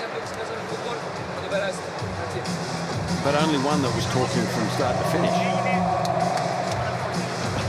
It's interesting for me, Laura, to see that Stefanos, who's the best player in that outfit, is not adding to the conversation. He probably just feels, what's the point? I don't think there's much more to add. She would do it now. She would do it. Take it my backhand.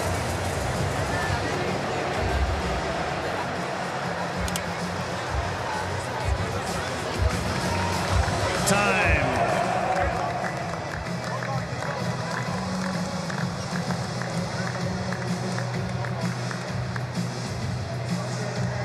Yeah, so a little gloomy at the moment, the Greeks.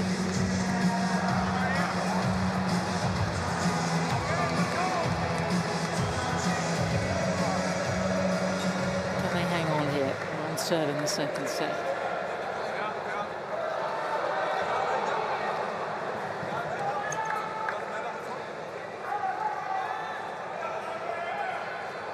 Thank you. Players are ready.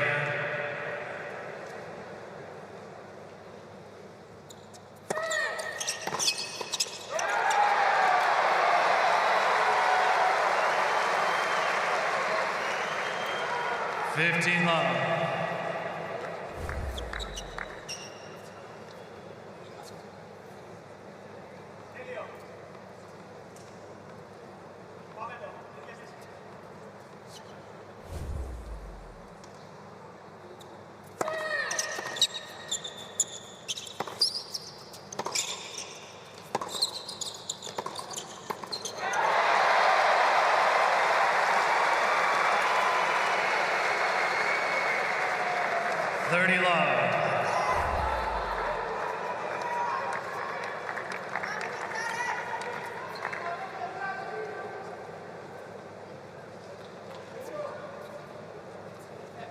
Maybe it's just better to lob, I think, for Lauer on the second ball.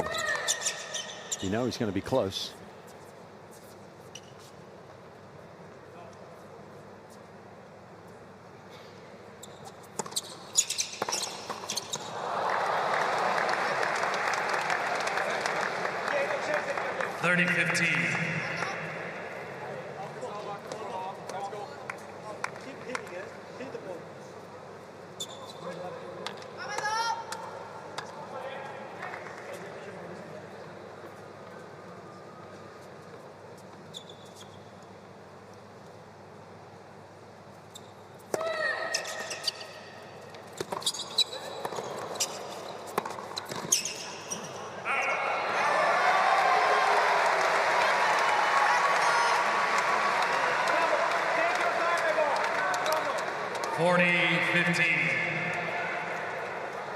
Favours the touch, doesn't she, on the net, Laurel Sigmund? So sometimes I'd like to just see her try and blast that ball through the middle. Yep. So not easy for Sakkari to come on and play doubles, actually, because she just doesn't do it very often. A few tournaments a year. Did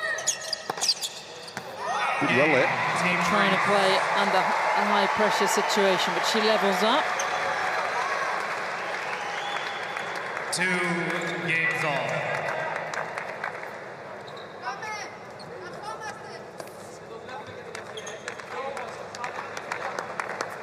Zverev, the only player yet to be broken out here.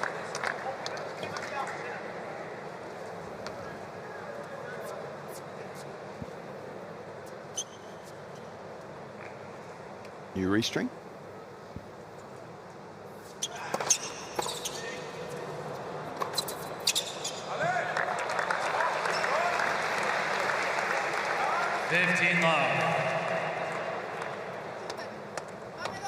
The last Zverev service game, it was 15-0, then he bombed down 3 big first serves, and you just have to hope that he's going to miss a couple so you get a look at his second to do something different.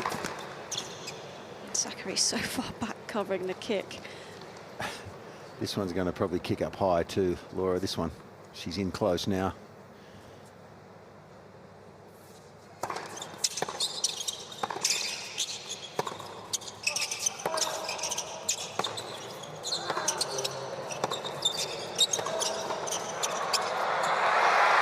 She did well, didn't she, on that return?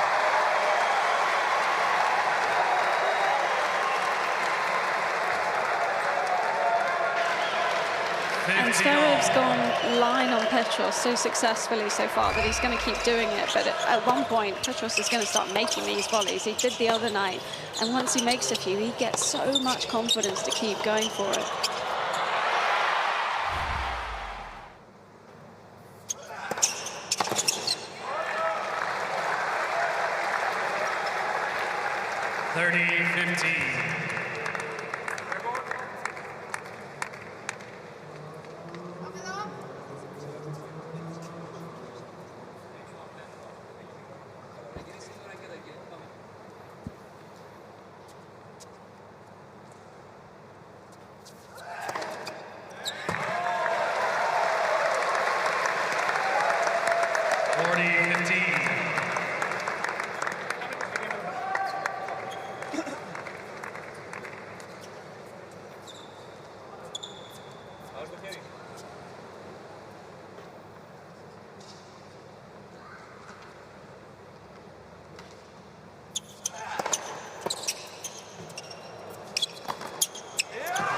Easy pickings, and we remain on serve in this second set. Team Germany leads 3 games to 2.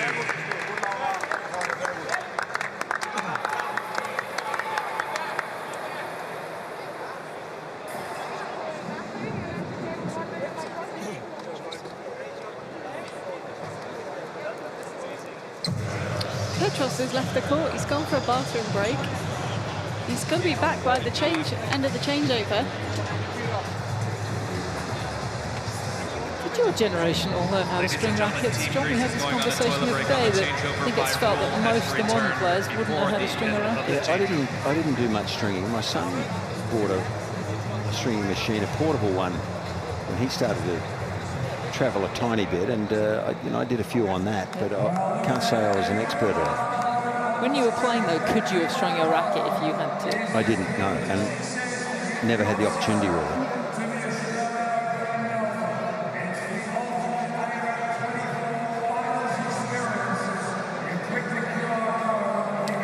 Midway through this second set, it's certainly Germany with the advantage.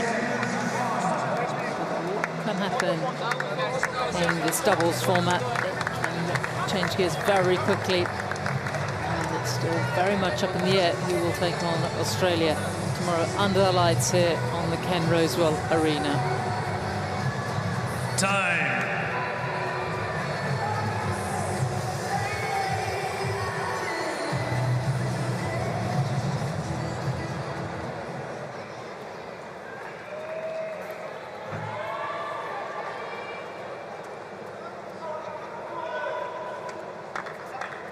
Wait, please.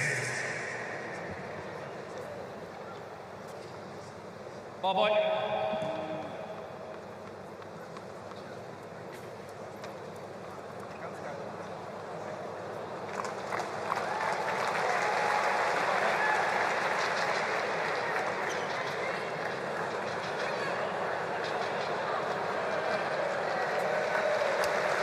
Laura, was that the paint on the strings that he was just trying to dry? No. So no, that was a bug, and it came okay. very close Apologies. to me. Apologies. Too close.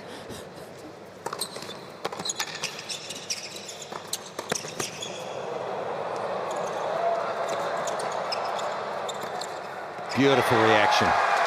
That can win you matches. Those reflex volleys that turn into a winning point. That's really a 2-point swing right there.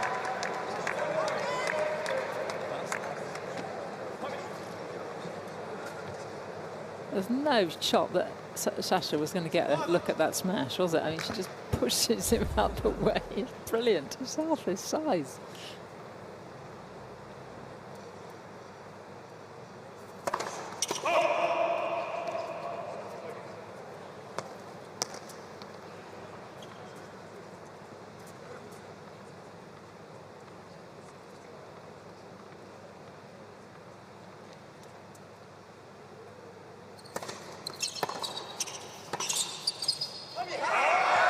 Well, that depth causes some chaos.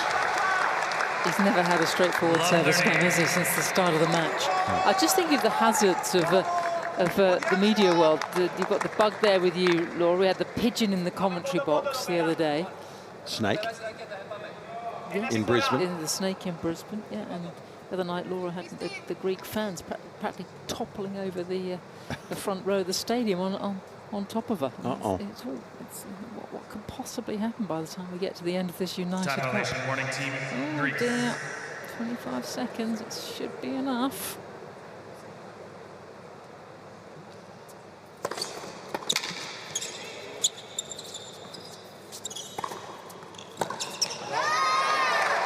She knew it was going there.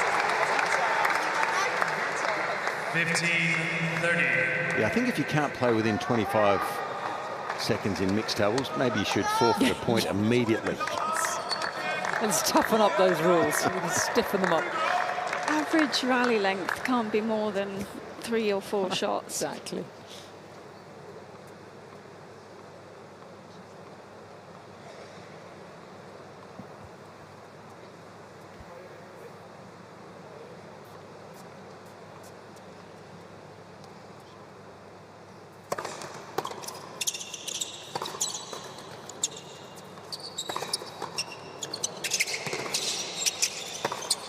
Touch. Is that an out ball, Laura? I thought that might have been going out. It was kind of going body enough on her that it would have been quite hard to dodge, but yeah, it looked like it was going to go long. I think she thinks so too.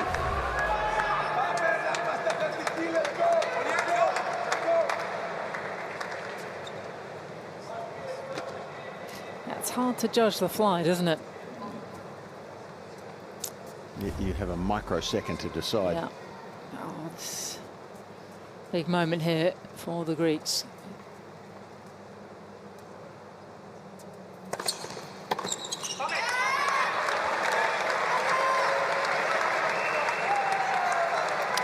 He was tight. A little bit nervous there. Tight, I thought. Not a difficult return, really.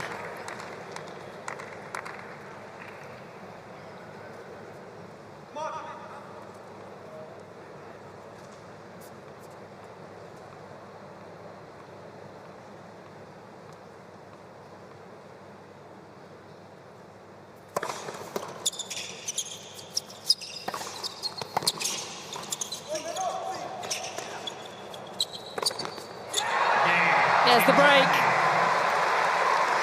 And that should be enough to see Germany home. Team Germany leads 4 games to 2.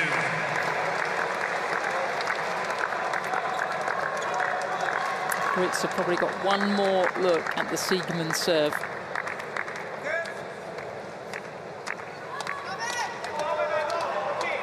They did have a chance to break in the last game, in the last service game, so there is hope.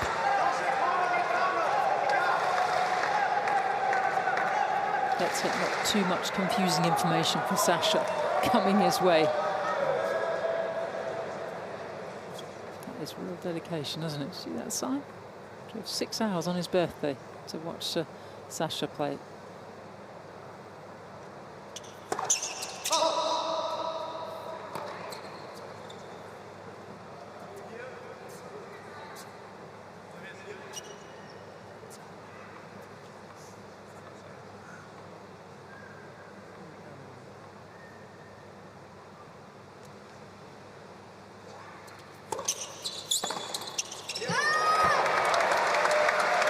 That's where he just hasn't quite spent enough time up in the forecourt. The reaction there to be able to defend this volley. Perfectly directed forehand there, really. I think caught him going the wrong way.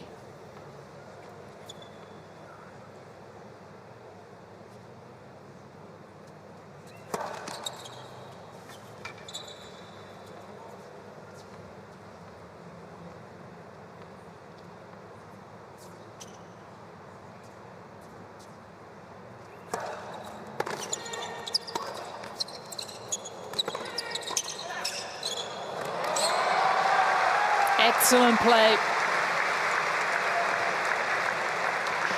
She's not a penetrating volleyer so much as she, sorry Laura, but she just takes the speed off so many of these volleys. So if you're at the baseline and you hit a ground stroke at her, you have to be moving forward. You read my mind. Almost every single one has been some sort of drop volley or angle volley. And it's more like she's building for the next shot, because just in case they pick it up, then she's right on top of the net. She's so close moving forward.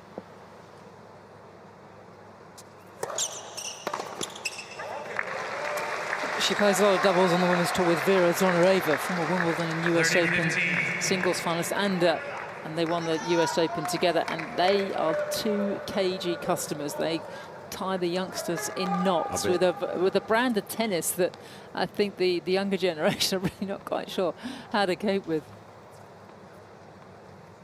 They've found their niche.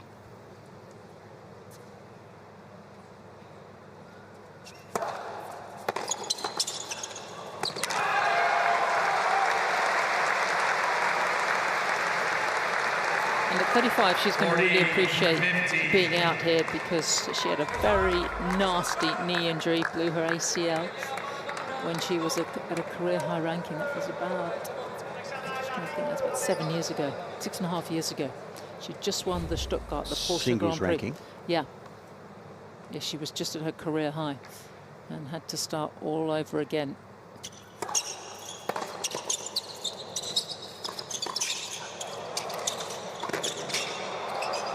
Starting to enjoy themselves now. 1 game away from a place in the semis.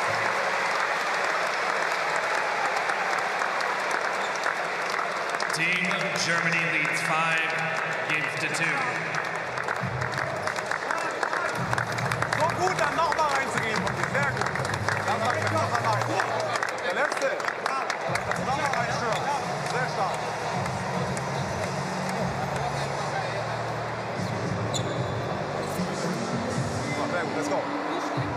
Like here. Give it up. Some side. Come.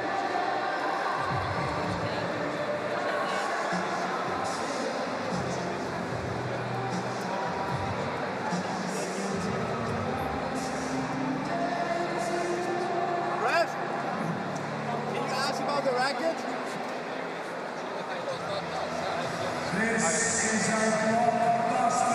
Racket. Yes.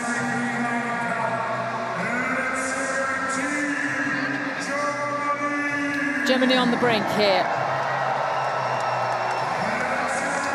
And they will have a return fixture tomorrow night against the Aussies if they can just close out this second set.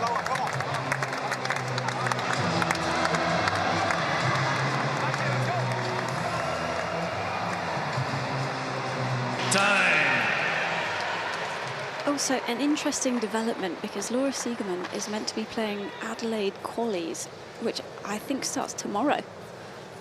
So she's made the decision to stick with the team. Yeah, I don't think she'll be heading down to South Australia. Sakkari setting to. It's a mighty nice state. It is a very nice place. I know it's your home base. Trying to save the tie now, Maria Sakkari. It's well in the singles earlier in the day.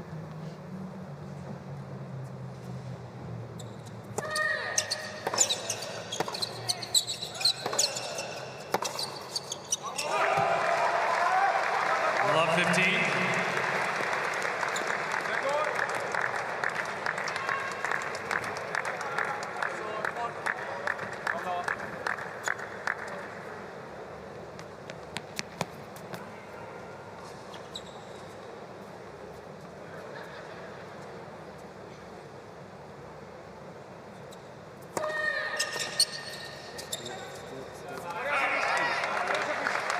Well, it was Greece who won Group B to qualify quite comfortably, actually, in a group with Chile and Canada for this quarterfinals. It was the Germans who were the best runner-up in Group D in a very tough trio alongside France and Italy. But it looks as if they're going to make the most of the getting the advantage of a second chance.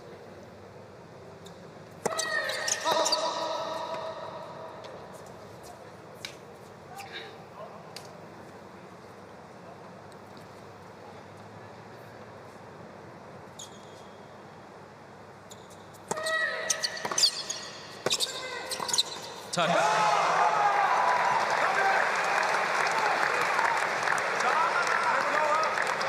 15-30.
Well, I'd rather finish it here, wouldn't they?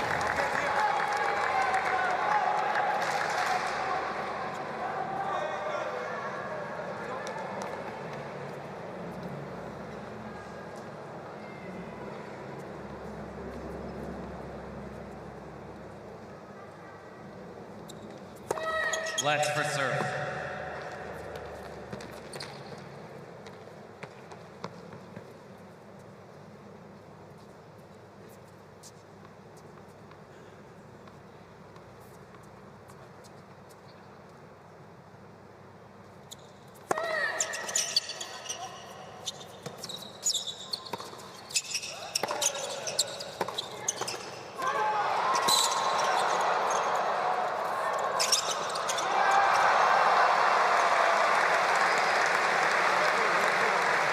Well, they might have just the chance to wrap things up after all.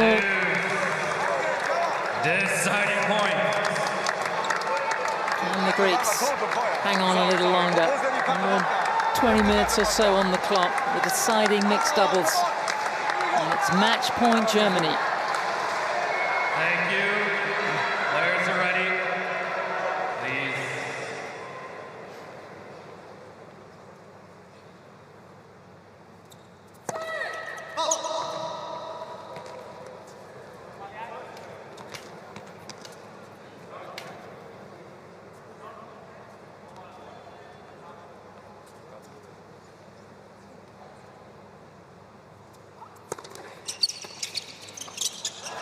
Not yet, not yet.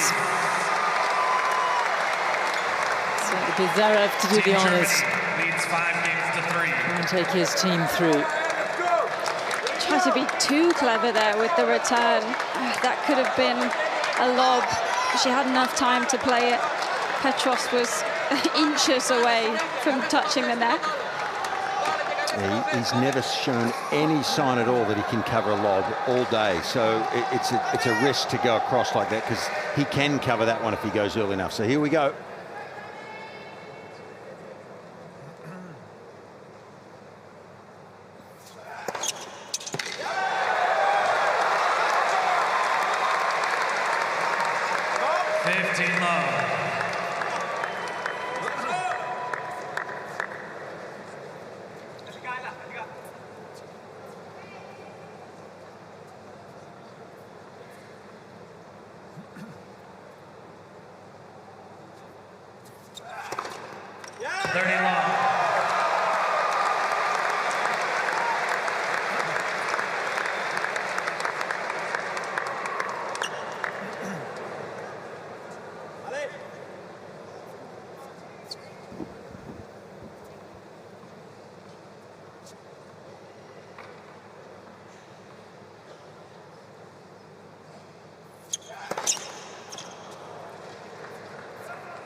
Surely now. 40 love.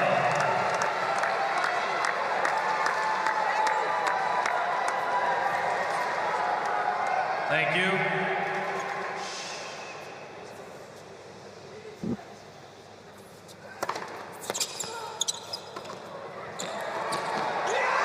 Germany are into the semis. Team Germany. 2 sets to love. 6-3. Very comfortable 6-3. deciding mixed doubles for Seaman and Zverev. They went in straight sets, 6-3, 6-3. And they will be back tomorrow night to face the Aussies in what will be a packed Ken Rosewell Arena.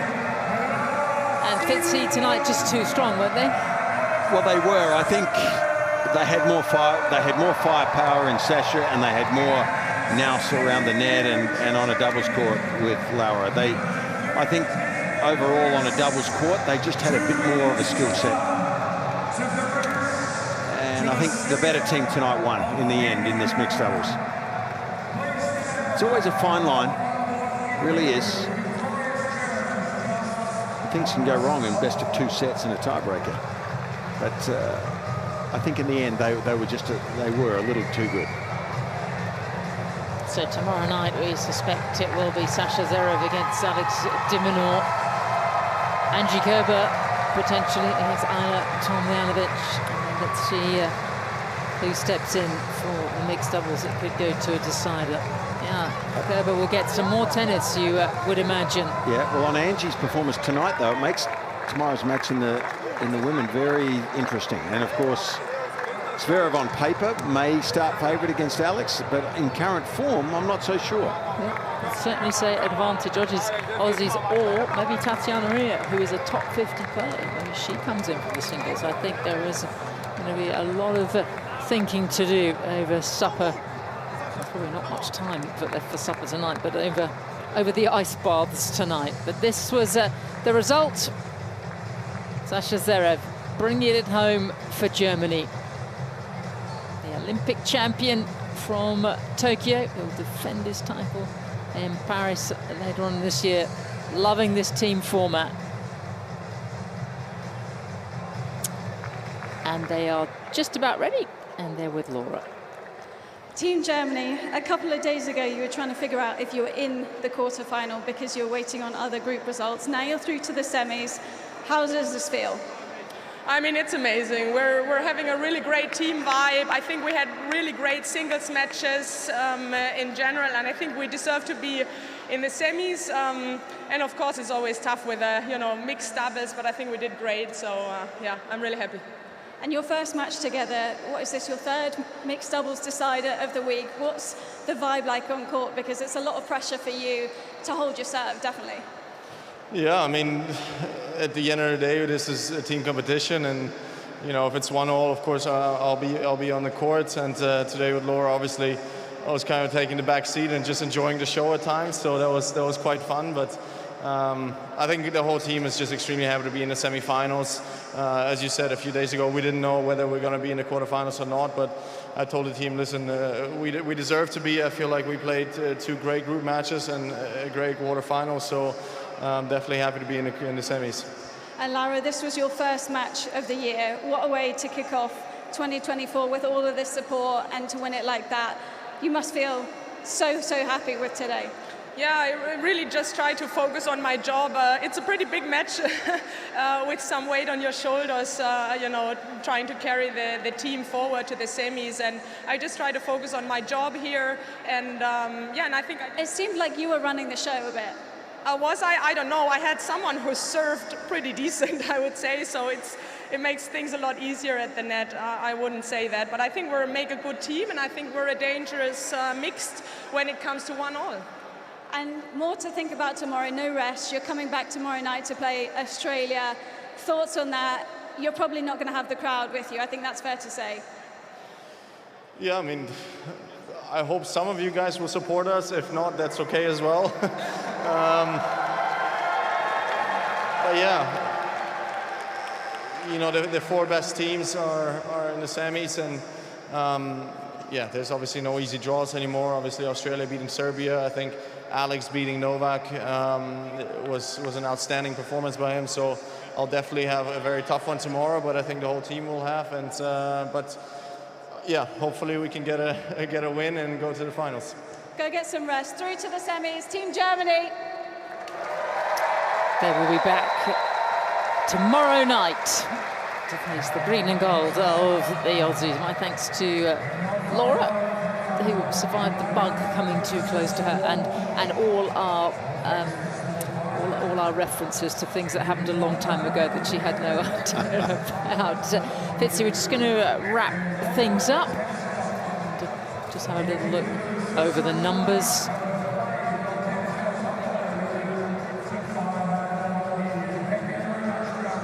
An excellent performance by Germany. Oh, I think so. I mean, it was a pretty closely contested match, and in a format like this, when you've got so much net rushing and movement, it acts as a bit of an equaliser at times, but nevertheless, that's the way doubles has evolved, and that was tight. That with just a bit of luck the other way, it could have changed direction. So Germany will be relieved they got through, but I think overall they deserved to win that mixed doubles. They were a slightly better team, I thought. So confirmation of the results today. It opened up with a brilliant Maria Sakkari getting just her second win over former Australian Open champion, coming back after 18 months after giving birth. Still some work for Kerber to do. Zverev looks impressive against Tsitsipas. We're still not sure of how he is on the injury front. And then a comprehensive doubles win for Siegemund and Zverev.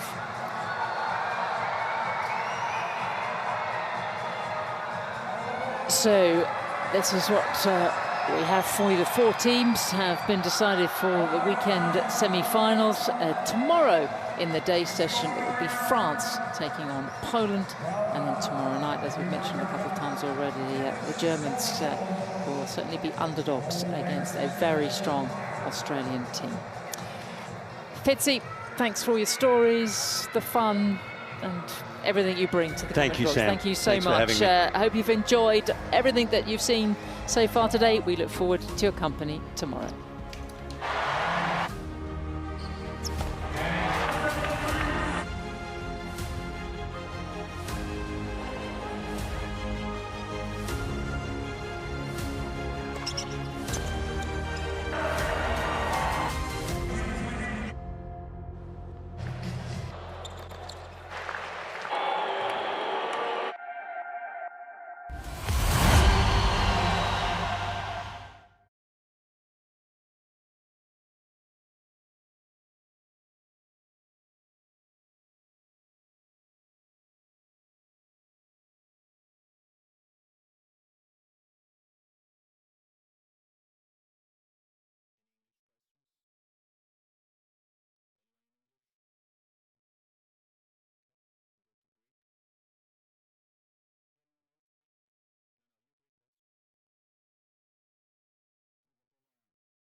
okay with it? I want AR. I want whatever out. Oh, am I? Okay. Oh, Josh Lee's joined. Hello, Josh Lee.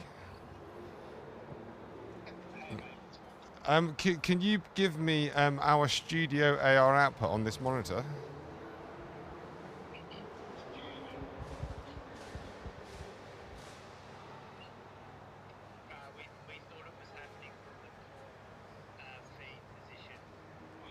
Okay, we can swap the output. So which feed do you want? Do you want the one that George uses in the truck? Yeah. Okay, Josh, can you shift onto that? That will just take us a couple of seconds, Josh Lee. That's fine.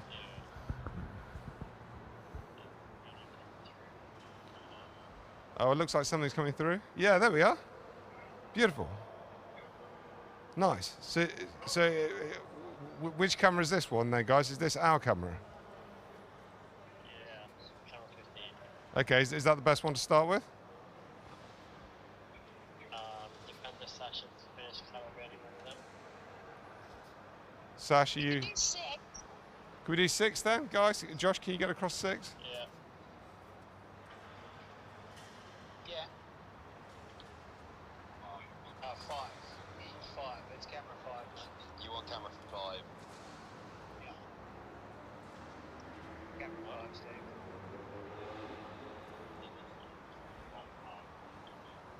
Yeah, just give me 2 minutes in the car.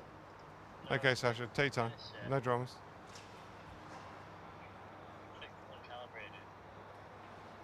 Which one's calibrated, guys?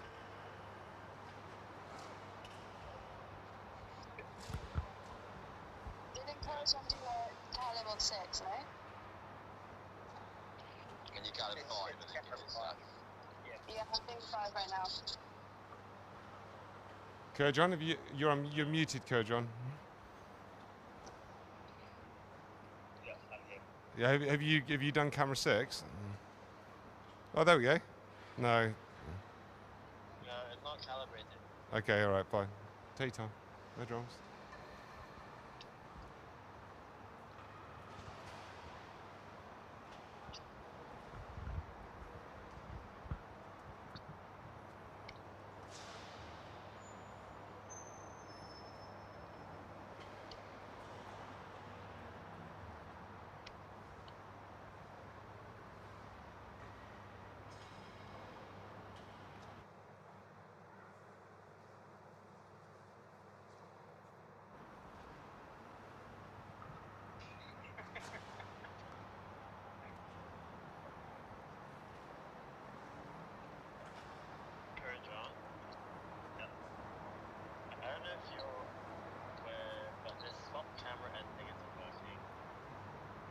Do you want me to go down the other end, guys? No, Steve, remember the settings swap camera end? Yep. That one's not swapping it. Yeah, I'm not aware of it. Just try unchecking it and load it from the other end.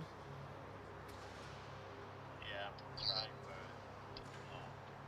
So 6 is no good, yeah? Standing by. Sasha, how are you getting on? Yeah, probably done on 5. Okay. That's a problem on the swap camera, I think.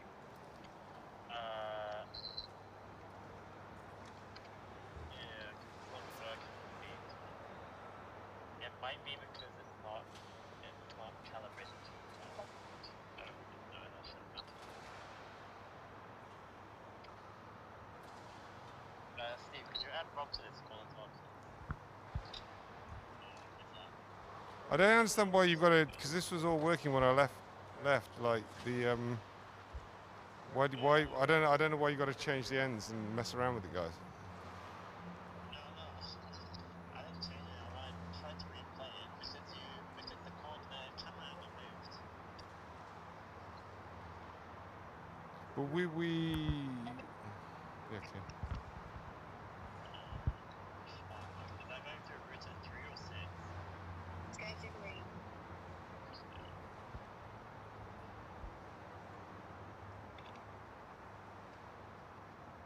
Rob will be on Slack. Josh, if you want to...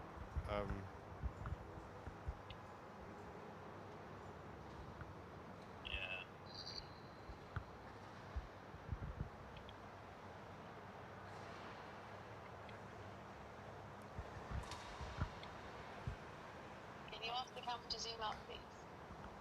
Which camera? Camera 5, please. Camera 5, can you zoom out, please? Oh, there's nobody on camera 5 at the moment, I don't think. Or is that the one that's in it? Are you camera 5, mate? Are you camera 5? Can you zoom out a bit, please, mate? Thank you.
John, the calibration.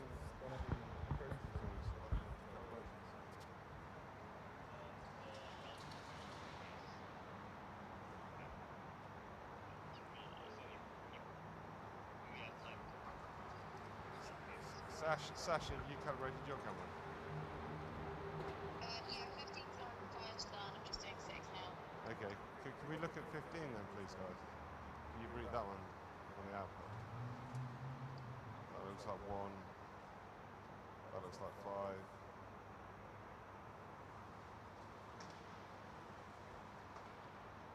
Josh, can we look at 15?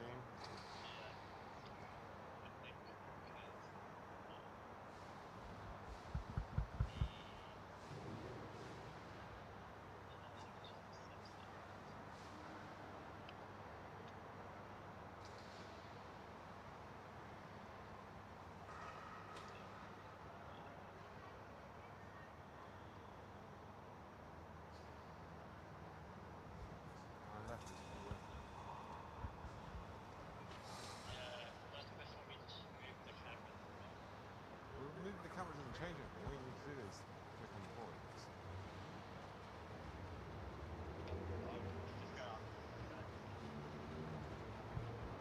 We've got camera 1. Is that just covered?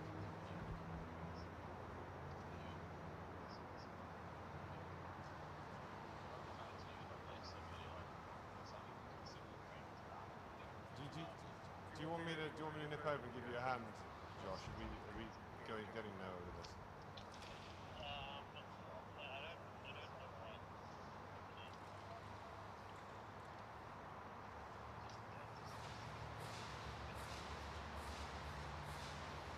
Can you go? Does it still work if you go back to your the studio calibration software you were using before?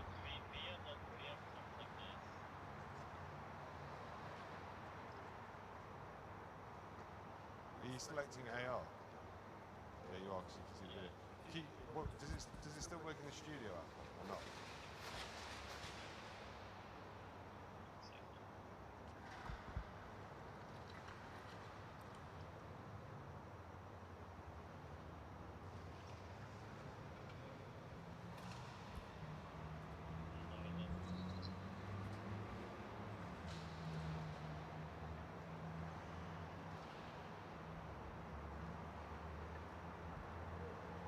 Pop over and have a look.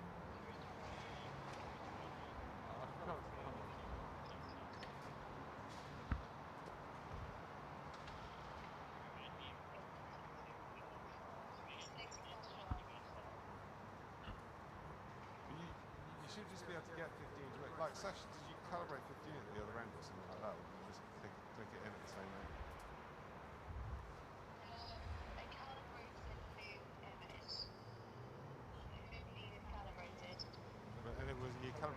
saying that. Are we in now?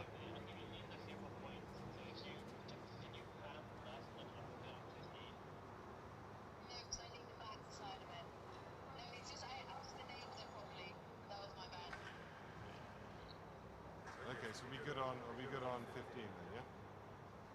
Yeah, it's got enough point. Okay, all right, fine. You still need a point left of it if you want to show this graphic. The third percentage. The ski wasn't the full back. No, this is okay, So for this one here, can you load the return hit point graphics?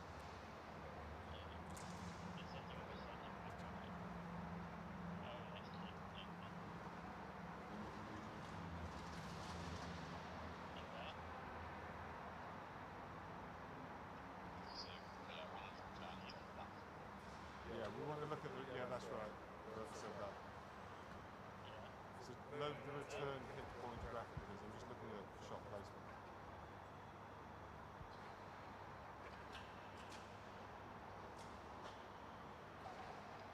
This isn't difficult, Josh. This is return hit point. No, it's not. That's shot placement. I want the balls in the air behind the baseline. Yeah, mate. It is behind the baseline. Are you looking at which? 15, camera 15. Yeah. I'm looking at. I can see 3 stripes in front of me. The ball's on the ground. That's the wrong.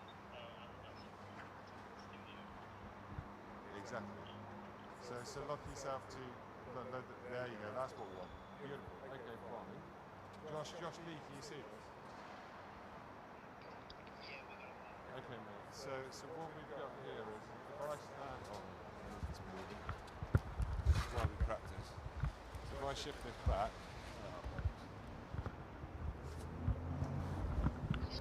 I can stand behind these balls and then mess around them.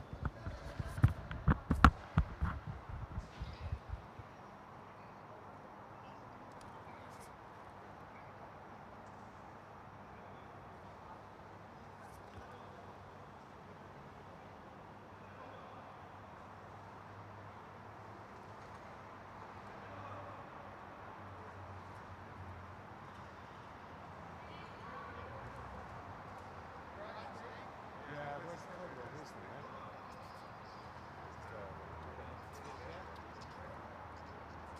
You could just move, I might just move. Right. Yeah, that's great. Okay, so Josh Lee. I'm in on the balls. What do you think?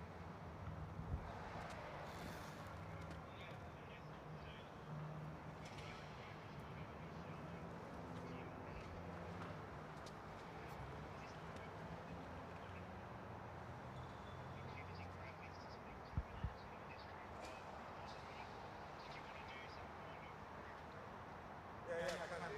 We've got what's the story for this stat? Josh?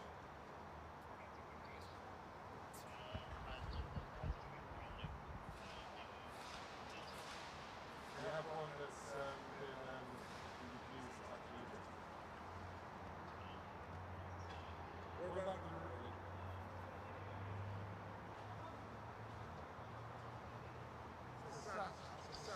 this one?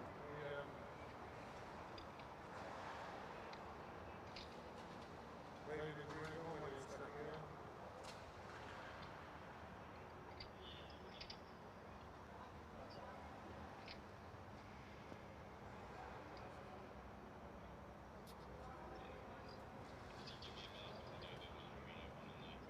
Yeah, okay.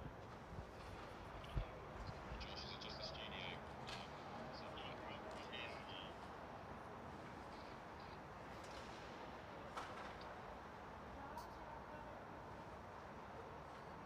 Yeah, no, yeah. Nice. So what's the story here? Is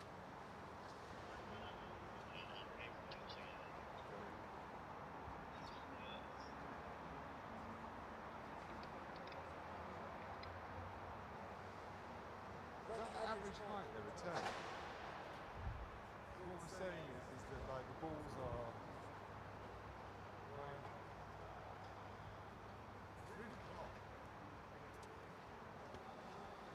My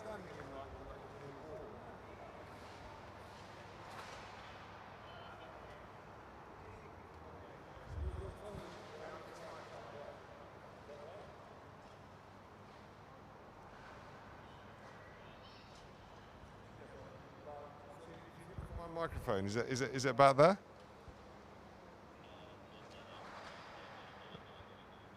Okay. Now I need to stand back again. It's all about getting my feet either side of the line, isn't it? Josh, is this doing anything for you or not? What do you think?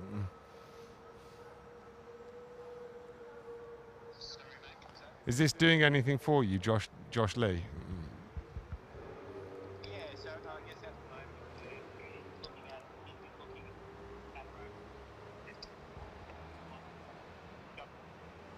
Was hitting the ball on his returns, but are we planning that tomorrow night it'll be like a two-cut? So like they'll be presenting to camera 6 and then they do a look up to camera 15 and then it's like a two-camera shoot? Yeah, it could be. Have we got camera 6? Can we put camera 6 to line now, guys? Have we got that calibrated as well? Or camera 5 even? Yeah, camera 5. Okay, great.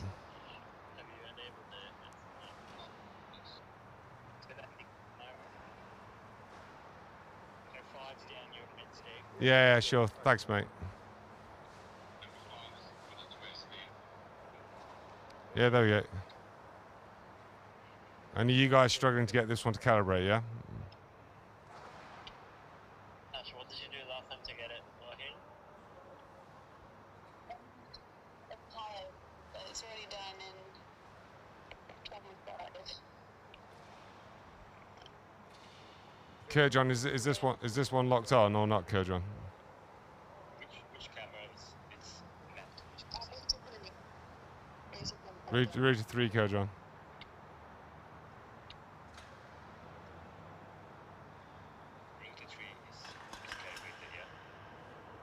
So why isn't it injecting on the video?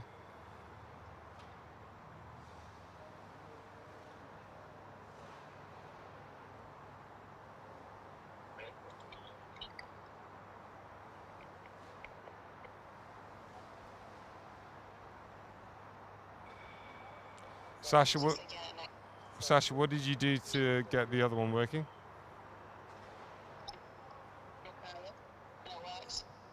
Can you repeat what you said?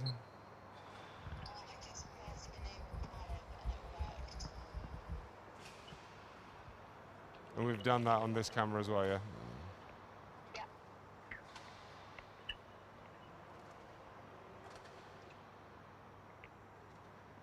It looks like it matches. It's just that the video isn't filling the screen. Can you go back to the other? Go back to the camera that's working.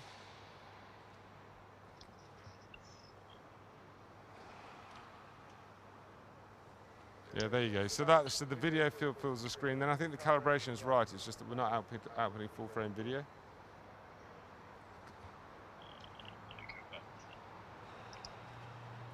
Yeah. Steve, can you try and move out of the corner, like so there's more corners in shot?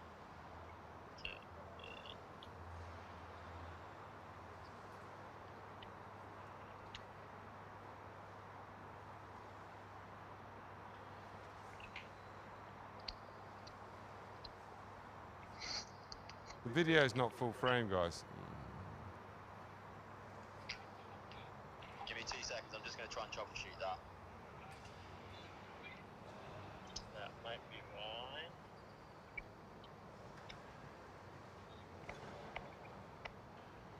Kerjan, do you see this? The calibration looks absolutely fine. It's just the video is only fitting a quarter of the screen. I'm troubleshooting that in the truck now. But it's the same. It's coming through the same decoder, so the output of the decoder should be the same. It's like a software thing. Let me check the encoder now. No, this is. No, but camera 15 isn't subsampled. That's what it is.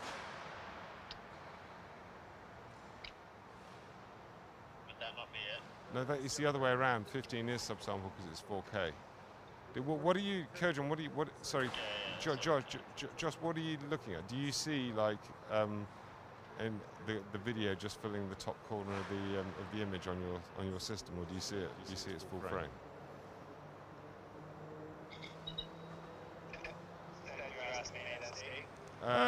Yeah, you, Josh, or Josh Tatano, either. Yeah, it's only filling not the full screen. Yeah, so you're just seeing like the like a quarter image on your system, yeah, Josh? Yeah, correct. Yeah, so that's the problem. Like we're not getting, it's not. Is that because it's interlaced? It's 1080i. Yeah.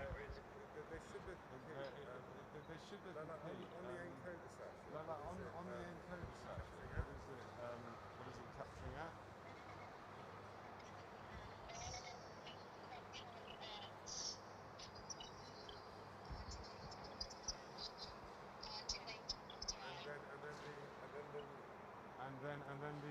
I know what it is. We're connected. Yeah, we shouldn't. Oh, I know what it is. We're connected. Yeah, we shouldn't be connected. The processing that we're using. You look at the processing. It will be connected to a subsampled output, which is wrong. That's too small. So restart the processing and disable the subsampling, and then it will work. Does that make sense? You know how to do that stuff. Does that make sense? Do you know how to do that stuff? It's just like in custom management. It's just like in custom management. It's just like a little argument. It's like SS or something on the starter.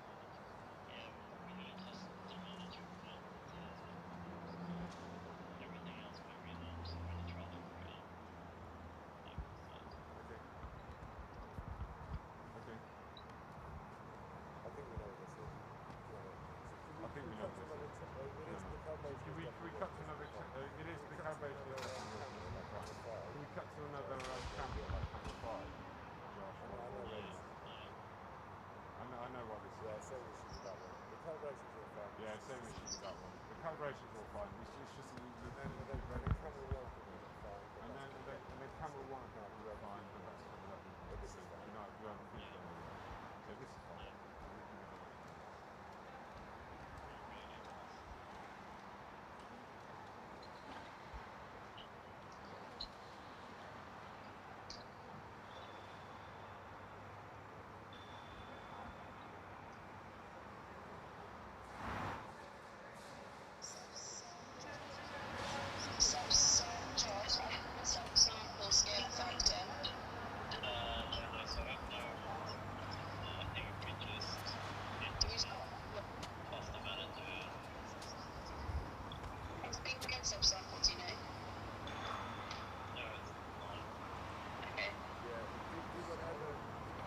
Yeah, do whatever, use the same settings that you're using for B main and it'll be fine. It's assuming that it's a 4K image. That's it.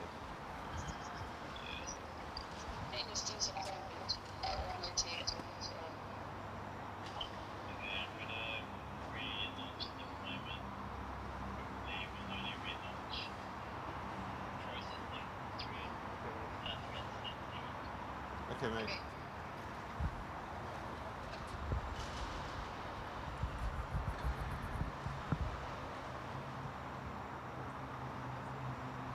The balls look quite big as well. Yeah. I think we can change that.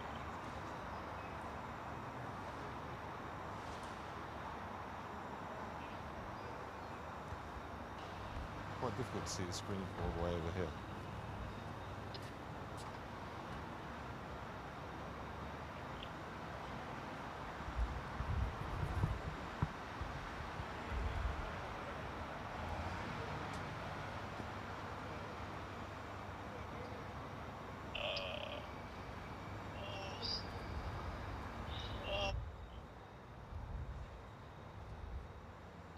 In the meantime, George, do you have like like a service placement that actually tells a story we can use? I can talk over it.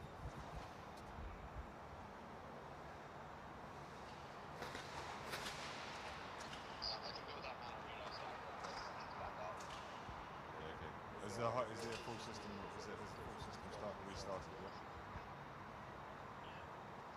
How long is it going to take to restart?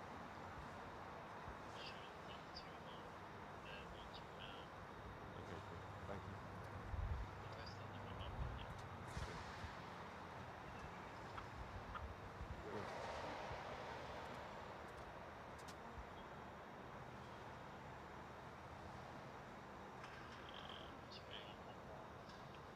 All right.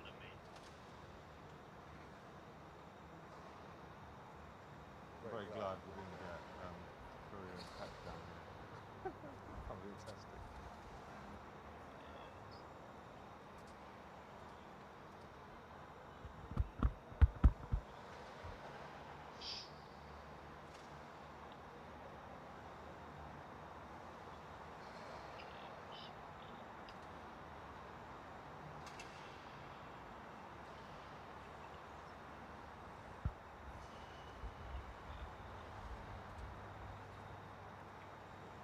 Josh Lee, Steve.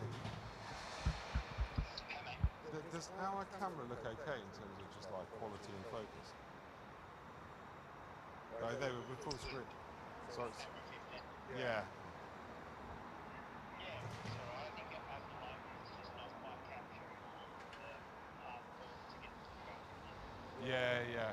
Yeah, sure, we can, Sasha, if you doing anything,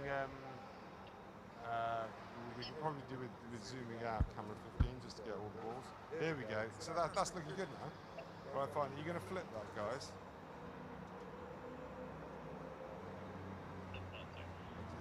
Because the graphics, you need the graphics to be rendered on my end. That's on the other end. So what was it? Remember that setting? Okay, do you want to go to 5 then? There we go. Here we go. Sorry about that, Josh Lee. Keep up some percentages on that.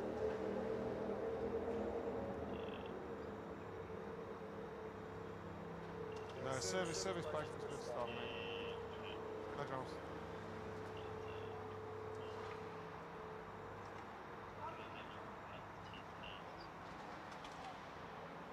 Josh Lee, how are you finding this visually, by the way? Do you like it or not?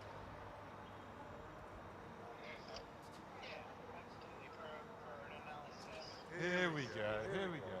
Right, okay. So welcome to, where are we? Ken Rose Bowl Arena in Sydney. Where should we start, Josh? Go on, you're the director. How does this look with me standing around here? Can we get camera 5 to kind of start on me here? Do you want to see how tight you can go? Are we still?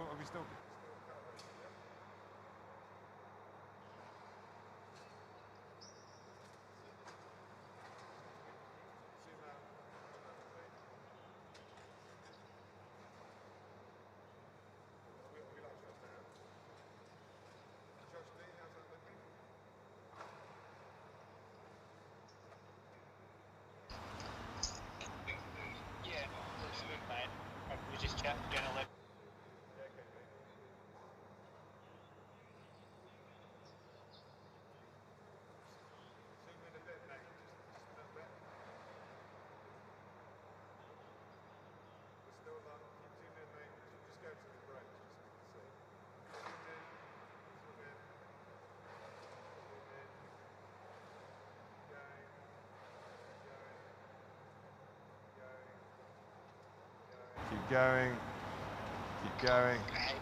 We lost it. Oh, sorry. Is that Brian? I can't hear Brian. Should I be able to hear him?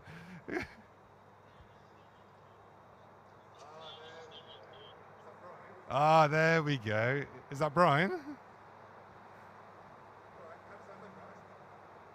All right, how does that look, guys? I heard you then, Brian, for a second. Are you still there? No, he's gone. Okay.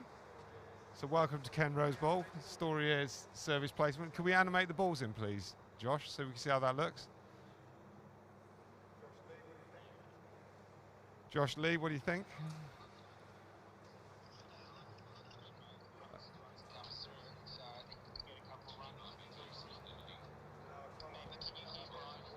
No, I can't, mate. I heard him once, but then he went again.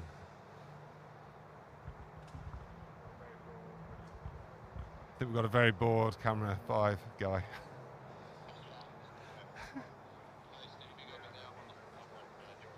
Yeah, I can hear you, mate. That's great. Thank you. Well, what do you want me to do, mate?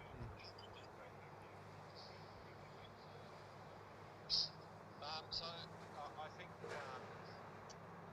the key isn't loving you; it's having trouble cutting you out. So yeah, see how it sort of starts tearing when you cross over the actual graphic itself. Okay. Yeah, go for it. Sorry, mate. Yeah, if you're standing there, sort of in the tram line, yeah, still facing the camera. Yeah. So Razo, just ease it out. Just slowly ease it out to full cork width.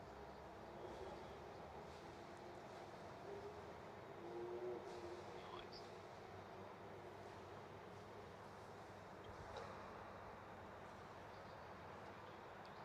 That's the sort of thing. And then just out of interest, Steve, just see how the side of there, Razo, and then just if you walk onto the service box, Steve, is the key any better when we're wider? No, it's... Yeah, I think you got to avoid the block colours if you're going to go onto the court. Yeah. We're going to have to stay in the tram tracks. We can take off the mat, so you don't need the coloured mat, or we can make it more less opaque. Yeah, we can either have just the balls, or we can make it so it's like less of a strong colour and just add more opacity. Josh, can you do that now, mate? Yeah. It helps. It does, even on the percentage boxes, though, it does. Oh, it's still bad on. Yeah, okay. I understand. Yeah, okay, mate. Just try going onto those carpets quickly. Is it my jeans because they're blue against the blue court? I am wearing quite a lot of blue. That's probably not helping, to be honest. Yeah. Did you want me to get one of the guys over just to see, or not? Marky, you go and stand over there. We'll just see if your phone's key any better. I could take my jeans off if you wanted. It looks better there. Just in that same spot, Brown.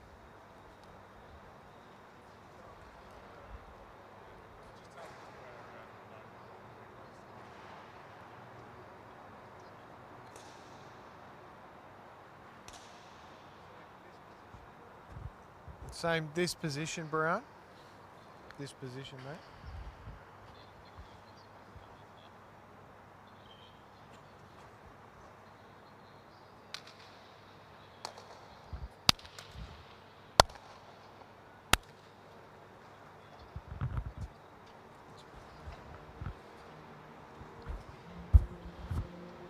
You happy? You need more?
Kerber, how hard is it?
been dying all week.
Sasha, I hope you recorded this, because I'm going to send this to my family this evening. Yeah,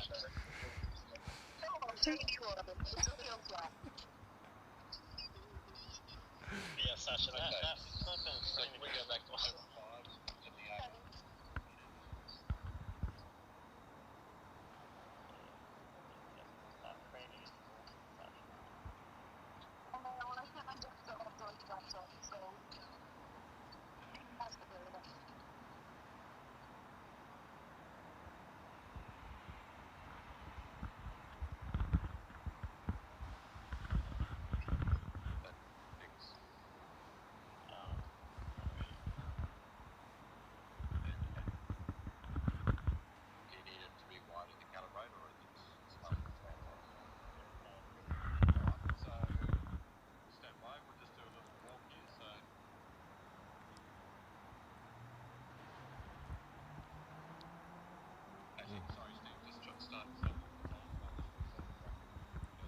No problem, mate. Okay. So first cue is for Steve to walk, and then second cue is for graphics to animate. Okay, so here we go. 3, 2, 1, walking. Steve, and then you just keep it in mid-parto and animate the graphic. And Steve, you're looking at the form, keep wanting the form. Here's the first one.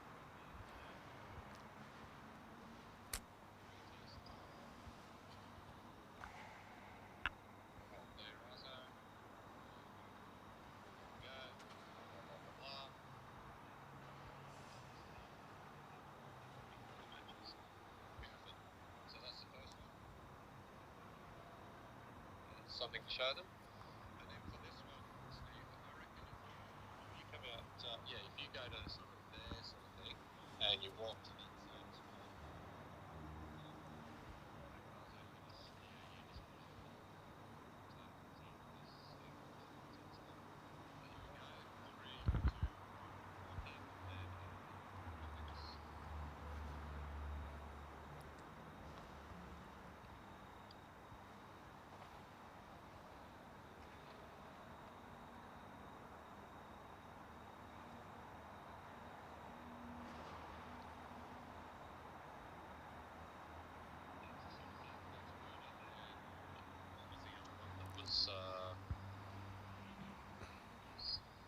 Rally hit point.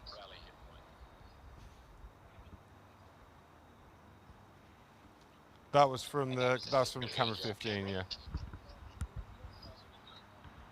We've got a tennis racket anywhere, boys? Is there a tennis racket anywhere out here or not? No.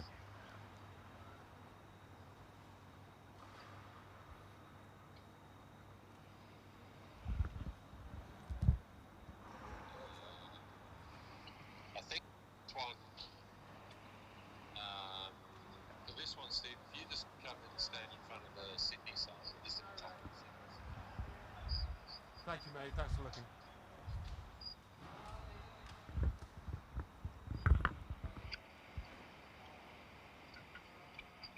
Actually, you go even further if you stand in line with them. So not at the same distance away from the court, Steve, but in line with the tram line, the other side. So walking to your left. Yep. Sorry, other side. Okay, no problem. Yep. And then so you're sort of facing camera 5, and you're walking towards the umpire side of the court. So turn your body 90 degrees, yep, that way, and you're walking past the Sydney side to the other side of the court. So he's talking about here's the hit points to the backhand, blah blah blah blah blah. And as he walks over to the forehand side, piece of action. Just gives them the concept that you can walk and talk about this sort of thing. So that's good. And then the last one is is it the service hit point? Yeah, that's right, mate. Yeah. So this one here. Yep. And this gesture is if you're holding a racket. Yep.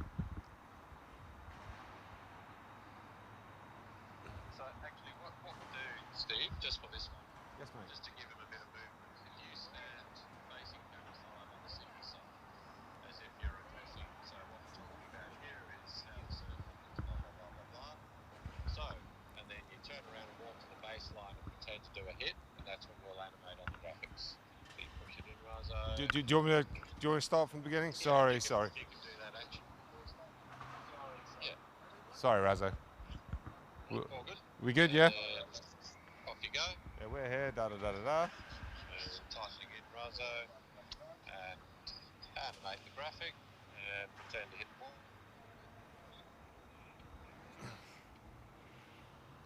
Yep. And then turn back to camera 5. Yeah. Something like that. And then do you want to just put the hit point on your camera just so they can see that angle? Yeah.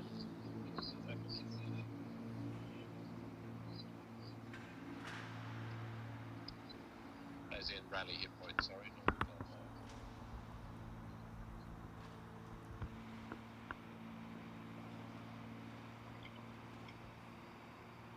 That's the sort of thing.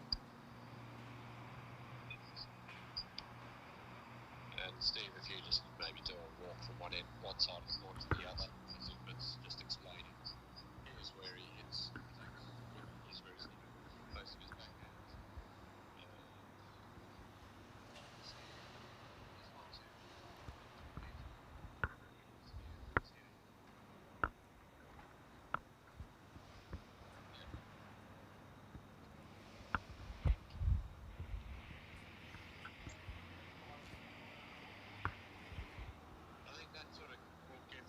A good idea in their heads of how they can construct a story with the data that they know we get out of Vault 6. Like, What do you reckon, Josh? Is that...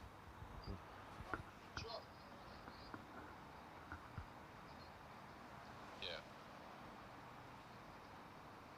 Can you put those last bits up? Josh, Tatanel or George, are we missing any other stats that we could potentially overlay here or not?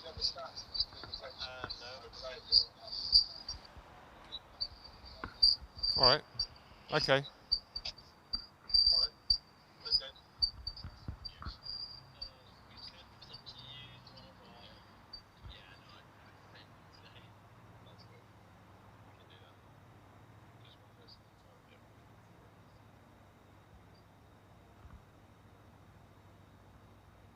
What was that, Josh?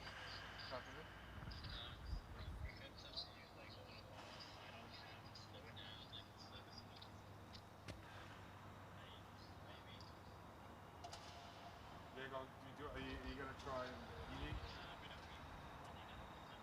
Yeah, okay. Right, fine.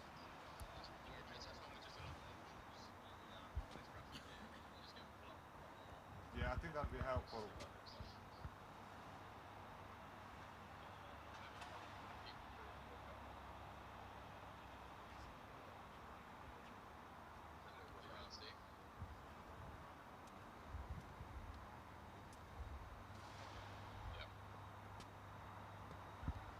Steve, so we might wrap through shortly, mate. Are you guys going to keep working on